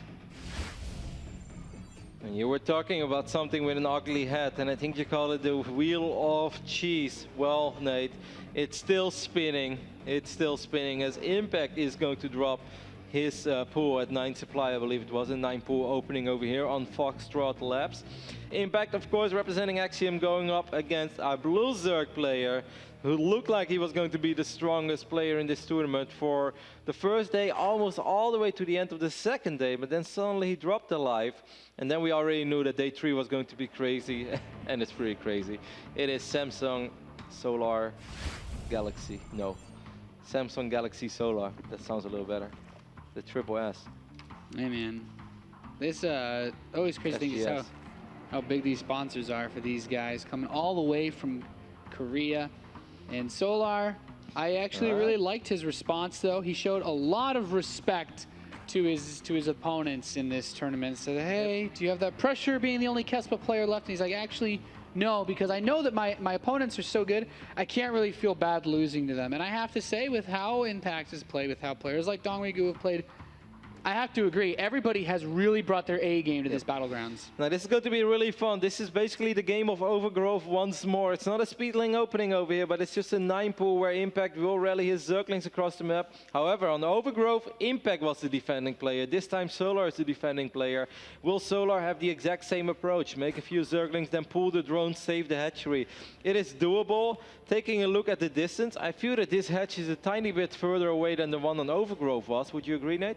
Yeah, it's a little bit further away than on Overgrowth, that's for sure. So that if the drones have to get pulled, it's going to take them a little bit longer to get there, but also get back. Yeah. I love when I really like, though, I think it's as a Zerg player, when you do this early kind of pull openings, especially if your opponent doesn't go hatch first, trying to kill this hatchery is always such a big score, because oftentimes you expand behind it. But I'm not getting that impression from Impact. He wants to hold the drones out as long as possible so that his follow-up aggression can do even more, because I believe he's taking the gas behind And he has 2 more Zerglings coming in as well. I like how Impact has been avoiding the fight so far. Yes, he has to fight more Zerglings, but he was making more Zerglings as well. And I think this initial engagement went okay-ish for him.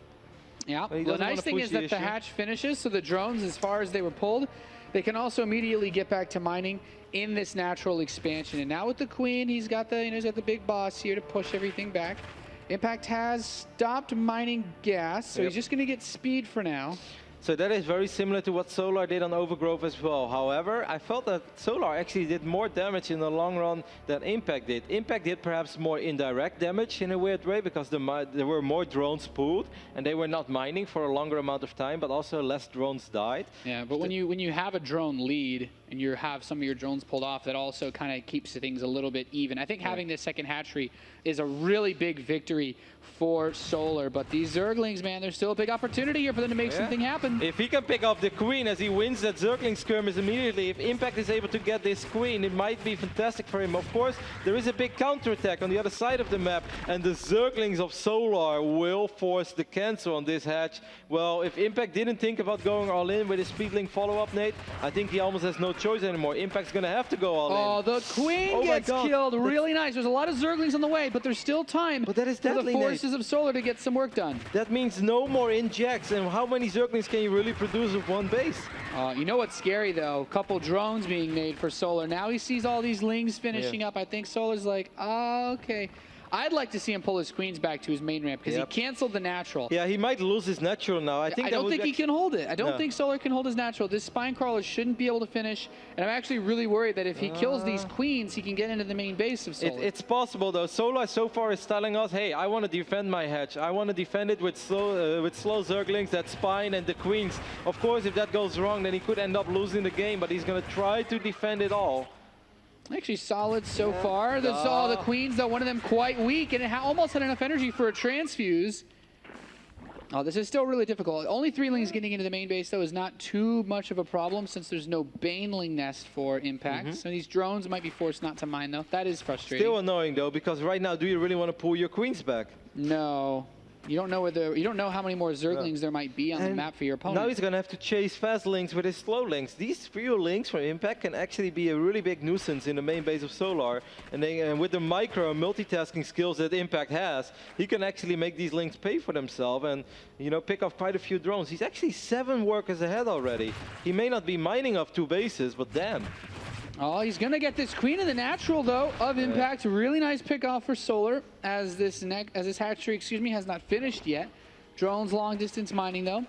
And this game situation has just gotten crazy. There's more Zerglings on the way for Impact. What's the total worker count? 4 drones are about to finish up for Solar. I mean, Impact, oops, sorry guys. Impact was still ahead in drones for the longest amount of time. Of course, he was not opportunely mining, as he was oversaturating his main base a little bit. But still, having all these drones is nice, and it seems like it is going to be a pretty big Speedling follow-up. Well, he has 12 right now. That's an amount that could be annoying to deal with. Oh, with the Spine on... Oh my god. These Queens need to get... Okay, I guess that's good enough. Yeah, I do actually like this play, since there's no Banelings. If he can use the wall, he can try to hold back the lings with just his Queens, since he doesn't want to build Zerglings himself. He wants to get Roaches out. It's so tense. These Zerg players, all 3 that are left, are all so evenly matched. Look at the production tab now. After that crazy opening early game that we had, Layer, exactly identical. Roach Warren, almost identical. Evolution Chamber, almost identical. It is bizarre how crazy, how different their openings was. And then we now look at a phase in the game where you could say it's pretty damn even. There was a small worker lead for Solar, but then if you look at the production tab, plenty of drones on the way for Impact. So even that is going to be even. Everything is even at this point. It's actually kind of nuts. Really just gives you such a good display of how evenly matched these players are. I think it's what, just an extra drone or two is the only thing that I could see for Solar that he's got. Yeah, and then of course Impact does already have speed. Now it doesn't make a massive difference in a Roach War, speed for the Zerglings I should say, but it's always nice because you know you can do a few things with it. He could perhaps later on try to produce a couple of them and snipe a potential third hatchery if the Roaches are out of position. So, you know, it's something to hang on to. Yeah.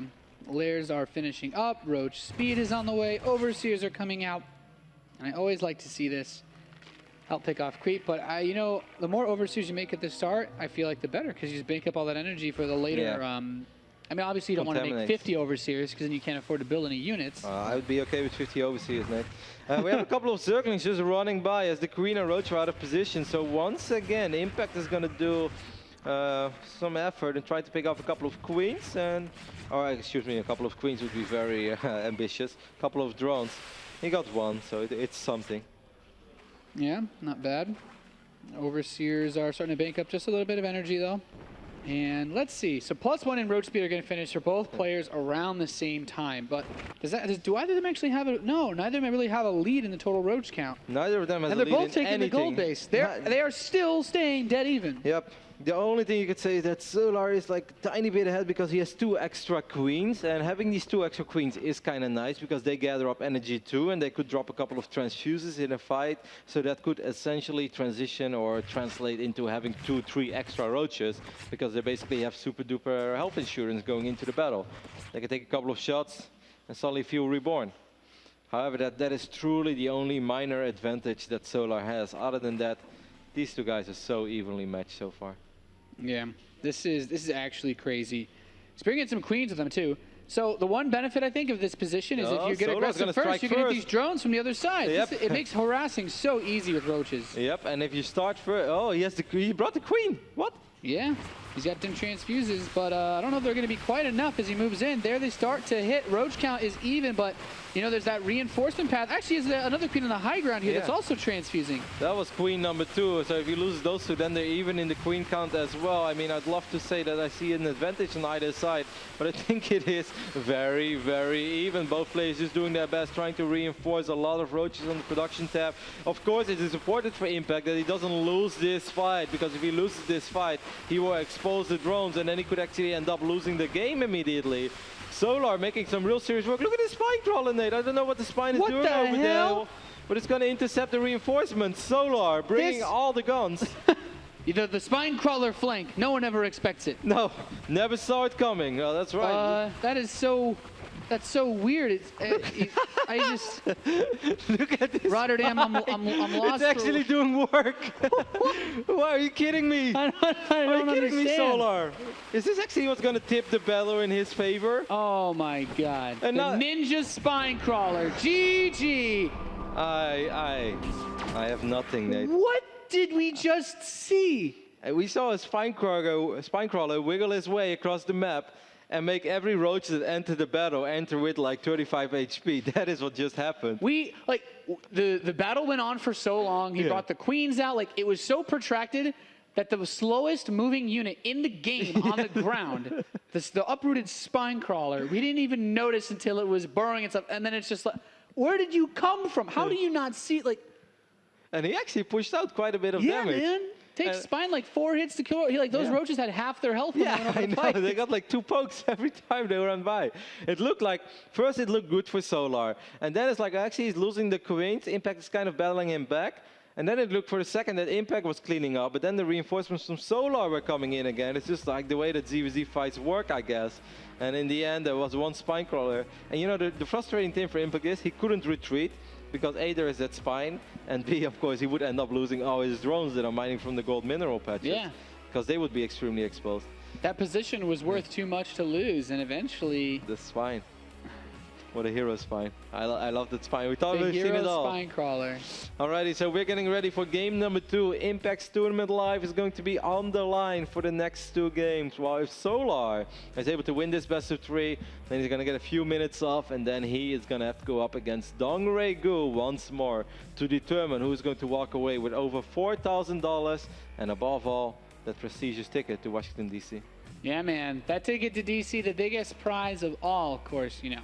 Couple $1,000 is certainly nothing too not too bad, you know. It's like, oh man, now this money's gonna weigh me down on my flight back home. Yeah. It's like, God, all I really wanted was the ticket to DC. It's like, yeah, I should just go to Vegas. It's like exactly. Yeah, that's like, you know what?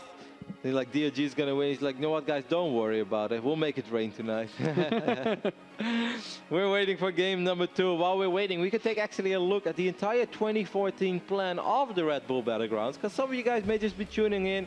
You hear that this is the final day of Red Bull, but there is a lot of action coming in your way from StarCraft 2. We're not done yet for the years, so if we can just show a graphic real quick of the entire 2014 plan, we guys can tell you what is going on, as we are currently already more than halfway through for the 2014 series. Ain't that right, Nate? Yeah, man, it's been crazy. So many good players qualified. Parting, SOS, Scarlet, Bomber, and Trap. Of course, we know that the winner of the next series of the day is going to be the 6th player that does qualify. And I'm really excited for this because, man, we have 2 more opportunities after this. Of course, the online qualifier will be taking place next week, starting on August 14th. So it's already about to start up again. Yeah. And I guess that won't be live, of course, as it's the online portion. But then we've got Battlegrounds Detroit. I mean, it's still a live broadcast. Yeah. We'll be bringing you the games. Yeah, we'll be live. When we stand here, we're actually here. That's true. Well, I don't know how we haven't researched the hologram technology to have us here yet. That would actually save me a lot of gas. A lot of travel time. Yeah. I have driven like 8,500 miles in the last 2 months. We need some warping. Yes, I would dig some warping, especially past the 10 East and the 10 West. No good during the week. However, it's a weekend, so it was all good. Either way, we can hop into game number 2. But of course, why we showed you that graphic is to show you guys once more, when we talk about DC, that is going to be the grand final. I can guarantee you already, that is going to be one of the coolest events of the year. And I also feel the same about Intel Extreme Masters Toronto that's coming up soon and stuff like that. But I really think DC, Nate, DC is awesome. And the winner of this tournament today is going to DC and Impact. The wheel of cheese keeps spinning, Rotterdam. What's your favorite kind of cheese? We have a local supermarket called Super de Boer, and they have their own branded cheese in Holland, and that cheese is so good. Like, you Americans always think about like Gouda, or however you say. How do you say it? Gouda. Yeah, it's Gouda, by the way, but that aside. You guys think that's good, but this local Dutch supermarket, Nate, that's what it's all about. Either way, Impact brings out the 9 pool over here on the left side of merry-go-round with his tournament live on the line, going up against Solar, our Blue Zerg, representing Samsung Galaxy.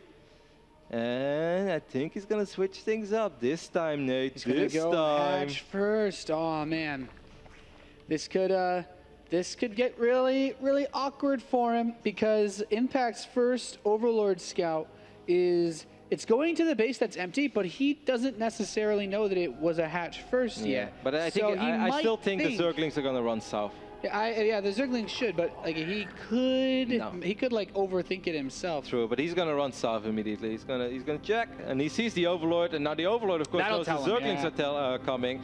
Spawning pool is on the way for Solar, so his pool was not like super late. He didn't build any drones until the pool started. But he's gonna. So it was 15 hatch, 14 pool. Yeah. Solar's been doing that all tournament long. 15 hatch, 14 pool, economic opening, but safety. It's like a little bit of risk with safe. It's like skydiving with a very solid parachute. Yeah, well, it's like skydiving with 2 parachutes, just to make sure. Yeah, exactly. That's what I would do. Good analogy there, Nate. Skydiving with a double parachute. However, it's still risky. It could still go wrong. If they both open, goodness knows what happens. So there are a couple of Zerglings working on this hatch on the low ground. Impact knows, ooh, that was a relatively quick pull. I'm just going to I'm just gonna go for save. I'm gonna go for the guaranteed damage. I'm gonna work on the hatch. But He's Solar gonna try lets to it save the finish. hatch. This could go really badly for Solar. Or really good. Yeah, he needs it, but all the drones starting to take a lot of damage. Parachute Of course, number 1 is he's willing- dysfunctioning. Yeah, he's willing to trade a few drones, but a few of them are actually getting super low on hit points. I don't know if he can use these to tank anymore. The hatch is so low. Such an important fight on either side now. I think you can fight Impact. I feel you have so many more Zerglings than your opponent has. Yeah, this is actually a really big victory for Solar if he can hold on to this hatchery, because that queen, he also really needs the production for the queens. Yep. And he didn't even lose that many drones. He Look lost at this 3 drones. speed follow-up again for Impact. 3 drones is not a whole lot to lose. Of course, Impact is slightly ahead in the work. For the extra production that you get, it's totally worth it for Solar. Yep. What a sick call to trying to defend the pool or the hatch on the low ground, despite going hatch first. And These Zerglings might actually try to snipe the hatch. Yeah, that's a good. 2 queens. I'm not sure. I don't think he can afford it. I think Look at this wall. Oh, the body block. Body block, baby. He's got him locked in. Yep. It's actually a really sick defense right there. Those Zerglings those line run by. blockers definitely don't play for the Jets, Nate. No. These 2 Lings running in. Wants to get just a little bit of information. Solar's like, what are you doing, Impact? What is going on? It's a massive scout. It's Will a the really, wheel of really cheese big scout. ever stop turning? And he says no.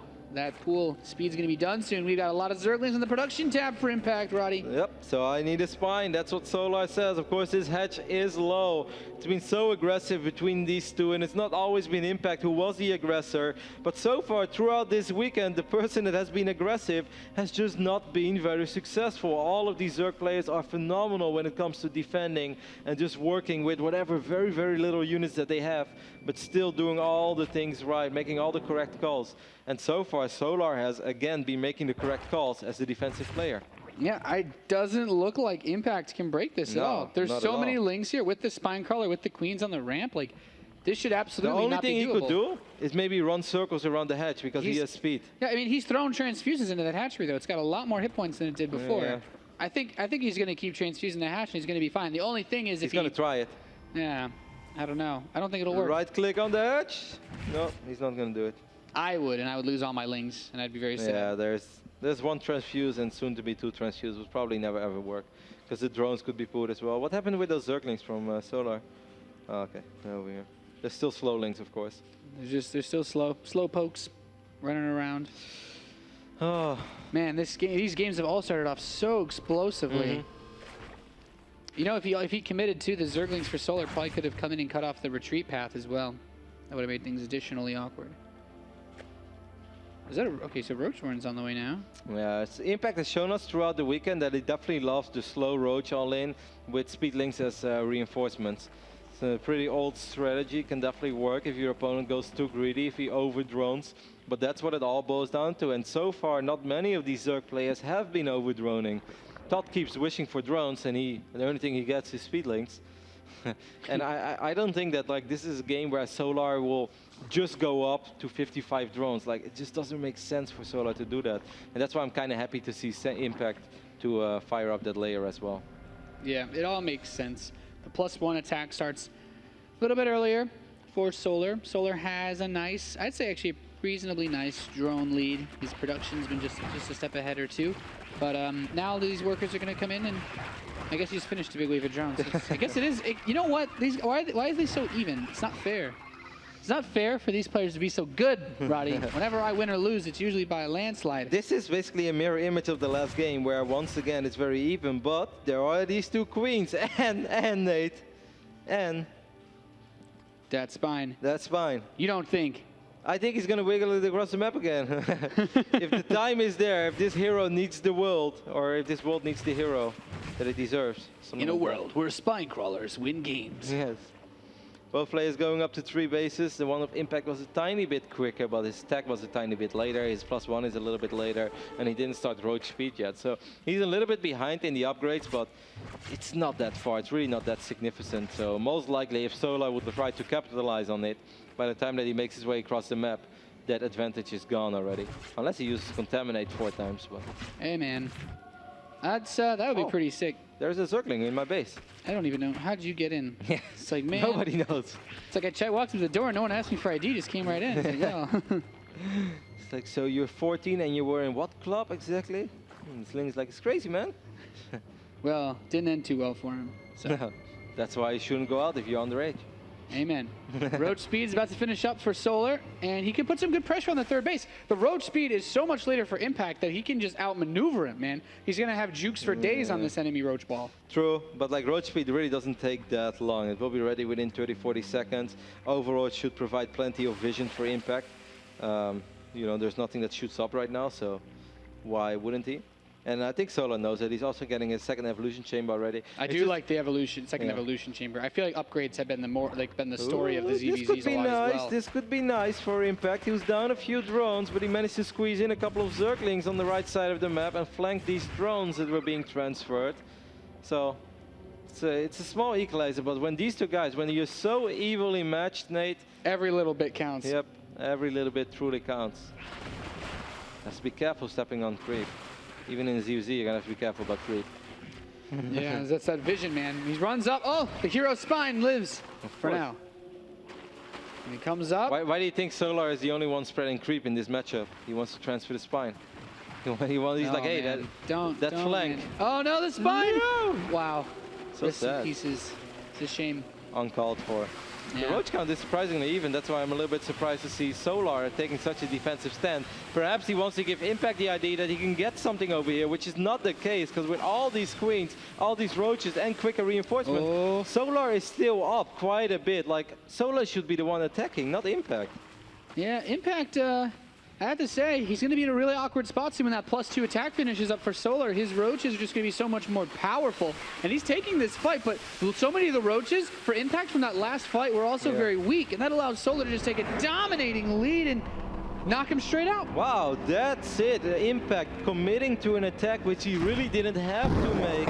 But that does mean that it is going to be the end for our Axioms Zerg player. The opening didn't pay for itself. He came close, but phenomenal early game micro by Solar.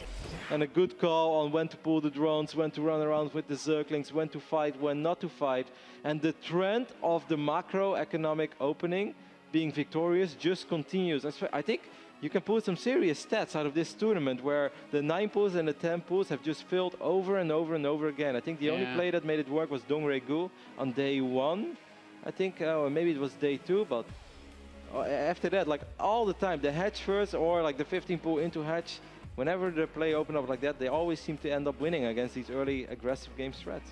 Yeah, you make a really good point. It's very important in Zerg versus Zerg. When you up against a hatch first like that and you open with the 9 pool, you open with a 10 pool, you open with any fast pool, when I watch a player that does it and does it right and has a lot of success with it, I look at players like Scarlet. And Scarlet, almost 100% of the time, if you go for a fast hatch against her and she 9 or 10 pulls you, she will cancel your hatchery. She will get it always. She's not going to run links into your main base to check what's going on now until she's forced to cancel. And I think even Impact moving 3, like he moved 3 or so of his links up really early on. It just, like, if you fight the drones, they have like a 1 extra set of hit points. They're going to kill your Zerglings if you actually get close enough to them to fight. So just cancel the hatchery. Like, that's such a big deal, but it seems like so many players have just been a little bit greedy with their aggression. Exactly, like you should just settle for that instead of like trying to see what else is going on. These Zerg players are so cool. They know when a hatch was first or when it was a pool before hatch because there are not that many options. So if you see the amount of HP on the hatchery, you should just, like Scarlet always does, all right, I'm going to get this hatch, and I'm completely okay with getting nothing but this hatchery. Because by the time that I kill your hatch, mine hatch on the other side of the map is already starting, and my second base will still eventually be quicker than yours while having the same amount of drones. The thing is, if you look at it from the perspective of, like, if you kill the hatchery, what changes about the way that game started? First of all, the second queen doesn't finish. That queen was very close to completing when the hatchery was very low in health. Second, the drones that were pulled down to try to help defend against that, they're still not mining. They can't immediately start mining at that second hatchery, and then you can try to kill them after that. Like, yeah, okay, dance around the drones, and then see if you can pick 1 or 2 off. There's also the drone, of course, that's building the hatchery if you force to cancel or kill it.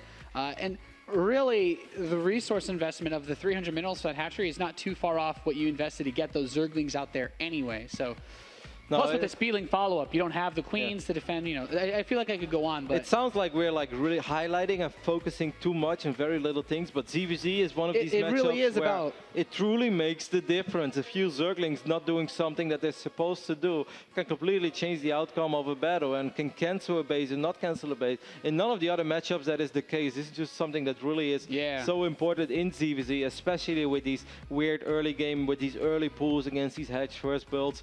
Every single little thing matters, and this time Solar was able to be on the right end of the stick, you could say. Yeah, Solar just reacted properly in Impact. You know, he really wanted to know what was going on in that main base, but I mean, like you said, good Zerg players know that it's a hatch first. How many things could he be doing? I mean, I guess the only thing that I was looking for is like maybe hopes that the spawning pool was only just going down, like so he would have more freedom. But if he went like 15 hatch and then 15 gas, then 15 pool, then maybe when you run 10 lings in, you can get some work done in the game. But like even then, it's still really difficult to do. Yeah, and then most of the time what they do is they still leave Zerglings on the low ground. They just start fighting the drones a little bit quicker in the main. But either way, we can speculate for days. The moral of the story is Samson. I keep mixing up his name. Solar, that's it. Let's just keep it at Solar. Solar advances, and he's going to go up against DongRaeGu for the third time this weekend, but not before. We're going to throw it over to James, who was watching the games in the green room. And James, what do you have to say about that crazy little tournament today? Well, lots of ZVZs. I don't play Zerg myself, so I didn't understand a lot of ZVZs. But now, you know, hearing about the players talk about the game, asking them constantly, I think I'm starting to get the hang of how to watch, how to read Zerg versus Zerg.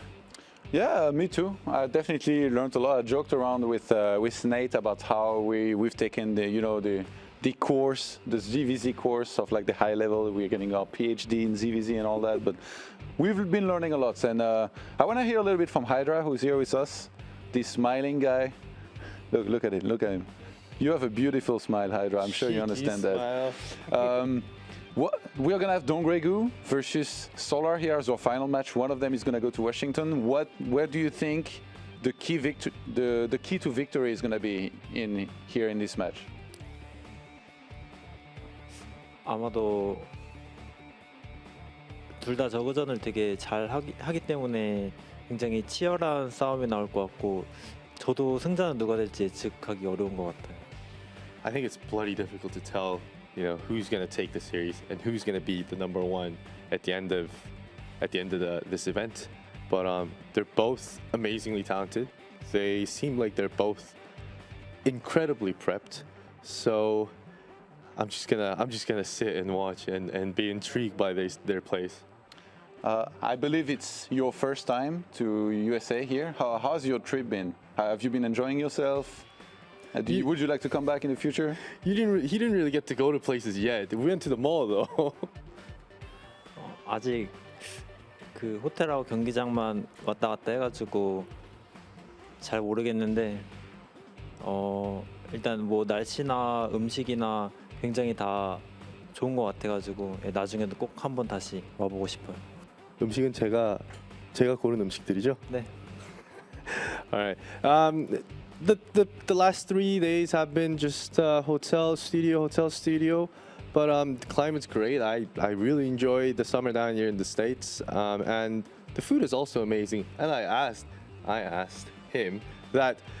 Was that amazing food because I ordered such a good food for them? And he said, of course. Well done, James.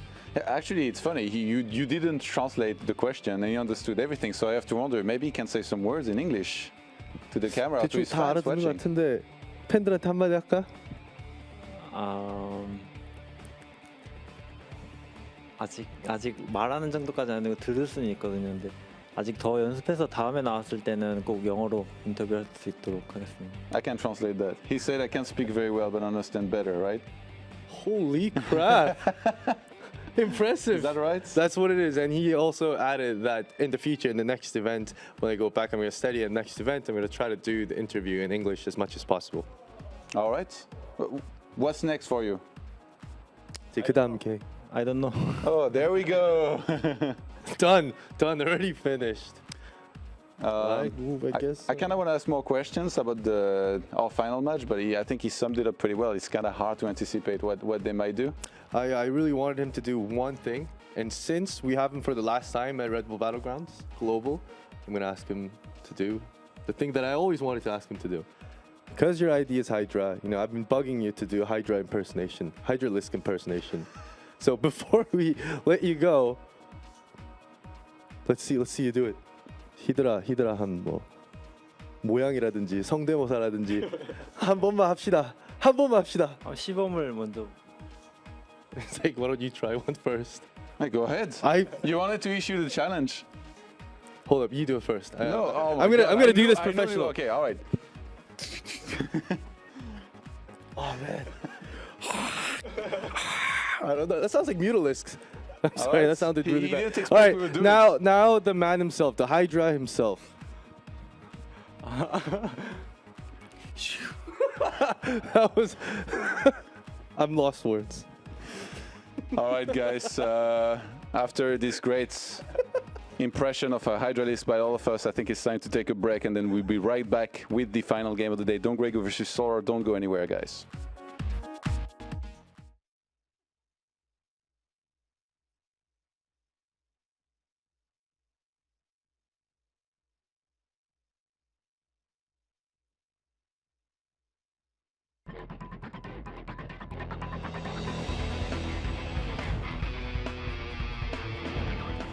Playing your favorite game and you just had one of those great gaming moments and want to share it with your friends.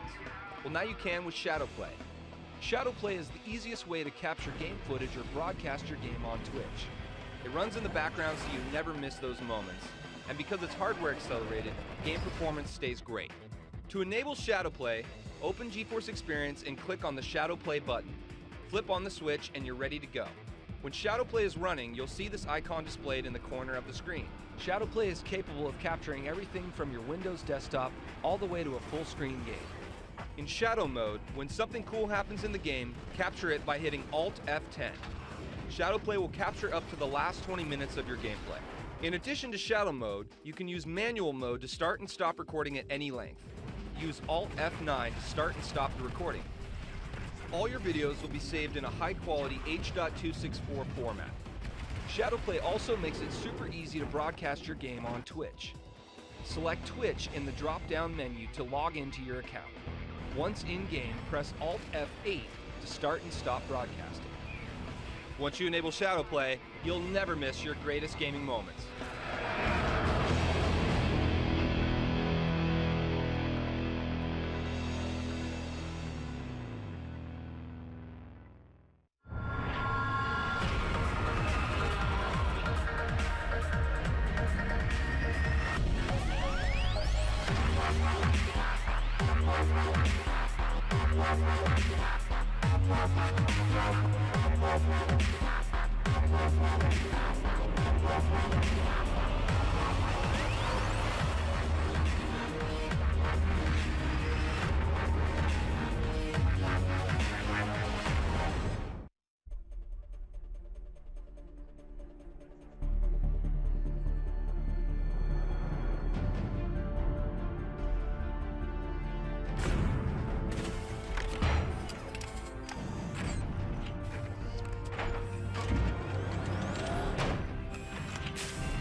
For more than 50 years, the Brown family has created some of the most iconic documentary films in adventure sports. And now, we've got a brand new story to tell.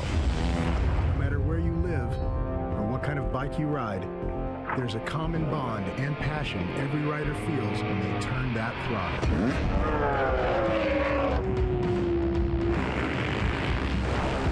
Doesn't matter if you're a big time dude or the average Joe, your love is in that bike. My only memories are racing a motorcycle. I don't remember anything else. Every time that I'm riding, if I'm not pushing it, I'm not having that much fun. If I wasn't here doing this right now, I'd be somewhere else frustrated. Hands down, in my opinion, this is the gnarliest sport in the world.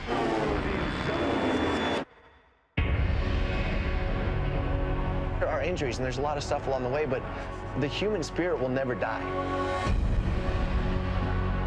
The hero in my life is a motorcycle. It's given me a passport to travel around the world and to see exotic places. Something about being a true motorcyclist. You're doing something that you love, and it creates these really good friendships and bonds. The bikes are pieces, but sometimes it feels like it has some life in it.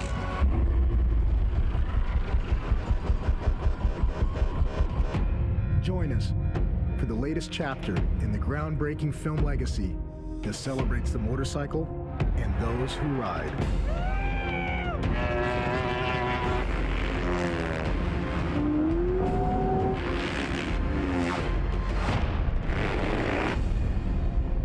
It's a disease, and once you have it, it doesn't leave your body ever.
Welcome back, ladies and gentlemen, to the Battlegrounds Global Challenge Series. I'm Nathanius, with me is Todd, and we've got one final match to determine who is going to Washington, D.C. and getting this sweet, sweet $2,400 for today's prize pool. The additional $2,400. I think whoever wins here has at least $3,700 total. Not bad of a payday, plus the qualification or the tickets for the grand finals in Washington. I feel like the first player here is going to be very, very happy. Everybody else is going to be happy, but not nearly as happy as the guy who wins. So everything's on the line here. And we just had a fun interview. We were asked to do Hydra-esque impressions. Everybody has done it. But I know I see one guy here who hasn't done it. So I think it's your turn to show us. The Hydra-esque impression is easy, man. Oh, yeah? Just that's like the sound that they make, man. You see Marines die, man, it sounds like they're getting impaled. But we have the live sheet list to look at, of course, before we get into this series. You can see just how everything went down. Of course, DongRaeGu and Solar, the two players in the final, the only guys that have a life left in this tournament. Everybody else kind of went down. You can see, of course, I guess the prize money sort of tells you how early players went out, too. Yeah, oh man, the two Terrans, of course, falling in first, and then the four Zergs facing off today. DongRaeGu and Solar, the last survivors. Are you surprised here? Honestly, not really. I picked Solar at the start of this tournament. He was my pick for this. I like DRG. I thought Hydra. I mean, partially because you get the whole Kespa thing going on, and I know he's played well in Pro League. I would have picked Hydra over DongRaeGu for a final like this, but with how DongRaeGu's played, I'm totally happy that to be wrong, because he's certainly stepped up and shown a phenomenal set of games. Honestly, I really couldn't have asked for better finals, especially with the story of how these players have gotten to this point in the bracket. Solar came from the same qualifier as DongRaeGu, I think. Yeah, so them meeting in finals here, it's pretty cool, I think. Yeah, it's pretty awesome. And before we get into the final series, of course, we're going to hear from the players. We've got James over with Solar and DongRaeGu to talk about this final series before we kick things off. Is this the return of DongRaeGu? Or will this be the first game, the first champion from Kespa on Red Bull Battlegrounds 2014? 자, 이제 캐스파 출신의 우승자 하나 나올 수도 있고, 아니면 박수호 선수의 이제 기환이 되겠네요.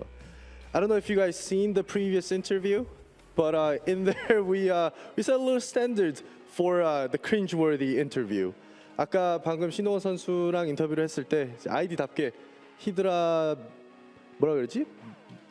묘사를 했는데 이제 마지막 경기답게 재미나게 한 번 더 끝내겠습니다. I've seen Nathanius's Hydra impersonation was fantastic, so I'm going to challenge him with one of my own to relax these guys before they have to do their own and put some thoughts behind the character they picked and the impersonations. I'm going to do one with Zergling. I thought about it during the break. I think I can do this one pretty well. All right, here he goes. All right, so that was pretty good, no? Okay, maybe not. Clap, clap, clap. All right, so tell us about the which Zerg unit is your favorite, why, and follow it up with the impersonations. 가장 좋아하는 저그 유닛은 뭔지, 그리고 왠지, 그리고 이제 묘사를 가겠습니다. 높은 신인 먼저 하겠습니다. 먼저 하죠. I like Queen because it's a really basic unit. Okay, let's hear it. Like this. weak sauce, weak. 약하네. 강력하게 보여주세요. I like Vitalisk. It is fast and fly. Yeah! All right, I think DRG wins the impersonation battle, but yeah, let's put an end to this cringeworthy stuff and get to more serious business. I'm gonna take these guys back for the last map veto of Red Bull Battlegrounds Global. We'll be back shortly. Good times here at the Battlegrounds. That was not quite what I was expecting. I can't believe DongRaeGu said, we're doing an impression of a Muta. That's not what a Muta sounds like. That's the sound of the SCVs under the Mutalist. That's the sound that you make when you want a horse to go fast. You're like, yeah. Not a Muta, man. I don't know horse riding, so you've got me beat on that one, Todd. But this match, in all seriousness, is a very important best of 3. And how crazy is it to think it's just one best of 3? Because of the way the live system works, it could have been that we would have a similar scenario to the Battlegrounds North America, where Polt went in with all 3 lives. Scarlet had to defeat him in 6 games, 3 best of 3s in order to win that title, whereas Polt would have only had to win 1. But this time, it's sudden death, just a single best of 3 to determine the winner. It's actually really crazy. Yeah, it's definitely cool what's happened here. And, you know, these players here facing off, if you think about it, right now we have Trap, Parting, Bomber, Scarlet already qualified. It's an insane cast, SOS as well, already qualified for Washington. And you could think, well, who could we add in there that would be nice to play in this tournament? And who better than DongRaeGu and Solar? I mean, they would be very high up there in the contenders to give the Protosses a run for their money, to have good matches against Bomber and all that. So I'm really happy that these two meet in finals here. Yeah.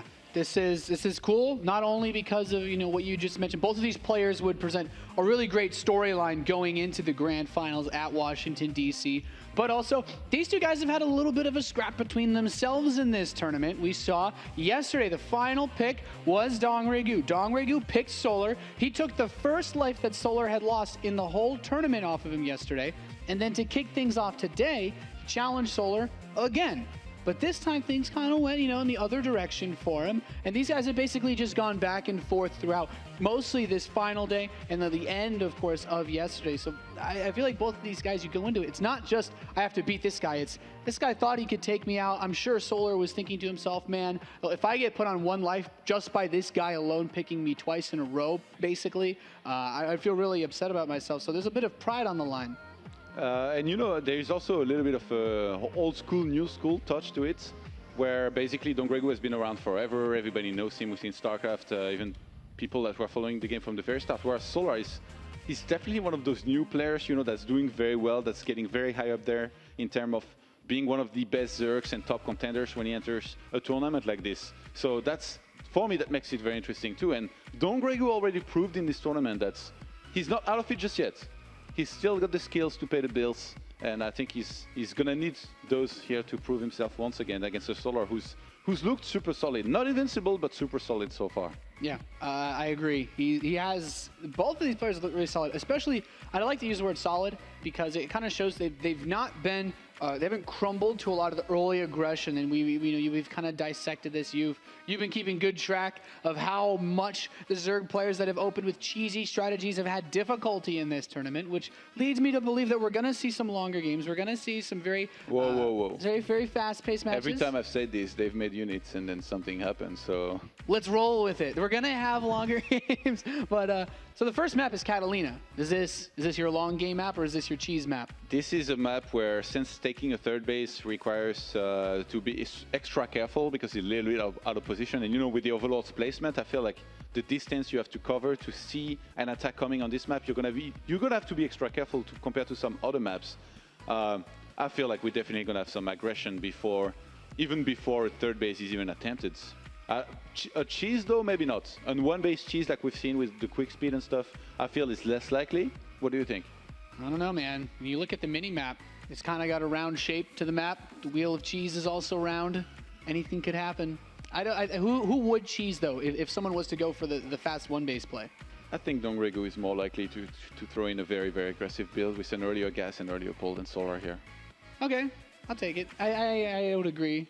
Solar he's done some aggressive plays, especially in series versus Impact, but it's so hard to call, so hard to know sometimes. But we're loaded in, guys. This is it. The first map of the final series. And of course, as I say, this is it. Hopefully everything is okay, as DongRaeGu does need a very quick pause. But Catalina, you made a really good point before we actually started to load into the game. Of course, being a map that has such an outstretched third base, definitely two-base play is good. But that also means that the strategies we might see could be ones that kind of favor the two-base play more. Solar has opened up gasless, I feel, for the majority of his ZVZs in this tournament. When he doesn't, of course, 9 or 10 pool. But he really likes to go for the 15 hatch and then straight into 14 pool, like really, really defensive two-base. I don't think we're going to see some kind of mass link that we've seen sometimes, because on this map it's so much easier to wall off the ramp. Yeah. Personally, I feel. So unless somebody opens like very aggressive and then somehow delays the second hatch, as long as you get a second hatch, like either hatch first or pull then hatch, your creep should be pushed away enough from the hatchery and towards the ramp that you should be able to make those buildings that are going to wall you off and be able to hold anything. So yeah, it's the same ramp as like on a lot of maps like Habitation Station, you know, that's very easy. Yeah. We've seen sick holds. Remember Jaedong's holds? Habitation Station was like the map of holds because of how good that ramp was in a lot of different matchups, I'd say. And Catalina, yeah, it's really not that different because as you said, the ramp is very big, and we're loaded it back in, so everything's cool. Everything's cool, guys.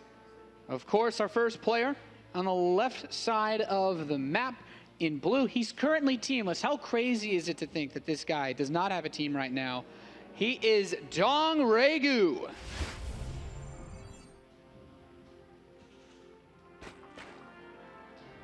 His infested Terran guy next to him. Should have been do the impression of the infested Terran, Todd. How do you even do that? I don't know. I guess just be painful, probably. In the bottom right position, we have the red Zerg player representing Samsung Galaxy. He is Solar. DongRaeGu mentioned his favorite unit being the Mutalisk. It's funny, I was actually asking him about it earlier. We were talking about ZVZ and all the roaches that are being made. So I asked him if perhaps he preferred ZVZ back when it was Mutas versus Mutas all the time, you know, before the Spore buff. Yeah. And he said, yeah, definitely. So maybe a little bit of a hint here. If given the opportunity, he might go for some kind of Muta opener. I would like to see that. Have we even seen Mutas a single time? I don't think we've seen Mutalisks at all in this whole tournament. Everybody's been sticking on roaches. The thing is, there's a lot of good ways to punish players that try to open with fast mutas. Like, you kind of need to know that you're up against someone who's playing 2-base defensive to get to Mutalisks easily, which I think in the Korean scene is one of the reasons why it's much less popular. Because I think the first time we started to see the Mutalisk builds get popular again from players like Scarlet and Violet is they said they actually saw it on the Korean server. And just to point out something that you mentioned earlier, of course, this ramp is very small. Yeah. So maybe you can afford to be defensive and try to get up to that Spire Tech on this But actually, map. I guess it's not that close to the hatchery, so a 2 more will have to be dropped pretty early. Otherwise, the wall has to be so much closer to the hatchery. And in this case, DongRaeGu already kind of getting lucky with this scout. He's able to scout Solar first, whereas Solar went the wrong way. So Solar is going to have absolutely zero info early on in this game, and the later guys as well. So the initiative is already for DongRaeGu in this game. Yeah, he hasn't really made any big changes to the way that he opens, of course. He's been playing it safe and steady, I would say, as he was in the majority of his games in this tournament. But the second Overlord Scout, it's also because of the way where it's headed to. It wants to check in front of the natural. He won't be able to check the gas in the main base, so he won't know that DongRaeGu is opening up with, I would say, about as fast of a speed as you can really get off of a hatchery first in Zerg versus Zerg. Somebody once told me that they thought that Catalina was a mix between Merry-Go-Round and Whirlwind. What do you think? You know, Merry-Go-Round, though, I think already had a difficult to defend third base, but I guess with this one being on the high ground. Yeah, and it's a 3-players map too, and the way the bases are placed as well kind of reminds me of Whirlwind, to be honest. You know, I think I could actually see that. And there's actually a really good amount of drop space in the main base. I never thought about it like that. I miss Whirlwind a lot. I'm one of those guys that love that map. We have a bunch of links on the way. If we look at the natural of Solar, he's going to get a spine now, but like I said, if he doesn't drop a creep tumor, and later on there are links coming in, he cannot wall very close to the ramp where we will need to. Like, look at his ramp right now. No, Solar's. He can, so he's going to do that. Double creep tumor here. He needs to reach that tighter part of the ramp. I actually like the double, aside from the fact that it's going to make getting a transfuse more difficult, double creep tumor is going to get this creep to spread out a little bit faster. 18 Zerglings on the way, Nate. Is it going to reach on time? Is he going to be able to start the wall off? He's going to start it now. I don't think he saw the links. He moves the links intentionally out of where that Overlord's vision. Clips just a little bit. Is he running off? He's running off, he knows. Yeah, he knows. Double Evolution Chamber, Roach Warren, the Queens are getting in position to park. Is the spine in range? The spine's not in range. That's actually a really big problem. Of course, he can hit some of these ones in the lower end, but this third Queen, I think, with the fourth Queen and these drones, Solar's doing everything he can to block this. He's even using the drones, moving them through the Queens to help get more hits off, but he breaks the Evolution Chamber. He's inside of Solar's base. Yeah, he's going to have to evacuate the main with all of the drones here. Solar is getting a lot of his own links. He needs to re-wall behind his. Quite a few more Zerglings were made by DongRaeGu, who's trying to drone up as much as he can as well. These links run around. A few more did come in. to the natural, but not really doing too much. However, these Zerglings have just been so annoying breaking through, but not really killing too many drones. 30 walkers for Solar, 25 for DongRaeGu, so I mean, even like the attack has failed. Like it's gonna be held. Definitely. Oh, Zerglings come in. The Queen isn't able to block it off though. He gets into the natural. There's still a lot of Zerglings to deal with inside of the main base, and I feel like this is starting to get where DongRaeGu really wanted it to go, because he could run into the main with these he wanted to. Good block on these drones with hold position to keep them at bay. DongRaeGu is ahead on walkers now. All of a sudden, 31 to 24. He's gonna get a Queen as well. Could kill even maybe some more drones. He's droning up like a madman right now. That's all he's making. Yeah, he's not making a single link.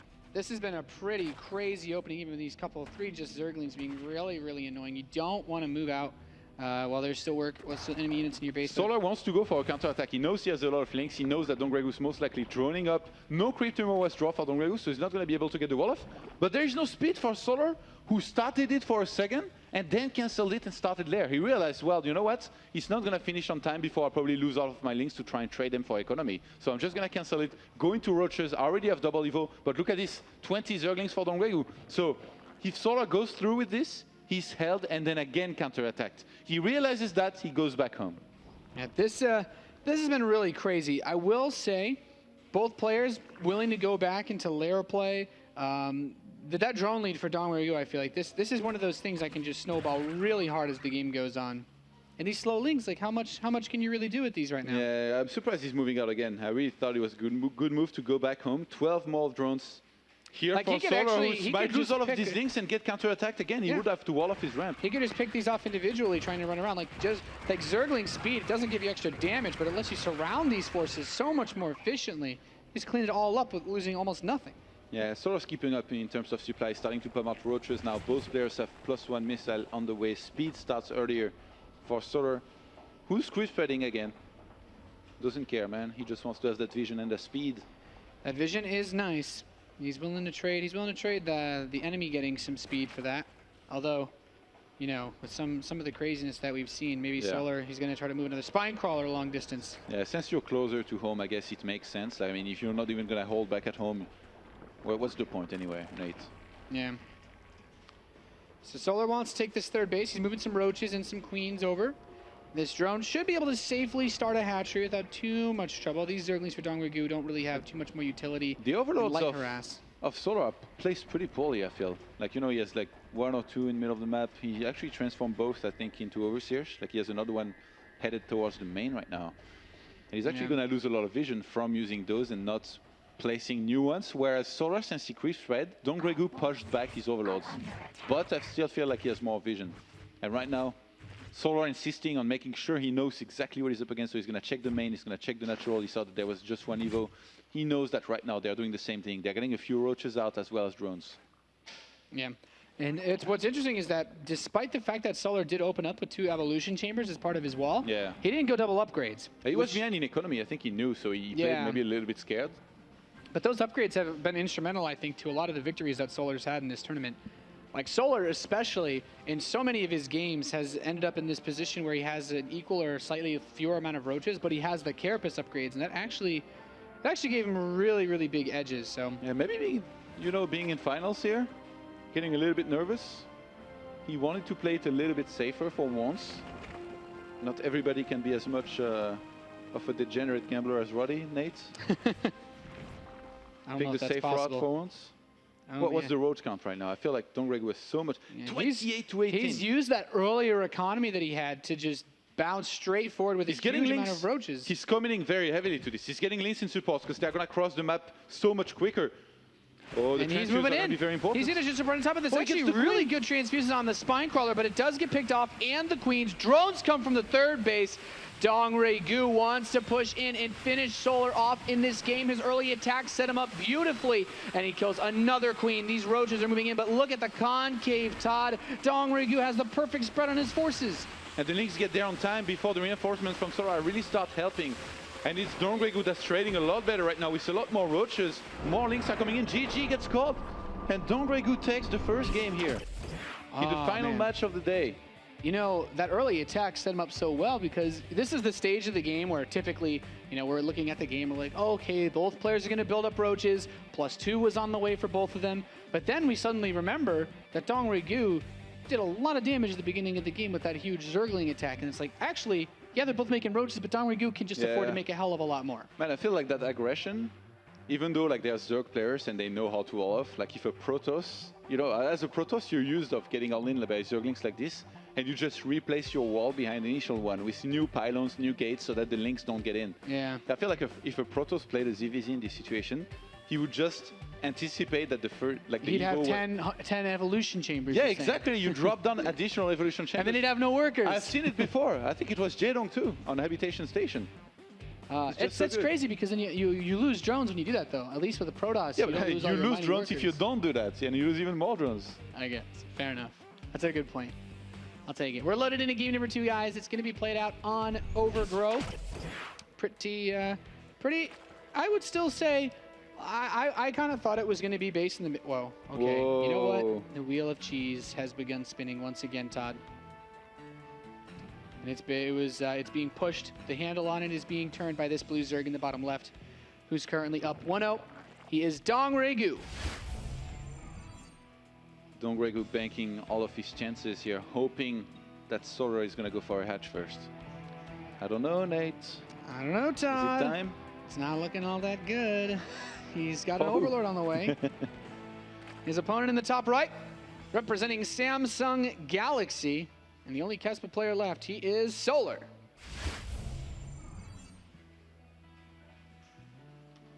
Look at him. Can play Zerg without hands. He does that a lot. That would be difficult. In start of games, he's always like, you know what, you just have to make drones. So that's how I feel as a TM whenever I play Command Center first. Oh god, no. You queue up a bunch of SCVs and you do nothing. In Solar, he's just queued up a bunch of drones, and he is going to be... He's in for a rude awakening. Right into the hands. Does he start any additional drones before making the pull? I don't think so. Yeah, it doesn't look like it. So at least he's going to have that going for him. But it's, man, it's trying to find a positive when everything's going wrong for Solar right now. Because DongRaeGu, he's moving out. That was going to come somehow. He's on the move. And you know what? What? You pulled back for a second. Yeah, wanted to regroup maybe with you know what? If this Overlord sees him, this is such an important scout. On this map, it always sees no matter what, because you're always on time to see the edge of that ramp on the left-hand side. Some people do crazy stuff, though. They go like around. Yeah, but I mean, when you arrive, there's 2 spines ready. DongRaeGu could be that guy to be crazy enough to do that. Oh, he stopped for a second. He needs to be careful here. There are ways he can lose this if he messes up too badly. Solar starts. So let's see. I want to know if he's going to go for the main or the hatch. I think he should just put all the Zerglings here. But see, you split some of them off. It's going to make it a lot more difficult to kill this hatchery because the spawning pool is right about to complete. Yeah. Now he goes back in.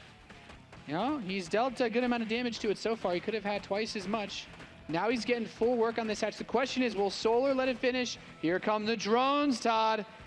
He was taking a guess for a second. Yeah, I think he did maybe an extractor trick. I don't think this is enough drones. Yeah, against this many links, he definitely needs to be pulling back. He's trying to buy some time for his hatchery to maybe allow a queen to come out. But I think DongRaeGu knows. DongRaeGu is doing this well enough. He could actually do some hold position. He's going to slap the hatchery. It's so important to kill this hatchery, and he's still got, I think, even just 2 drones with that is also excellent. He loses the drone that went into building the hatch, the money that went into it. He does build a drone with one of the larvae he had here, but he doesn't want to let this larva actually become useful. So 2 drones ahead right now for Solar.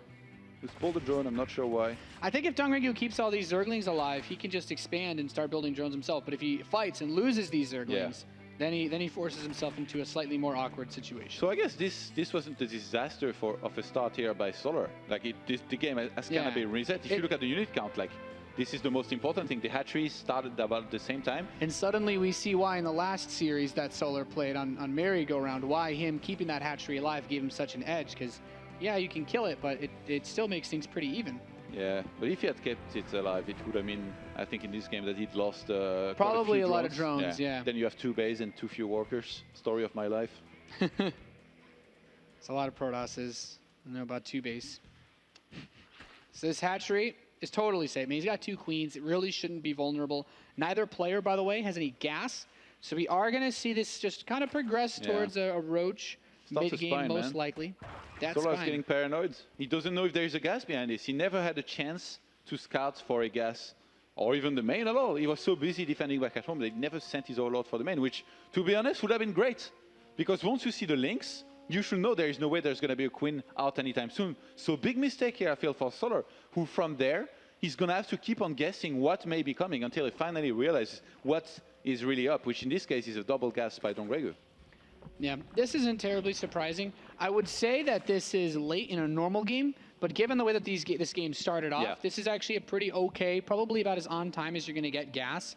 The Spine Crawler kind of slows Solar down a little bit, but like you said, he doesn't know. And knowing what your opponent is doing is generally a very good thing in a game like StarCraft. I believe the saying is, knowing is half the battle, Nate. That's right, Roddy. Sorry, Todd. Oh, Jesus. You're busting out the Roddy sayings. It's coming out of me now. Not my fault, Roddy came up with everything. That's what I say. It's hard not to code the man. If only there were mothership cores for us to joke about in this game. So the gas is on the way. Queens could meet in the middle of the map, Nate. And have the showdown. That's a Roddy Queen getting picked off by 6 Zerglings. So Solar has his gas, but you know what's interesting is that since the gas was taken in the main base for DongRaeGu, and he goes up to this lair, Solar doesn't actually know. You think Mudas here for DongRaeGu or still Roaches? He could still go double evolution chamber, I think, off this with the gas he has banked. It doesn't have to be Mutalisks, but if you really wanted to, it could be. The problem is I think it'd be too late, actually, because the Roach Warren for Solar, he might choose to get aggressive and just kill him before he has anything. Let's just hope that if he goes for Mudas, his control of them is actually better than his impression. Yeah, that's for sure. Identical builds are being made here from both players. Much earlier lair for DongRaeGu, who's actually creep spreading this game. On Overgrowth, I guess it makes a lot of sense. He linked the main to natural very nicely. +1 missile is going to start for both players as well. So Roaches against Roaches, the good old matchup, Nate. Yeah, man. ZVZ, it's like you start off with Lings, you go into Roaches, and then the Roach train just never stops. There's no getting off of this Roach train. Imagine but you know what is nice? Was the same. You just went into Marines and you always stayed on Marines. Yeah, but you know, I actually had this conversation with Roddy yesterday. It's like even if TVT was like something similar, like Marines still kill each other quickly. Roaches can take a very long time for 2 big armies to actually kill each other. So how do you fix it then? If you reduce the hit points, then if you reduce the hit points, then Terrans are much happier playing versus Roach Alliance. Hey, we were talking about this earlier in the Players' Lounge. MMA was like, yeah, double the cost of Roaches. Make them more expensive. and then Johan. And DongRaeGu was like, no. And then every Protoss player's like, Mortals, baby. I was just listening and enjoying, man. So Solar tries to move out. He's going for the gold. Yeah, both players are actually taking the gold base. But Solar loves to take the gold on this map, and I think DongRaeGu finally picked up on it. Yeah, but Roach Speed's going to finish faster for DongRaeGu, which makes me a little bit worried because Solar's out on the map now, and he has inferior Roach count. He doesn't know about the quicker lair from DongRaeGu. They are both trading right now. I feel like the trade's going better for DongRaeGu. Yeah, Solar, sorry. Yeah, Solar, he's able to fight with that faster reinforcement. He canceled the gold base, which I think was also really important. And but now the Roach Speed's done. These Zerglings might catch him. Oh, man, that Queen. Here's the Roddy Queen. The Roddy Queen's coming out here, giving the transfuse, but he can't run from DRG's Roaches anymore because the speed upgrade's complete. He could actually snipe the Queen and back off. How far away is speed from finishing? Quite a few seconds. I would say at least he's got 15 seconds. Oh, God. 15 seconds in StarCraft 2 is an eternity, Todd. Solar's losing everything. He's going to try to pull back. He's going to get chased down now. Roddy, no, Nathania, Scappa. Well, he's moving in, and now he's got Creep to help this speed upgrade, and he is actually just going to overwhelm Solar's forces. Is DongRaeGu about to win? GG, grats! And DongRaeGu, he's going to Washington, D.C., folks. Here's the trash talk coming, guys. KO. Solar gets knocked out. If you survive Detroit, I can beat you again in DC. I'd say that's the honorable. It makes sense. Hey, that's the honorable way to go about it. I would love to see Solar compete again in one of the Battlegrounds events, at least the online qualifiers. Detroit's a bit far away from Korea, but that means that DongRaeGu is the champion of the Red Bull Battlegrounds Global Challenge Series. Really cool the way that these matchups went. DongRaeGu with the ballsy pick yesterday to say, instead of eliminating someone and getting an extra $100, I would actually like to take a map off Solar just to make this a little bit easier. And it worked out so well. I'm still really impressed by DongRaeGu's play. He's come in here, I think, the most confident player in the whole tournament. You know what I would like to do?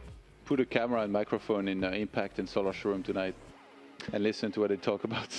Probably nothing. It's probably going to be awkward silence the entire flight home together. Oh, man. Solar has to be thinking, oh, my God, if Impact didn't pick me, we would have just killed DongRaeGu and then maybe played each other or something like that. And now he had to face DongRaeGu in the finals and lost. This has to be a devastating loss, man. Yeah. This, you know, Solar came into this match. He's like, yeah, I respect everybody else in this tournament, but I'm still going to be able to beat him. I'm still going to be able to win the next 2 matches. Things just didn't work out that way for him, though. The names for Washington, though. SOS, Parting, Scarlet, Bomber, DongRaeGu, Trap. Does it get any better than that? I don't think so. No. Well, I guess we're going to get 2 more players qualified. I guess we'll get better. It has to get better. That's the twist. Oh, man. What a fantastic tournament that we've had. It's really been crazy. I've been super impressed with a lot of the games, and honestly, just the top tier ZVZ that we've seen. But, you know, enough from us. Let's hear from the champion himself. We got him over with James, our awesome translator, to talk about winning Battlegrounds Global 2014. Hello, guys. I'm standing with DRG, the champion of Red Bull Battlegrounds Global.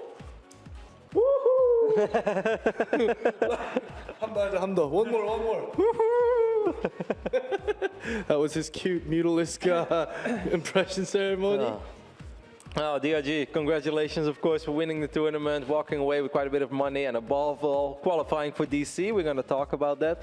But first, I want to ask you, were you the biggest mastermind of this format after all? Because in the end, the Alliance brothers were taking out each other. There was a scenario where you had 1 life left, and you would have to win 3 best of 3s in a row if they picked you. But instead, they eliminated each other. You only had to win 1. Tell us, how did this happen, and what are your thoughts on the entire situation? 이제 동맹이 있었기 때문에 사실은 오늘 예측으로는 가장 어려운 이제 날이 될 거라고 생각을 했었고, 사실 올라가기도 좀 많이 어려울 거라고 생각했는데 동맹이 깨지면서 갑자기 서로 죽이고 죽였네요. 기분이 되게 좋겠어요. 그렇죠. 일단 그 저그들 중에서도 혼자 살아남았다는 게 기분이 굉장히 좋죠. 네. I was I'm extremely happy that amongst 4 Zergs, including myself, with 2 another Kespa players, all great players, and it's really mind-boggling that I was the 1 Zerg that survived. Right, and how did he feel about, like, in the end, Impact and Solar going up against each other when there was a chance that he could have played so many more best of 3s? Because we saw him walking out, we saw him fist pumping when they were picking each other, and he was smiling. Tell us his thoughts when that picking process was going on, and how he thinks it's possible that in the end he avoided them picking him. 아까 강민수 선수가 이제 픽을 해야 된 차례가 왔을 때 김주열 선수를 뽑은 걸 보고 하늘을 바라보며 아싸를 한번 외치고 이제 천천히 걸어갔었는데 그때 기분과, 그리고 사실 뭐 그런 식으로 강민수 선수가 뽑을 거라고 예측을 하셨었는지 기분 설명 좀 해주세요. 일단 오늘 처음 경기에서 강민 선수를 뽑아가지고 그 경기가 우승, 그러니까 최후까지 살아남는데 가장 중요한 경기가 될 거라 생각했는데 거기서 지는 바람에 강민 선수가 목숨에서 단독 선두여가지고 거기서 좀 힘들 것 같다라고 생각했는데 거기서 임팩트 선수가 김종현 선수가 또 강민 선수의 목숨 하나 깎아주고 거기다 또 강민 선수가 임팩트 선수를 골라서 제가 먼저 마지막 경기에 가 있는 상황이어가지고 속으로 가능할 수도 있겠다라는 생각에 그렇게 웃었던 것 같아요. At first, beginning of the day, I picked Solar, I lost 1 life, and I was super pressured. And I was having a really difficult time getting back up my feet. But when Impact chose Solar, I mean, his pick was understandable, and I was quite shocked that Impact was actually able to take Solar's life. At that point, I was thinking to myself, maybe there's a chance that Solar's gonna go back at Impact. And when Solar did, I was like, man, I'll see you guys at the finals. And I think the rest really got me to collect myself, and I think I showed that in the last series. I want to ask him a little bit about the finals, like specifically how the games played out, because I felt we've seen a lot of ZVZs over the last few days, but often the players that opened up aggressively, whether it was early game or it was mid game with a lot of Zerglings, they were not able to come out victorious. And even DRG, when he went up against Solar before, when he won in day 2, he was a defensive Zerg. When he lost early today, he was the aggressive Zerg. What made him feel that he could still be aggressive in game 1 with all those Zerglings when he was able to run into the main base? And game 2, he went with the 8 pool. Why still aggression when aggression didn't work before? 이제 이번 대회 하면서 3일 내내 저그 대 저그전을 많이 봤는데 대부분 경기들은 이제 공격적으로 하는 것보다 수비적으로 하는 게 이제 승률도 더 좋고 그리고 이제 박소호 선수도 역시 어제 오늘이랑 어제랑 다 공격적으로 했을 때보다 방어적으로 했었을 때 성적이 좋았는데 저글링 뽕 한 뽑고 그리고 두 번째는 팔못도 하고 왜 그렇게 공격적으로 하시게 이제 결정을 했었나요? 일단 경기 제가 두 경기 맞나요? 세 경기인가? 앞에 경기 계속 쉬어가지고 생각할 시간이 많았는데 강민 선수가 생각보다 굉장히 잘해가지고 무난하게 가면 안 될 것 같다는 생각에 그냥 일단 맵도 뭐 첫 맵으로 3인용 맵을 골라서 그게 뭐 서치 간의 유불리가 있거든요. 먼저 보일 수 있거든. 그래서 그거랑 빌드 간의 우위로 이렇게 처음부터 찌르고 가야 제가 우승할 것 같아가지고 그런 식으로 플레이를 했어요. 네. Solar being the younger player and I said earlier, luckily I had some break in between all those matches, and I was doing a lot of thinking in terms of map selections and also the builds, and I figured, man, Solar looks really good in the other games, so I think the chances of me coming on top of Solar is slim if I played this regular standard match games. So I decided to pick Catalina as the first map so I could avoid the obvious scouting paths. And when that worked, I immediately thought in the second game just go all in, super all in, and it paid off. Yeah, I would actually like to ask a final question about the last game before we're going to start wrapping things up. Normally, it's very standard for Zergs to open up with 9 pool if they see Zerg play go hatchery first, but then most Zergs that go hatch first will make 1, maybe 2 more drones before spawning pool. Since Solar always go hatch first and then 15 hatch, 14 pool, is this why you go 8 pool instead of 9 pool? 이제 원래 대체적으로 그렇게 하는데 다 알아두셨죠? 네네. 일단 뭐 강민 선수가 워낙 뭐 실력이 좋아서 그러니까 중후반만 가면 이길 수 있다는 자신감이 많은 것 같아서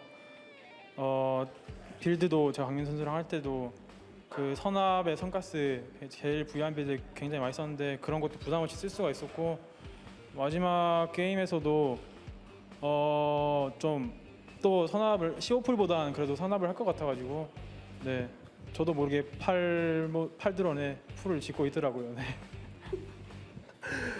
Solar, I think he knew that he was the strongest amongst 6 of us here at this week's events, and that's why I think he constantly went for earlier hatchery versus pool.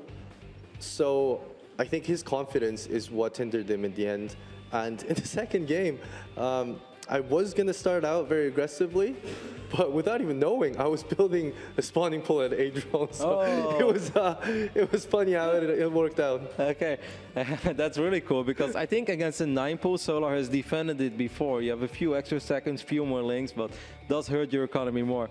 Either way, funny how things work out. Sometimes a mistake can turn into, well, it wasn't maybe not a mistake, but I think it definitely helped a little bit because it was still very close with that hatch. Either way, of course, congratulations, DongRaeGu. You are now officially qualified for the grand finals of the Red Bull Battlegrounds in 2014, which will be held later this year in Washington, D.C.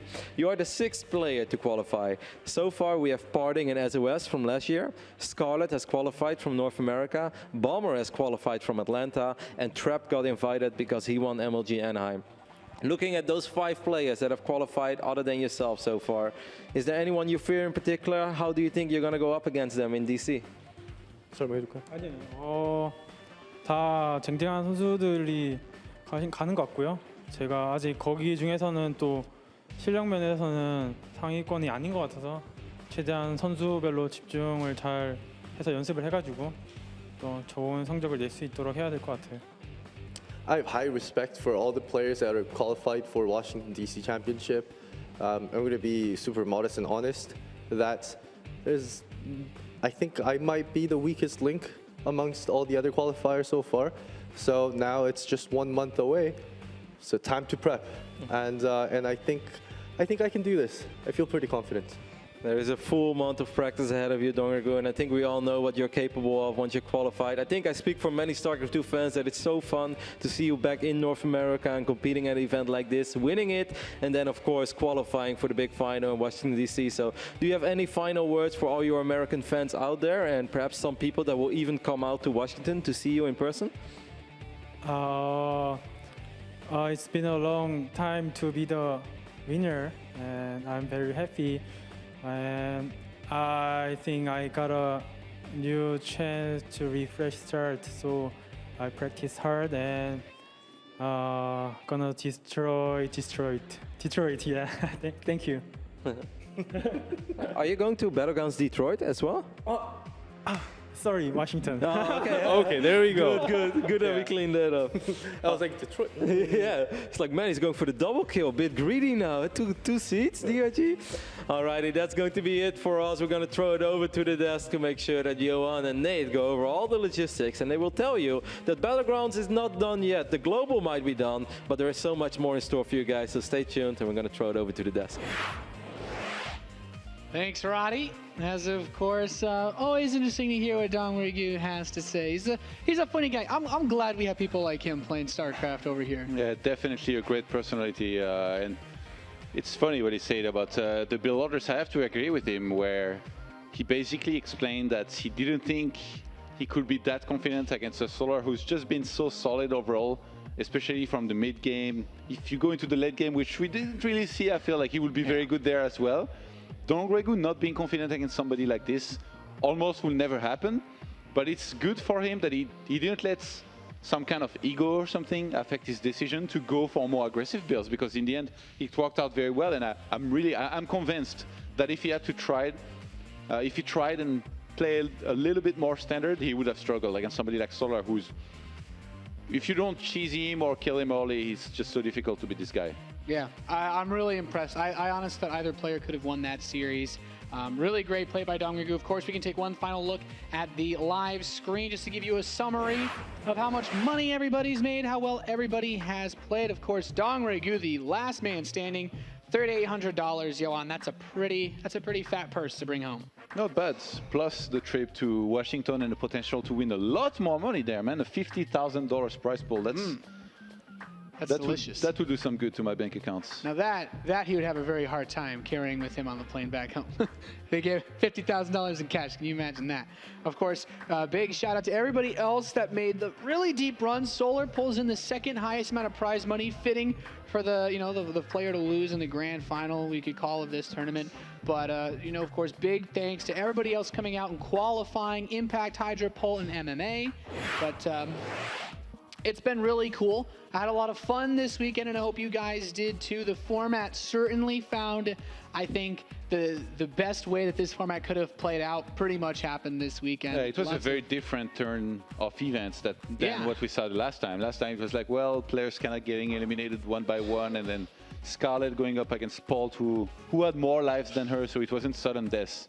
I felt like this time was just super interesting the way it went down with the twist of Impact breaking the alliance when we were unsure. I feel it was probably the best move for him to do. So even though he didn't make it, can't really be upset at him or anything. I guess Solar can. Yeah, exactly. Might as well try, right? But of course, as Roddy was saying, there's a lot more Battlegrounds to come. That's right. I think even just next week, man, we're going to be doing the online qualifiers for Battlegrounds. There's so much more StarCraft coming your way from Red Bull in 2014. It's really exciting, and we hope that you guys enjoyed this event as much as we did. I think overall the players had a lot of fun too. DongRaeGu is probably going to really enjoy himself in DC. Yeah, definitely. I guess there is some tough competition, so if he wants to enjoy it, he needs to make sure he practices a lot. Remember how stacked the qualifiers for this tournament were, by the way? Like, oh man, some people might say, you know, it was just 6 players. That would be wrong. There were so many players trying to qualify. I was one of them. I met MVP early in the brackets. Didn't go so well for me. And yeah, DongRaeGu can be proud. And do you expect the same kind of attendance for the online? I think it's going to be even sicker, man. I expect the online qualifiers to be absolutely nuts. Of course, we want to know what you guys think, and we appreciate all the tweets that you've sent us over the course of this weekend, hashtagging Battlegrounds and tweeting at us at Red Bull Esports. We really, really love to hear your feedback because we do take your words into account when we look at how we want to set things up. What you guys originally thought of the format at the North American Battlegrounds. We tuned things up. We thought, hey, if someone has to play a lot more games, at least if they win, they're going to make some money on the side. So we really appreciate your feedback. And of course, we invite you to come out and see one of these events for yourself. Battlegrounds Detroit coming up towards the end of this month. You can get your tickets at battlegrounds.redbull.com. This is the last day. You can get a 3-day pass, and we're still going to run for today that Twitch TV promotion, DET Twitch 20, to get your 3-day pass for just $20 if you want to be a spectator, just $20 if you want to register to play. And hey, you might as well come out and try. You get a cool game. Maybe play against your favorite pro player, like someone like Todd. You can qualify actually tomorrow. I'm holding a qualifier as well. Look, boom! Look at that. You can actually be casted by Todd, win a match, and then eventually you can room with me if you win that qualifier. You can chill with Todd. You win the Todd exclusive vacation to Detroit, and of course your tickets on sale. Like I said, battlegrounds.redbull.com. $20 to play, $20 to watch. What have you got to lose? Come out and have some fun. Actually, I think the player passes is much better because you have access to the players' area where you would have to play, and you can also spectate as well. Yeah. So competing overall, I guess, is better to some extent if you have it in you, if you have the guts to try and beat some of these players. You have the guts. I heard not everybody has the guts. We don't have the guts. We're casting. Everybody that came out to play, you could be the next. Who was one of our favorites that we met? Dirty GG, man. That guy. Oh, yeah, that guy was such a badass coming out to Atlanta. He didn't get very far, but he had a lot of fun. He was one of the cool people to meet and get to see out on stage. A local personality. Yeah, we saw a lot of cool people up there. Theory, you know, the local guy that I thought personally did pretty well. Cobra Venom, remember all these guys? And we got to see Ruff spin the American Wheel of Cheese on stage. That was something else. Well, thank you guys so much for tuning in. This is going to be it from myself and Todd. We hope you had a fantastic weekend watching the Global Battlegrounds. We're going to toss it over to Roddy for the final words of the evening. Thank you very much, Johan. Of course, thank you guys for your astonishing commentary throughout the entire weekend. We couldn't have done it without you. It's been a long weekend of StarCraft 2. We now know our 6th player to qualify for the Battlegrounds in DC, and that is coming closer and closer. But of course, it's important to thank all the people who made this weekend possible. First and foremost, the players. Without them, we wouldn't have a tournament. I want to give a big shout out to James, the translator, as well, for doing a phenomenal job in hosting and really opening up and showing the fun personalities of all our Korean players. So James, you did one hell of a job. Of course, I want to thank the entire production crew. There are a lot of people out there, but guys like Brett, Hogan, Jose, Ben, Josh, all of them have done a phenomenal job. And it's not just the people you see in front of the camera, it's all. And last but not least, perhaps most important, next to the players, I want to thank everybody who's been tuning in to the Battlegrounds over the last few days. Hopefully you guys had as much fun as we had putting up this event, and that is going to be pretty much it. There's more There's more Battlegrounds coming. Like we said, it's been a really long weekend. And just in a couple of days, we will continue the action with the Battlegrounds online. You too can make it to DC. All you have to do is visit battlegrounds.redbull.com. There is information there about how to sign up and when the qualifiers are going live. And it's sooner than you think. So go ahead and check out the website, because before you know it, you're going to be late to signing up. And that first qualifier that could have been yours will be won by some other Korean noob. But we don't want that to happen, right? Either way, I can't wait to see you guys next week at Battlegrounds Online. It's going to be fun. Thanks for watching, and have a lovely evening.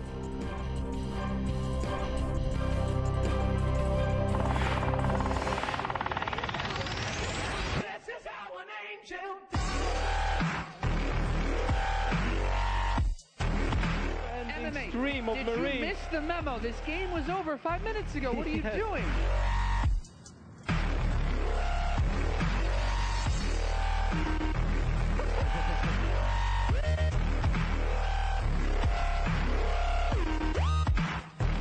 understand how a human being can have Mutalisks moving around this actively while also doing everything else back home. It's barbecue time, Nate. Yeah, he has nothing against this.